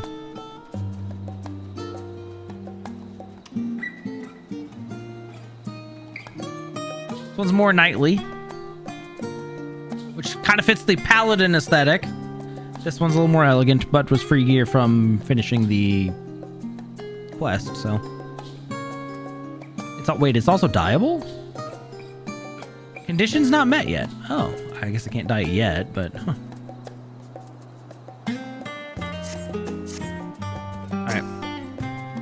Current. Okay, one for current. My directions were easy enough to follow, I hope. In any case, you stand now before the doors of Numenon. Charlian's grandest collection of books and tomes. This building is actually only an entrance, and one of many at that, for the archives of Numenon extend deep beneath the surface like roots of a tree. The vast halls of the great Google Library pale in comparison to Numenon's endless maze of subterranean chambers. Any citizen of Charlian is free to enter and peruse its shelves. Well, most of its shelves. Only Archons are afforded access to certain restricted vaults. I've dispatched Ishola and Raha to investigate those. Meanwhile, Alice and Alphino will help me continue my search through the stacks open to the general public. Your status presents more of a problem. As a non-citizen, you are only permitted to browse the first floor here at the entrance. So, even so, there should be a number of books which touch upon Charlian history or forum policy. Your task will be to find and study the relevant publications. I promise you a working knowledge of those subjects will make it far easier to spot the sort of clues we're looking for. Let us be about it then, shall we? I've told the others to meet us at the stone benches over there once they found something promising. Once they found some promising tomes. Happy reading. Sorry, I don't read. Reading is not my forte. Oh boy. Brightly colored books. Story of Charlian. Sure, actually. Long, long ago, on an island in the northern sea, there lived a Rogadin man by the name of Nunkref. Nunkref was a student of astrology, and he divined that a flood of terrifying proportions would soon sweep over the lands of Eorzea. So it was that he built a gigantic ship, assembled a crew, and set sail for the imperiled realm. The flood arrived as foretold, and to their horror, the strangely churning waters drove the people towards the ocean. It was there, however, that Nunkref's crew hauled them aboard his ark. Wow. But the dangers had not passed. A towering wave approached, threatening to smash the vessel to pieces. With only moments to spare, Nunkref wove a mighty spell of teleportation and shifted the entire ship to the safety atop Abelathia's spine. Refugees from the surrounding regions huddled there alongside them, but it was not long before disputes over a dwindling supply of food led to violence and bloodshed. Saddened by this sight, Nunkref gathered to him his crew and his grateful passengers, and abandoned the ark to those reddened peaks. They journeyed to the coast, where they built a new ship, intent upon returning to the northern seas. They landed on a beach of an island and settled upon that very spot. That settlement prospered and grew, and in time it became the city of Charlian. Oh, where we live to this day. Interesting. So that was basically Noah's Ark, is what I just heard. Hi. That's okay, Wicked. You do you. All right, the title on the spine reads The Roads of Old, the Colony. Sure, why not? Let's read all the books. Many years ago, on the banks of the Thaliac in Dravanian hinterlands, a Charlian colony once thrived. This settlement was originally established as a mere outpost to study the ethereal sea in the year 1311 of the 6th Astral Era. Scholars dispatched to Eorzea found the facilities wanting, and their demands encouraged a gradual expansion in structures and services. As rumors spread of a growing community of academics, the area was further inundated with Eorzean students hoping to share in the renowned wisdom of the Charlians. 50 years later, the Forum passed a motion to recognize what had become a flourishing town as an official Charlian colony. The Eorzean students, residents, took to calling the colony itself Charlian, which led to no small amount of confusion when discussions turned to the subject of the motherland. In response, some Charlian inhabitants, if pressed for a name, would simply refer to it as Emporium. Following the Exodus, however, goblins and treasure hunters claimed for themselves a corner of the abandoned colony and gave it another name, Idleshire. The following chapters go on to introduce the most prominent features of Idleshire. The book does not contain additional information about the Forum. Okay, we don't care then. Time woven. Okay.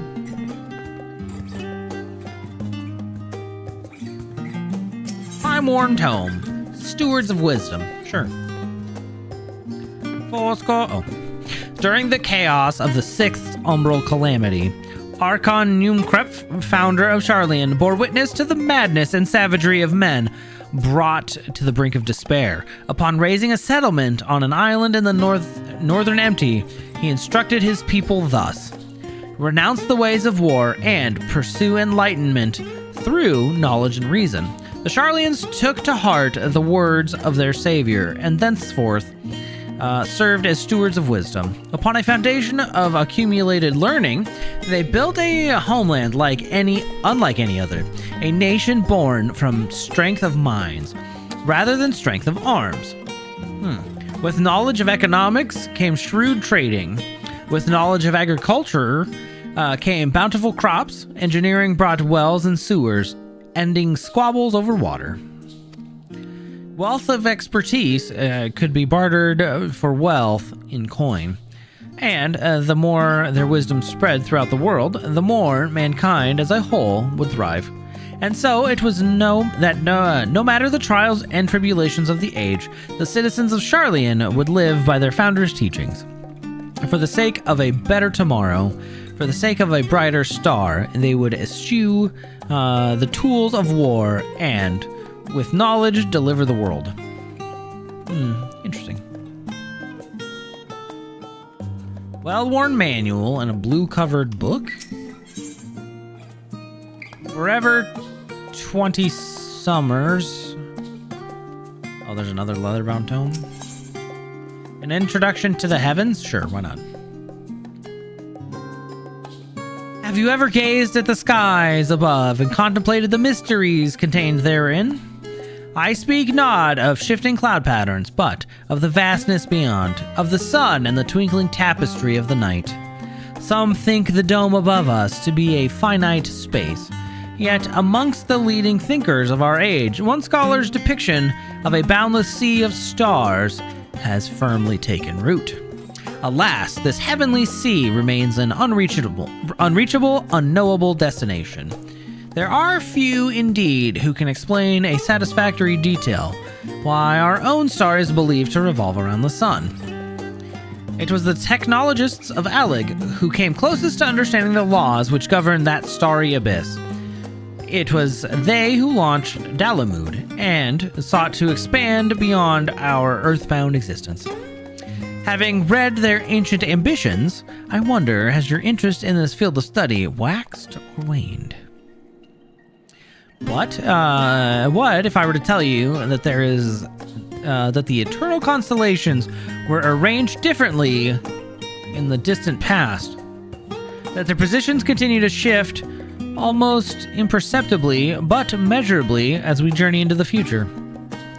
Would it shock you to learn that the stars drift further and further apart, and may indeed do so forever?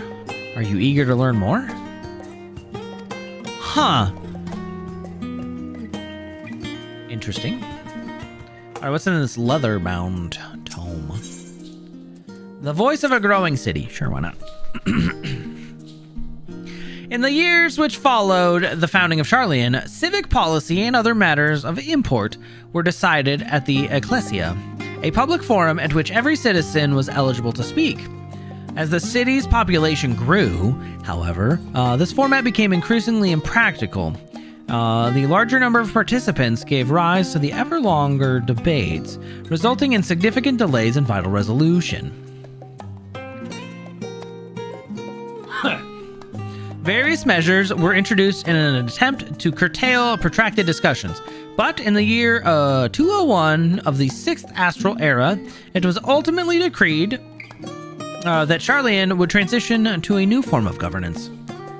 The nation would now be led by a body of 99 members, citizens chosen from amongst their peers by means of a nationwide vote. Thus was the forum as we know it today conceived and created. Okay, can I read the other book? I can. Good.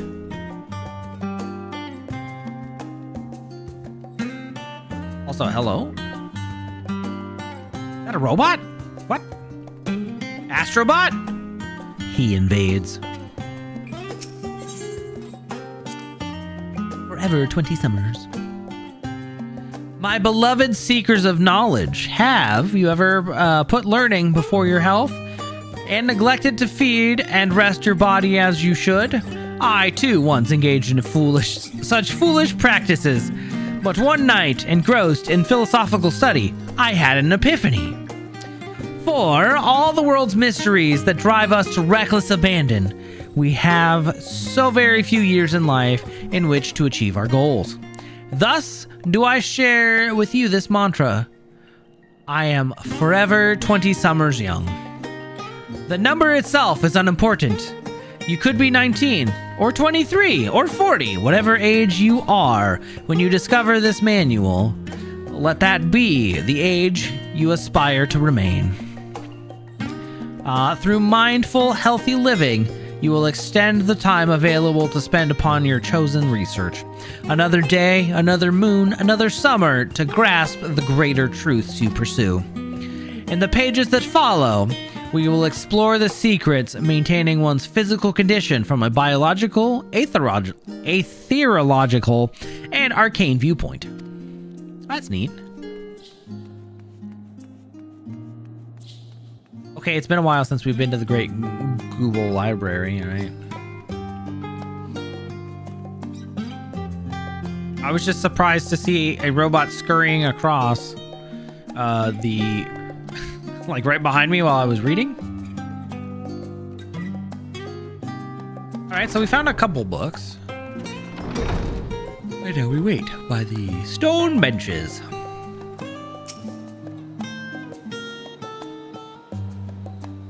With my Gala kitten, look at him. Oh.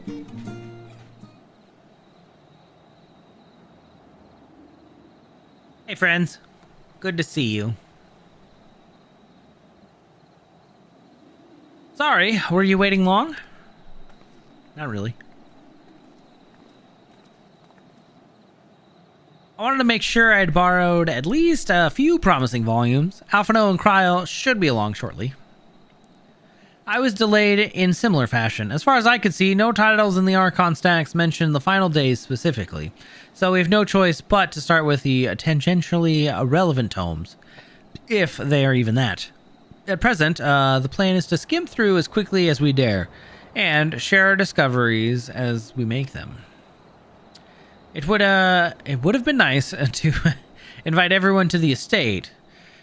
Plenty of comfortable places to read, and a ready supply of hot tea. Oh, I was always quite fond of reading outside, but it's not about the little pleasures, is it? You miss your home. It's been difficult. After our arrival, we managed to speak with one of the family servants and ask how things were. It seems our father has instructed the staff that even if Alphino and I were to return to Charlian, we were not to be allowed to cross the threshold. Jeez. A harsh measure indeed. I hope that our efforts to understand his position and that of the Forum will perhaps lead to a reconciliation. Well, we'll mend this rift one day. I'm certain of that. And what of you, Gaha? Have you been to visit your family, or do they not live here in the city? Huh. Well, my situation is somewhat complicated. I was raised in Charlian, yes, but I was actually born rather further away.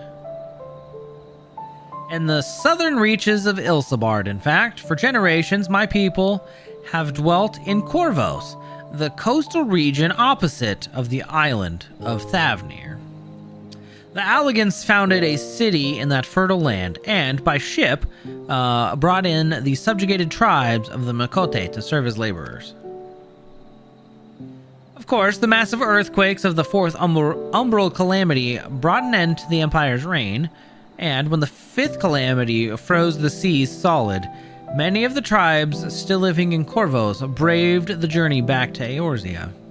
My ancestors, however, chose to remain, that they might prevent the remnants of Allagan technology from being misused. Isn't Corvos under Garlean rule? For the past 15 years, yes, some semblance of local culture remains, as is the case for most imperial provinces, but Garlemald renamed the region to Locus Aemonis. Huh.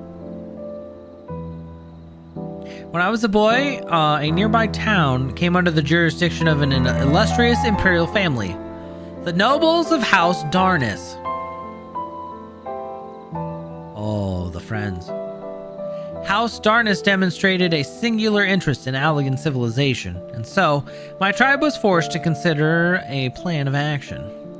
For some time, voices had been raised in favor of abandoning our ancient customs. After all, the Allagan Eye no longer passed to our eldest children as reliably as it once had.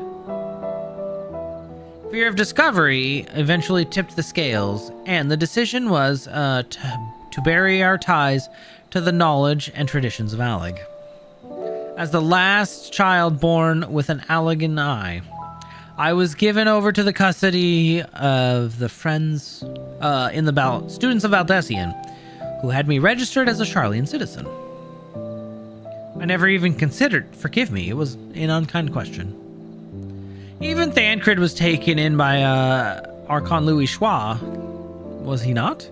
Stories of adopted waifs and rescued orphans are more common among Sharlayans than you might think. Yet, regardless of our origins, we are all provided with an equal opportunity to learn. And with sufficient perspicacity, whatever, we outsiders can even earn the vaunted title of Archon. 'Tis exactly why I have such a love for this country, and why I wish to remain a nation of which its citizens can be proud. Hear, hear. Another good reason to get to the bottom of the Forum's stubbornness, aside from the trifling matter of our impending doom. Excuse us while we try to make some headway in these books, Ibi. More company should be arriving any moment now.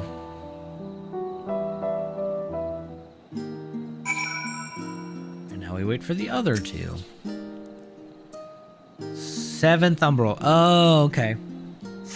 I see.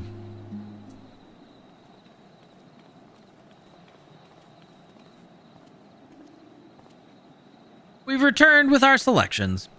Although, I must say, the pickings were quite slim indeed. Mistress Kryle has already flicked through every history book devoted to disasters, and more than a few which barely made mention of them. As such, we will be looking into research papers on the Umbral calamities, as well as articles written by prominent forum members.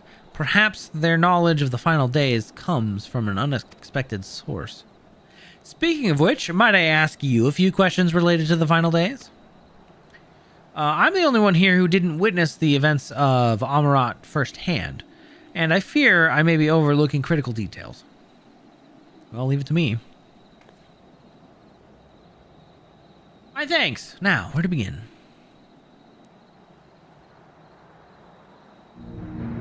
First things first, what kind of phenomena did the ancients encounter as the final days drew nigh? Ooh, boy. So, a complete destabilization of creation magics. Yes, the unfolding catastrophe wrought havoc on all manner of life. The chaos extended to the ancients themselves, causing their powers of creation to spiral out of control. Fear and despair manifested in terrible, tangible fashion. Meteors raining from the sky, fire erupting from the ground, indescribable abominations prowling the streets. That more or less aligns with my understanding. If only the arts of creation had survived until the present day, we might have had something substantial to analyze. To the best of our knowledge, however, those techniques were not preserved or passed on. Ishtola surmises that the closest known magic of that is the summoning rituals promulgated by the Asians. Was there aught else of note which heralded the approach of the final days? They say there was a keening sound from... Okay.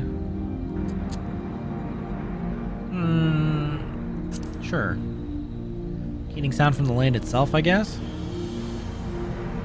Yes, the Amaratines spoke of it, didn't they? We never did hear this sound ourselves, of course. Thrust as we were into the midst of madness. But it seems that each and every day, one of the catastrophes was preceded by this ominous noise. Eventually, it resounded all across the star, and not even Amarat was spared. So the ground was crying out, you say? To be considered the harbinger of doom, it must have been quite distinctive and probably quite loud. I'll have to speak with one of the Numenon's Momets, and perhaps... Oh, and ask after any books which make mention of such sound. Hey, good luck with that. Last but not least, would you describe how the ancients sought to quell this unprecedented calamity? What definitive action did they take? They knocked Jalut... No, they summoned Zodiark.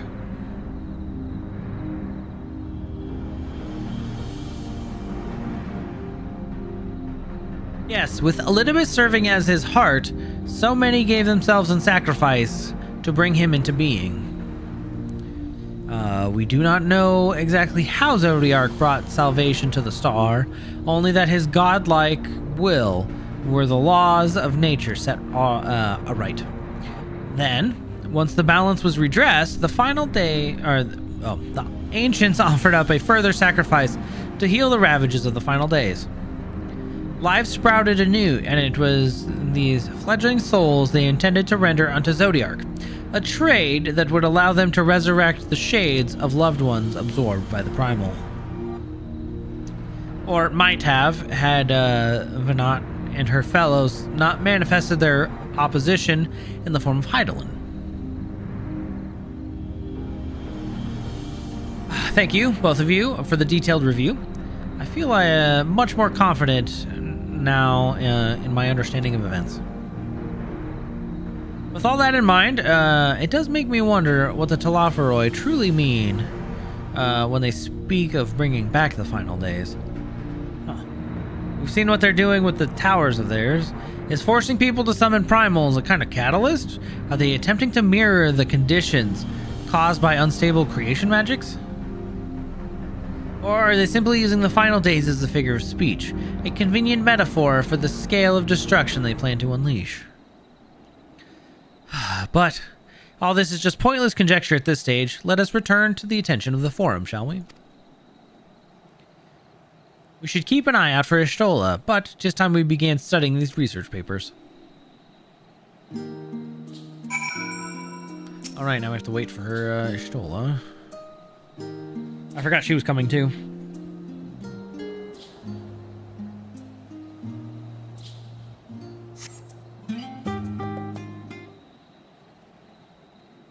There you are.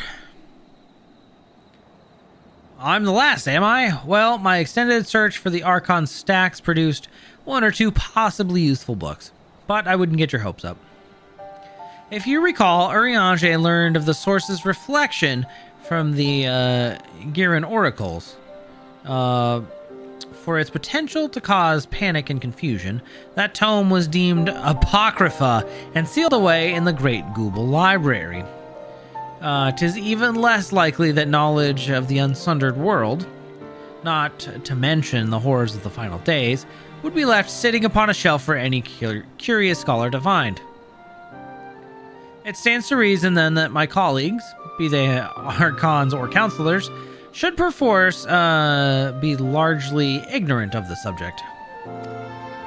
Yet when you confronted Master Fortunal with knowledge of the Telophoroi and their machinations, he scoffed at the suggestion that they posed a threat. He seemed adamant that the Forum would know if the final days were truly upon us. Which only supports the conclusion that whatever privileged wisdom is guiding the Forum's behavior, it is being kept secret from the rest of the nation.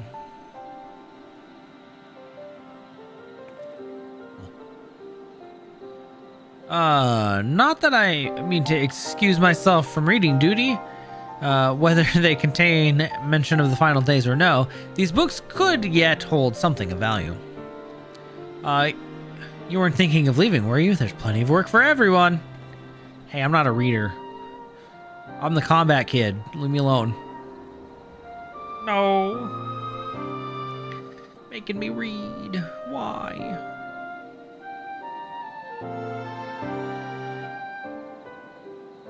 You labor for what feels like ages as Y'shtola's research assistant.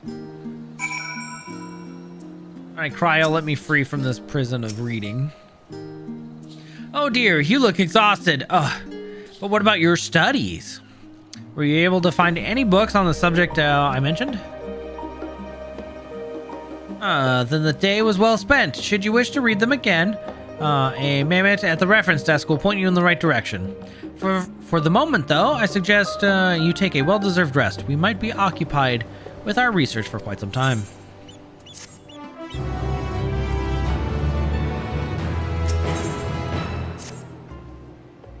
Ready for a tea break, Evie? I know I am. Honestly, my neck and shoulders are going to calcify if I don't stretch my legs and walk around for a bit.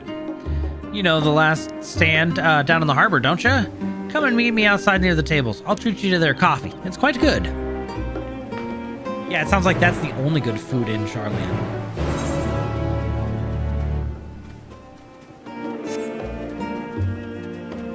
Hey, ATP. Yeah, you and Faye both, huh?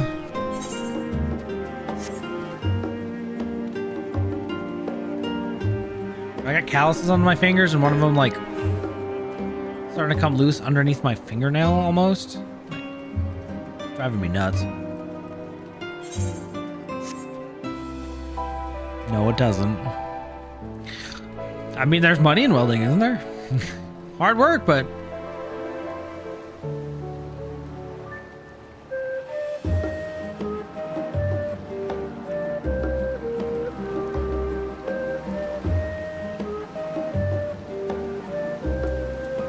Alright, Alice, what are we doing? As busy as ever, I see. How very Charlian that no other gourmet cafe has sprung up to compete for customers. Actually, this crowd gives me an idea. Before we place our order, why don't you ask a few questions and gauge the mood of the city? I'm interested to hear what the average citizen has to say about the Talaferoi. We might even learn something new. Worth a try, don't you think? Okay.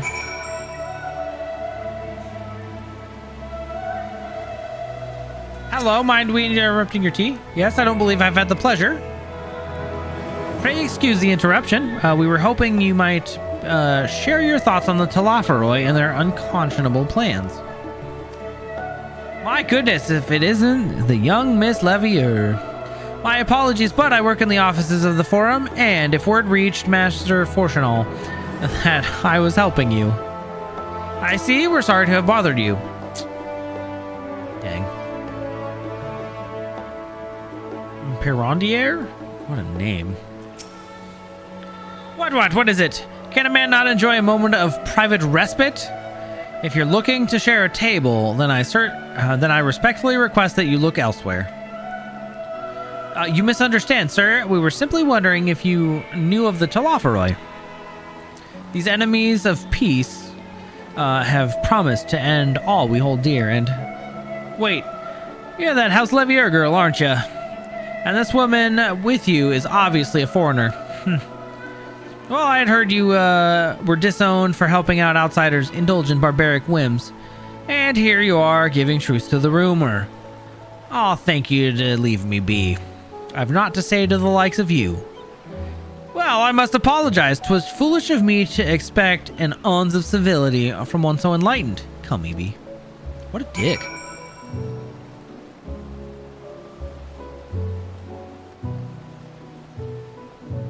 Hey, Dickin. I would like an Americano. Welcome, madam. What can I offer you today? Wait, is that Mistress Alice I see there? My word. How long has it been? Far too long. Me, Dickin, the owner of the Last Stand. I used to frequent his cafe on occasion, in between lessons at the studium. Well, that seems like an age ago now. I remember hearing that you and Master Alphino had set sail for Eorzea, but then you never came back. Lately, there's been gossip about your father disowning the pair of you. Everything all right at home? No, not really. It's complicated. And I hadn't expected complete strangers to be so familiar with our situation quite so quickly. Everyone has an opinion, it seems. Well, it is House Levier. No matter how discreet Master Fortunault may have been, news of your family's doings never stays secret for long. Things being what they are, what brings you back to the city now of all times? Well, we have questions, and only Charlian has the answers. Tell me, Master Dickin, have you heard anything about the apocalypse called the Final Days? What, like the end of the world? Nothing like that, I'm afraid. And what's that you're here to find? Information on this apocalypse? Yes, whatever we can learn. Unfortunately, your patrons appear to be unwilling to speak to me.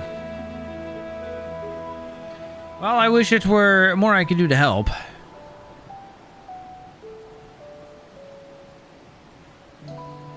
Ah, but maybe there is. You're a visitor to Charlene, aren't you? Well, then a few will know your face. Well, few will know your face. We should be able to pass you off as a server with none the wiser. Oh, jeez.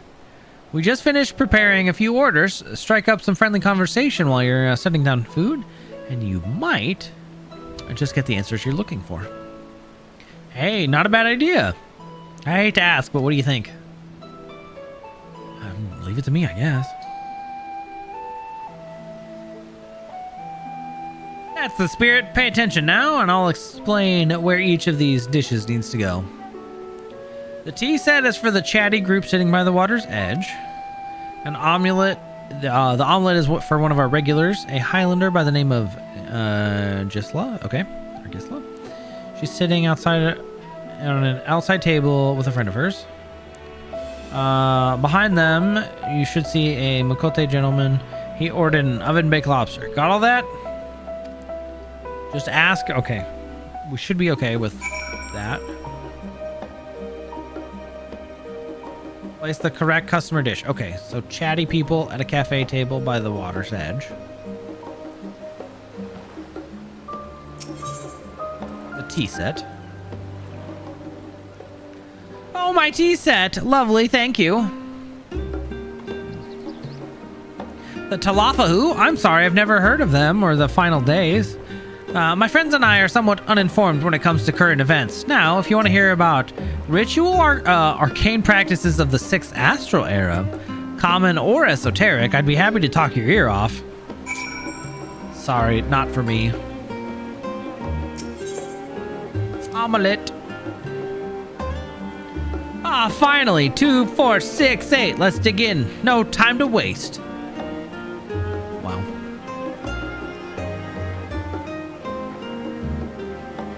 What? The Talafaroi? Ah, yes, I remember seeing the name in the latest Gazette. That and some grand claim about the end of days. Some old senseless warmongering. When will these fools grow tired of spilling each other's blood? Best to stay out of it, I say. The Forum made the right choice, and I fully support our decision to remain neutral.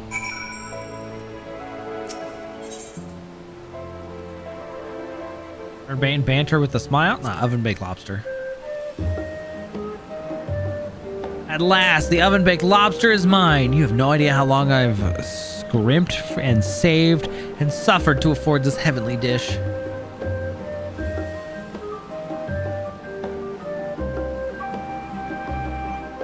Final days. This is the first I've heard of it. Although that would explain why my friend has been rushed off of his feet. It must be a busy time to be a gleaner. What's a gleaner? Huh? You don't know what a gleaner is? They're collectors of sorts. Travel the world procuring things that we haven't gotten here in Charlene. Priceless books, unusual live specimens, and so forth. And so, the name for those folks who trail after the reapers in the field, picking up every grain which was missed. Aye. By all accounts, gleaning is a most meticulous and demanding profession. If these Talafaroi make good on their audacious threats, then many uncatalogued rarities could be lost forever. Why else would the gleaners be buzzing about in such a frenzy? Watch the harbor and you'll see what I mean when they are carting loads in from the docks all day. It's never been this hectic before, not like this. Well, that was actually some good information.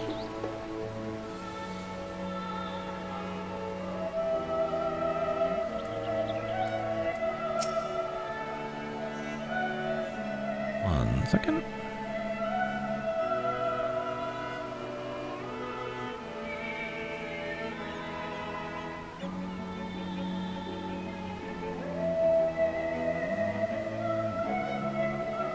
Okay. Any trouble with the customers? Were you able to get anyone talking?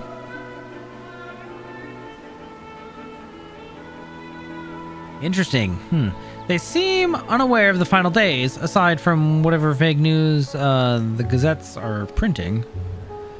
Even Dickon had nothing to offer, and he's the best source of gossip in the city. If the Forum does have secret knowledge, and they've done an impressive job of ensuring no one whispers it in the wrong ear. In any case, thank you for playing the part so well. Here, that cup of coffee I promised. But let's enjoy our drink somewhere else, shall we? Maybe behind the peristyle. Away from the gossips and their wagging tongues.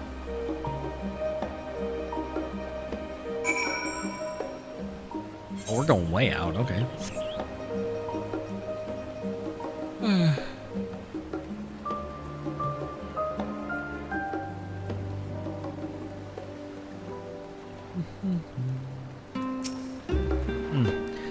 Yes, this should do nicely. Out of the wind and out of sight.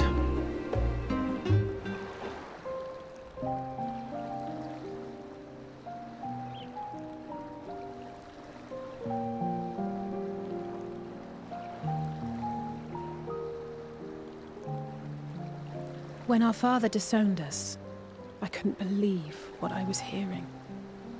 It wasn't until much later that his words began to sink in, that I began to feel the weight of what it meant.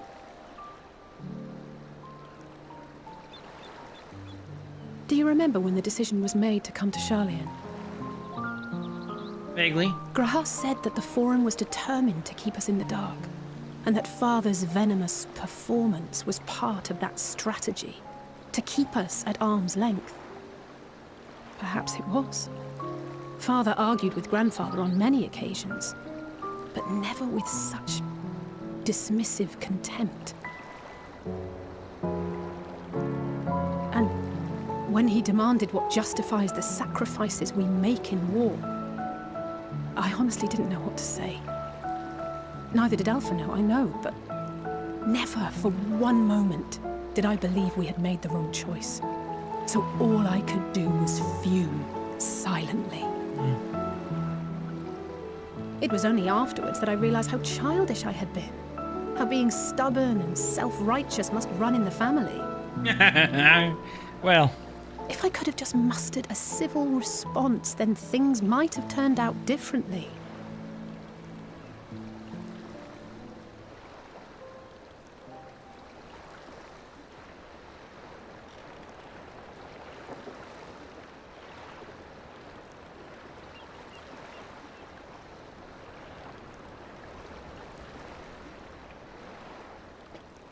They must be ferrying goods to Labyrinthos. What? A vast complex beneath the island. Charlian is famous for archiving knowledge from around the world. Well, that knowledge is not preserved exclusively in dusty tomes and desiccated samples.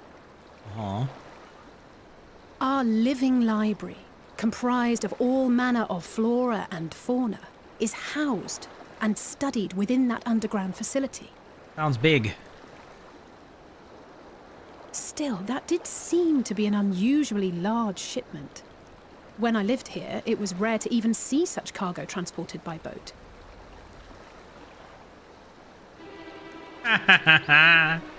Wait a minute. Didn't you hear something in the last stand about the gleaners coming and going more than usual? Yeah. Well, I think they're the ones we saw manning those boats. And gleaners answer to the Forum. If the appearance of the Telophoroi prompted this sudden burst of activity, then Labyrinthos may hold a clue as to what the Forum is planning.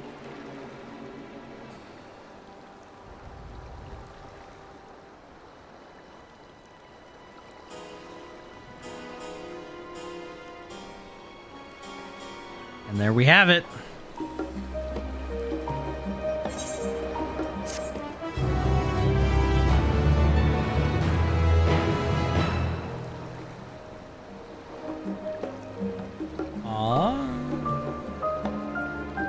That was only the second quest and we're 40 minutes in? Good lord. Alright, well, we should tell the others what we've learned about the Gleaners.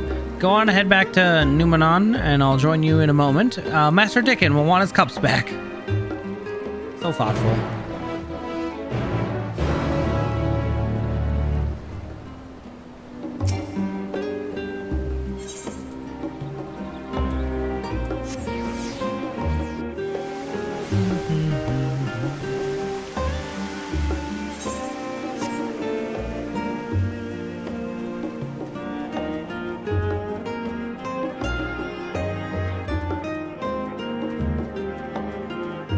I might need a minute to get up and stretch.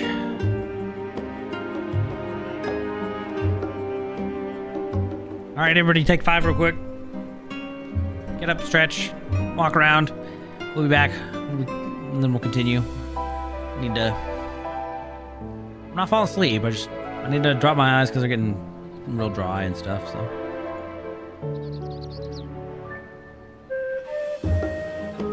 What in the Twitch? Hello?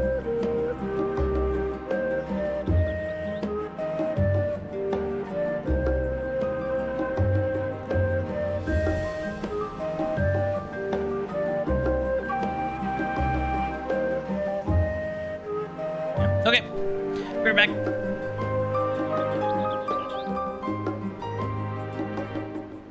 Oh.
Okay.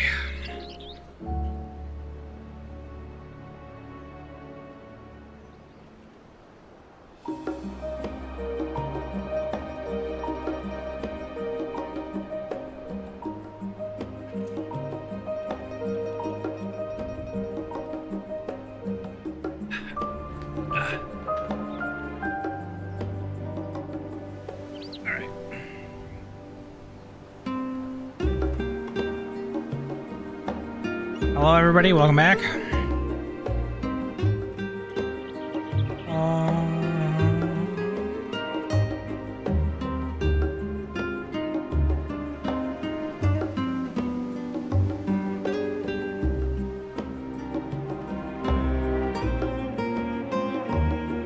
Okay. Let us continue. Hey, Cryo.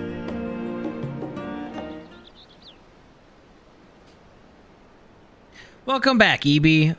Been for a walk and cleared your head, have you? Actually. Not exactly. We did some impromptu investigating and turned up information on the Gleaners.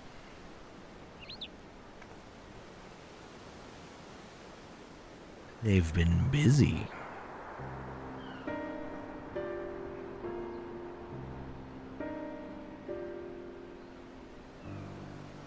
It makes sense. The Gleaners take their requests directly from the institutions and bureaucrats. But as you say, they ultimately answer to the Forum. A sudden and significant increase in Gleaner traffic and in cargo. It certainly gives the impression of an overarching plan being put into motion. Let's see what the theory... let us see what theory we can build from the facts. Well, as Ishtola observed earlier, Anumenon's archives appear to contain no information concerning the final days. Coupled with what Ebi and Alice learned at the Last Stand, we can be reasonably sure that most Charlians know nothing of that particular period of ancient history. Yet, my father and his colleagues are not familiar with the final days, or not only familiar with the final days, but are also somehow certain the destruction being perpetrated by the Telophoroi is wholly unlike these apocalyptic events. Moreover, the Forum claims to be so occupied by a duty of such pressing importance that they saw fit to unanimously deny Eorzea's request for aid. And now the Gleaners, official agents of the state, have been mobilized on an unprecedented scale. Well, I do not think it a stretch, but to conclude that the Gleaners' recent activities are in service to the Forum's secretive ends.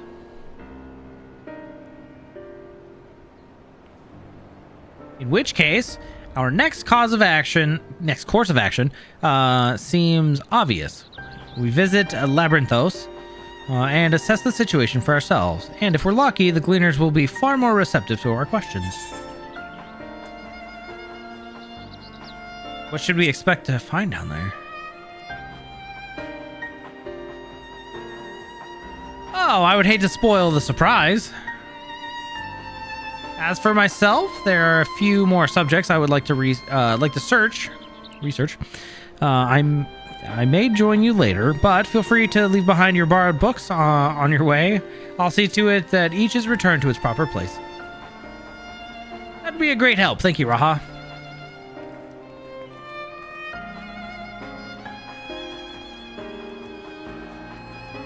Let's head downstairs. Let's head down the stairs over there, and I'll show you where the entrance is. Done deal.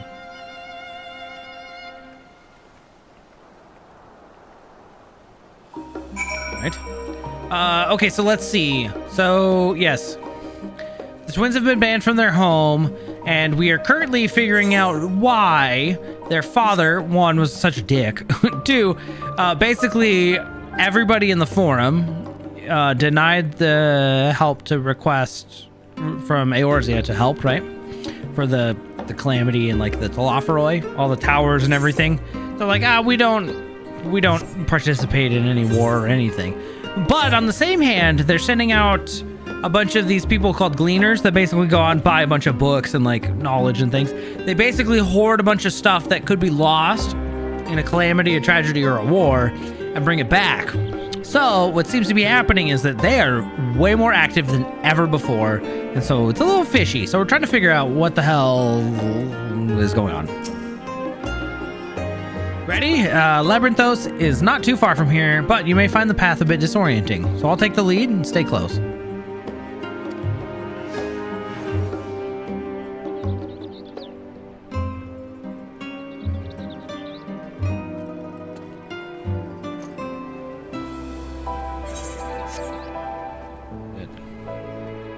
How do I toggle walk?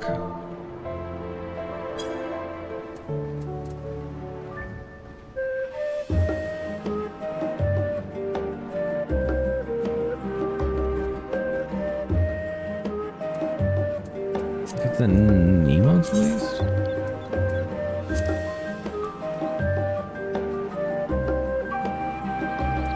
Okay, good. Thank you. Let's go.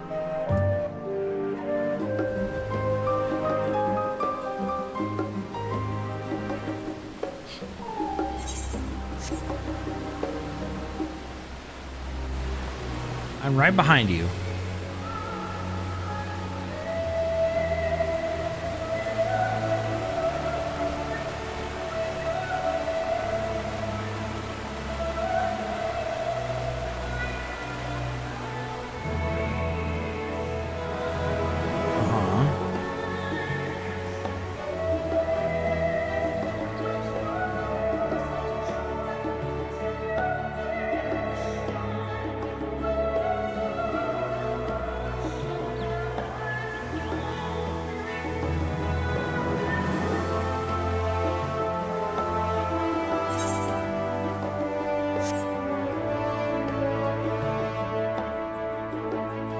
Oh, there's a secret side entrance over there. Okay. Sneaky. And here we are, through this door and down the stairs.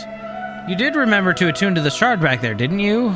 It'll make your life so much easier if you need to come back here in a hurry. Otherwise, we should keep moving. I did, we're good.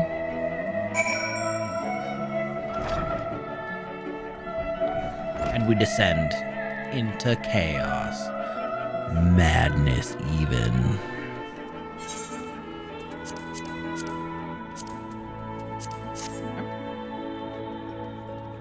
Hi, Kryl.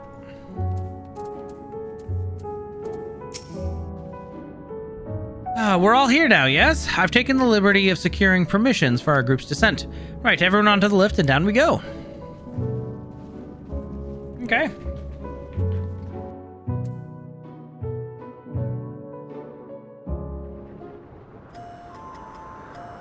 Whoa.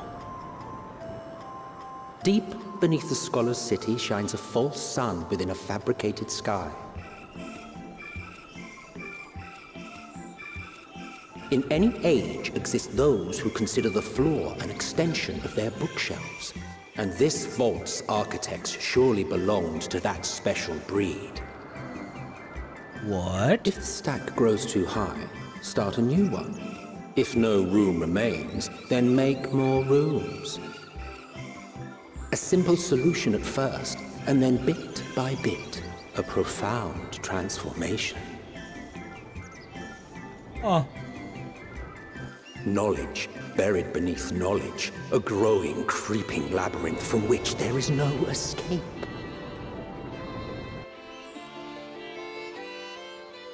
Welcome to Labyrinthos. I thought it would be kind of dark and scary down here. It's a freaking city of its own. This is nuts.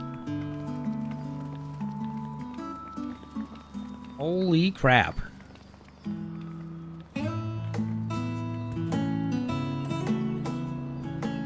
Not what you expected. Nope. I must admit, the artifice is very convincing. But I assure you that we are beneath Sharlayan itself. The breeze you feel, the flowing waters you hear, all created by the hand of man. Wow. The island is volcanic, you see, and once upon a time this great hollow must have been a reservoir for magma. It was discovered some 400 years ago, at which point it was repurposed as a storage facility for scrolls and samples and such.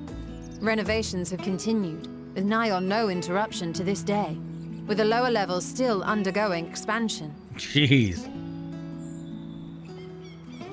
Aren't those people gleaners? Probably. Oh, yep.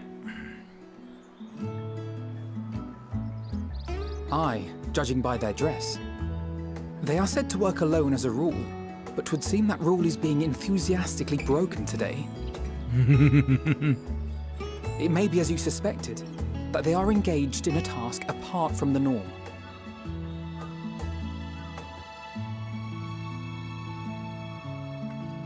Let's spread out and get some answers then.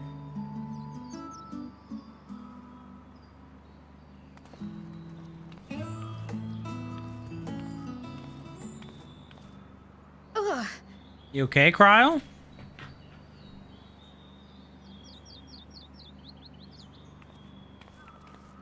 Did you call to me just now? No. No. How odd. I must be a bit dizzy from the descent. Did Heidelin call to you? I'll be fine, I'm sure. Let's get to work, shall we? That's suspicious.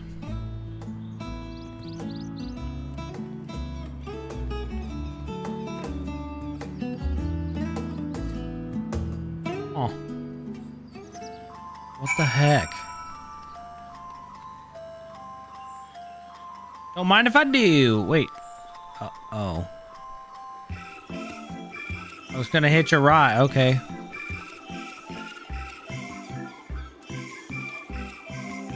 Hello, Aaronville. You here to help or give me more headaches? Because you don't have the look of a gleaner, and I'm in no mood for idle chatter. One of my colleagues was so exhausted he took a tumble and crashed into a pile of crates. Now I have a pack of marmots running loose. Okay. Well, they're super exhausted. Kiev. Let me think. The Rhea seeds should be item 1058. Cumin seeds 1059. Snurble berries 1060. Or were they 1061? Feels like my head is stuffed with moko grass. Moko grass? Okay. Why more loads take than they carry in? Well, why do all this at once and risk mixing it up? What if someone mistakes the Corthan carrots for the Garabanian carrots? What then? I mean, I don't know. That feels like not the worst thing in the world to mix up carrot seeds, but I guess if they grow in vastly different climates, sure. Hi, Dobbin. You look normal. You want to know what I'm doing? Hauling books and fauna. If it needs hauling, I'll haul it. Every decade or so, they take stock in Labyrinthos. Sort and tidy up the inventory. Never seen an operation like this before, though. They just did one a few summers ago, even. Then, with no warning at all, this mess gets dropped in our laps. Orders from on high. Damned if I know the reason. Could be that they're changing the layout, preparing for the next big expansion. Well, you could say that. Or they're prepping for a calamity of epic proportion. Any lucky bee? What tales did the gleaners have to tell? They didn't want to talk to me all that much, to be fair, but...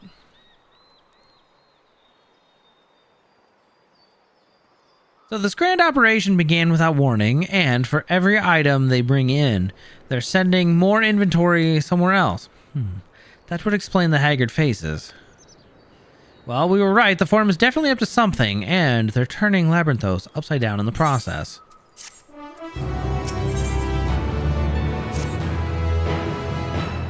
We would do well to learn more of what specifically the Gleaners are being tasked to do, as well as who has tasked them to do it. If you're game, Evie, I have an idea. Didn't one of those Gleaners you questioned mention something about escaped marmots? Perhaps if you were to help him capture said creatures, he might be inclined towards a more friendly and enlightening conversation. In the meantime, I will turn my charms upon this Gleaner here. We can compare notes afterwards. Happy hunting. Why did we kneel down? That just feels like it's rude.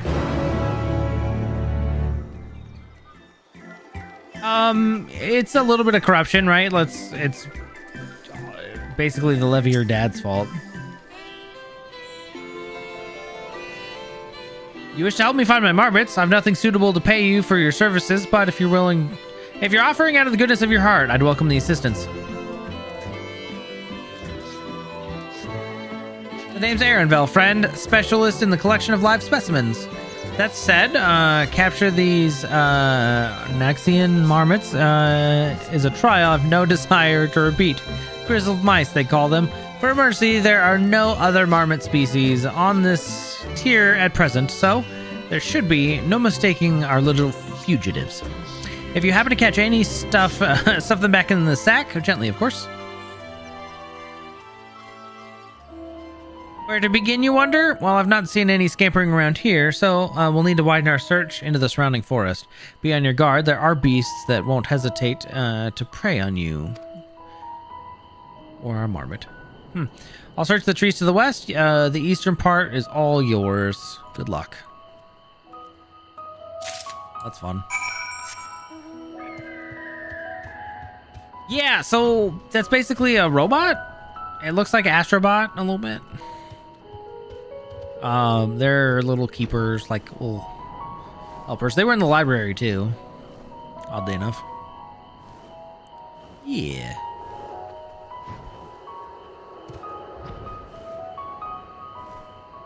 There's a little mouse.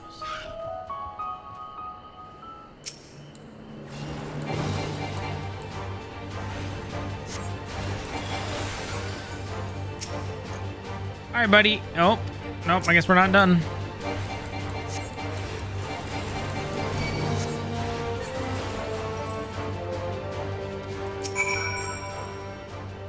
Chirp, squeak. Hey, no, get back here. Barely have you readied the sack when the grizzled mouse scampers off into the underbrush. Mangoos are a good alternative for now. What exactly do you want to go wrong there, ATP? Because there's so much going to happen. I can feel it. Something in the moon eventually too.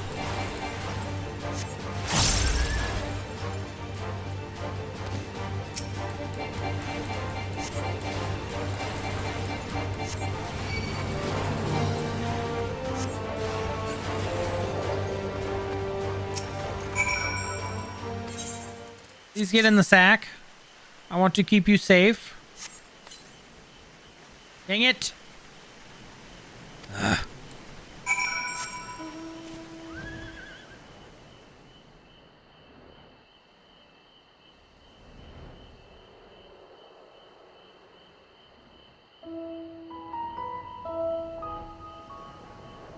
Oh, there you are. Hey, friend. Don't move this time. Thank you.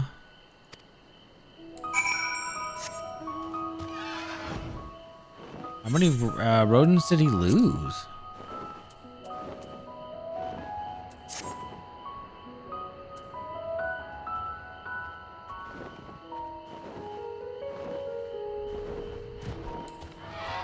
Here you go, Aaronville. How did you fare? I tracked down 3 of the pack, which leaves 1 unaccounted for. Here you go. Wow. Ah, there's the odd marmot out. Wait here a moment while I put our friends in a holding cage. You better not leave me.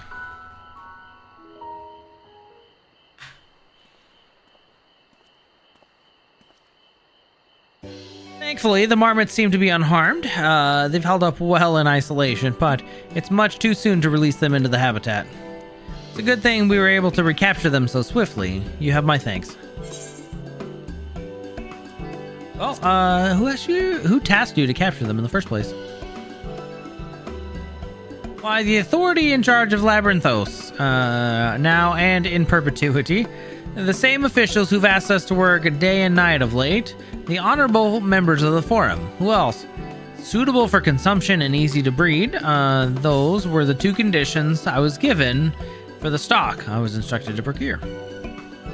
I don't know what the forum has planned for these creatures, but at the very least, I doubt they'll be served for dinner today or tomorrow. Ah, there you are, Ebi. Is this the gleaner you mentioned? The one who was looking for the lost marmots? Interesting company you keep, friend. Who are you folk, anyway? I'm Kryl of the Students of Baldessian. These are my associates. Truth be told, the forum's decisions of late have not sat entirely well with us. That is why we made the descent into Labyrinthos. We hoped that by seeing the decisions put into action, we might more fully understand their reasoning. Wise and practical. Never hurts to try and gain a broader perspective, does it? Anyway, duty calls, other animals to capture, and enclosures to empty. Once again, I am sorry that I can't offer you more for your services. Later, friend. That's fine. Well, did you learn anything new from your friend there?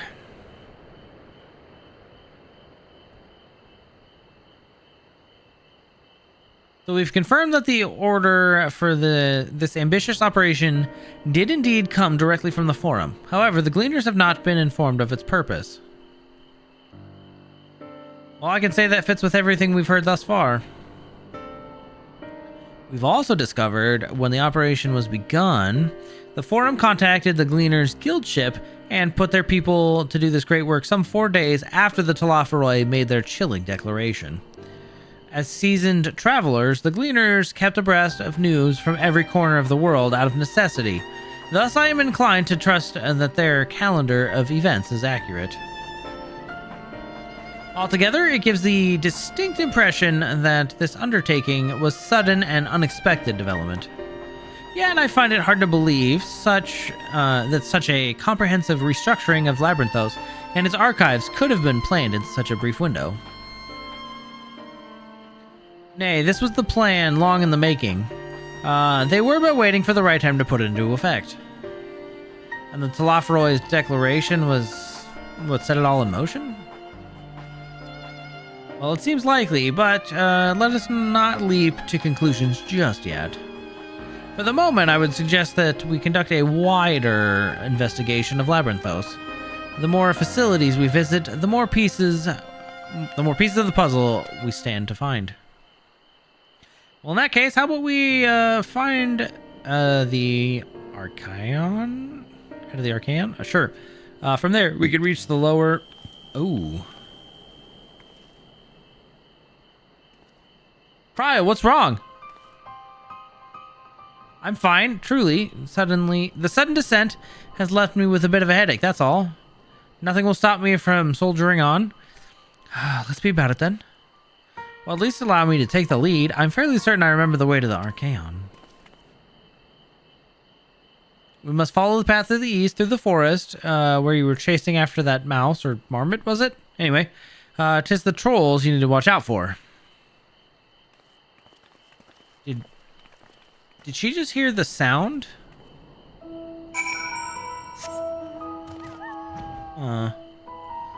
Glorified rat catcher, I see.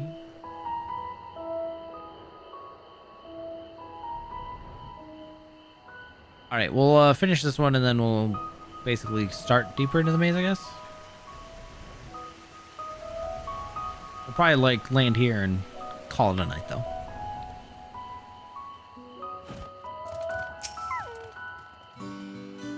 Behold, the Archaon as Numenon's as Numenon serves as Charlene's literary archive, so does this structure serve as the city's wealth of material data.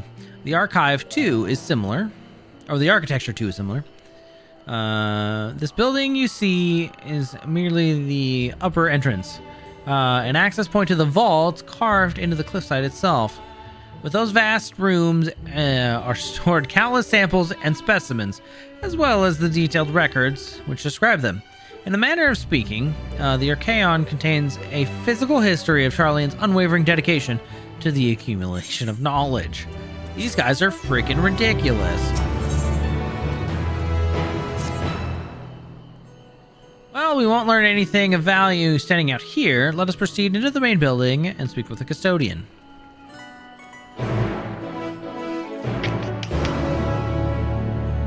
I guess we can do that.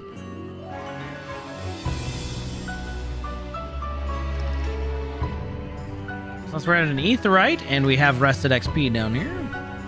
I would dare say I think this is a good stopping spot. I'm starting to real fade. Like I'm ready to go to bed.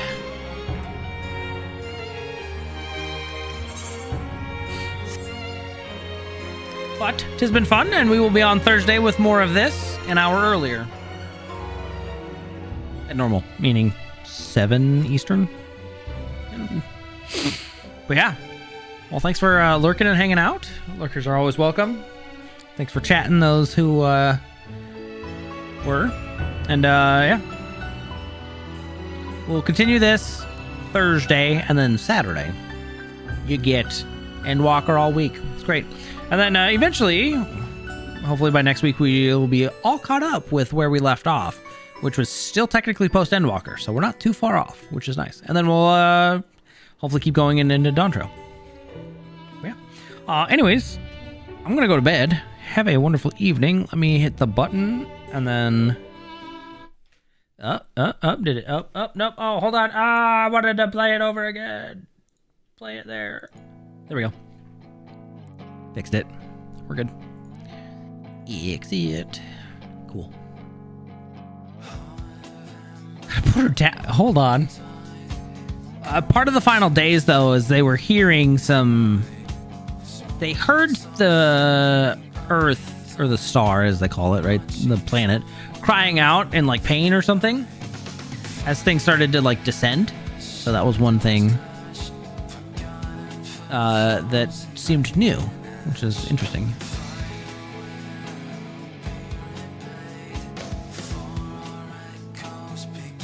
Anyways, cool. Good night, Lilith. Good night, ATP. Good night, Lime. Good night, Talica. Good night, Wicked. Good night, anybody else lurking. Sumo. Kaze. Xylo.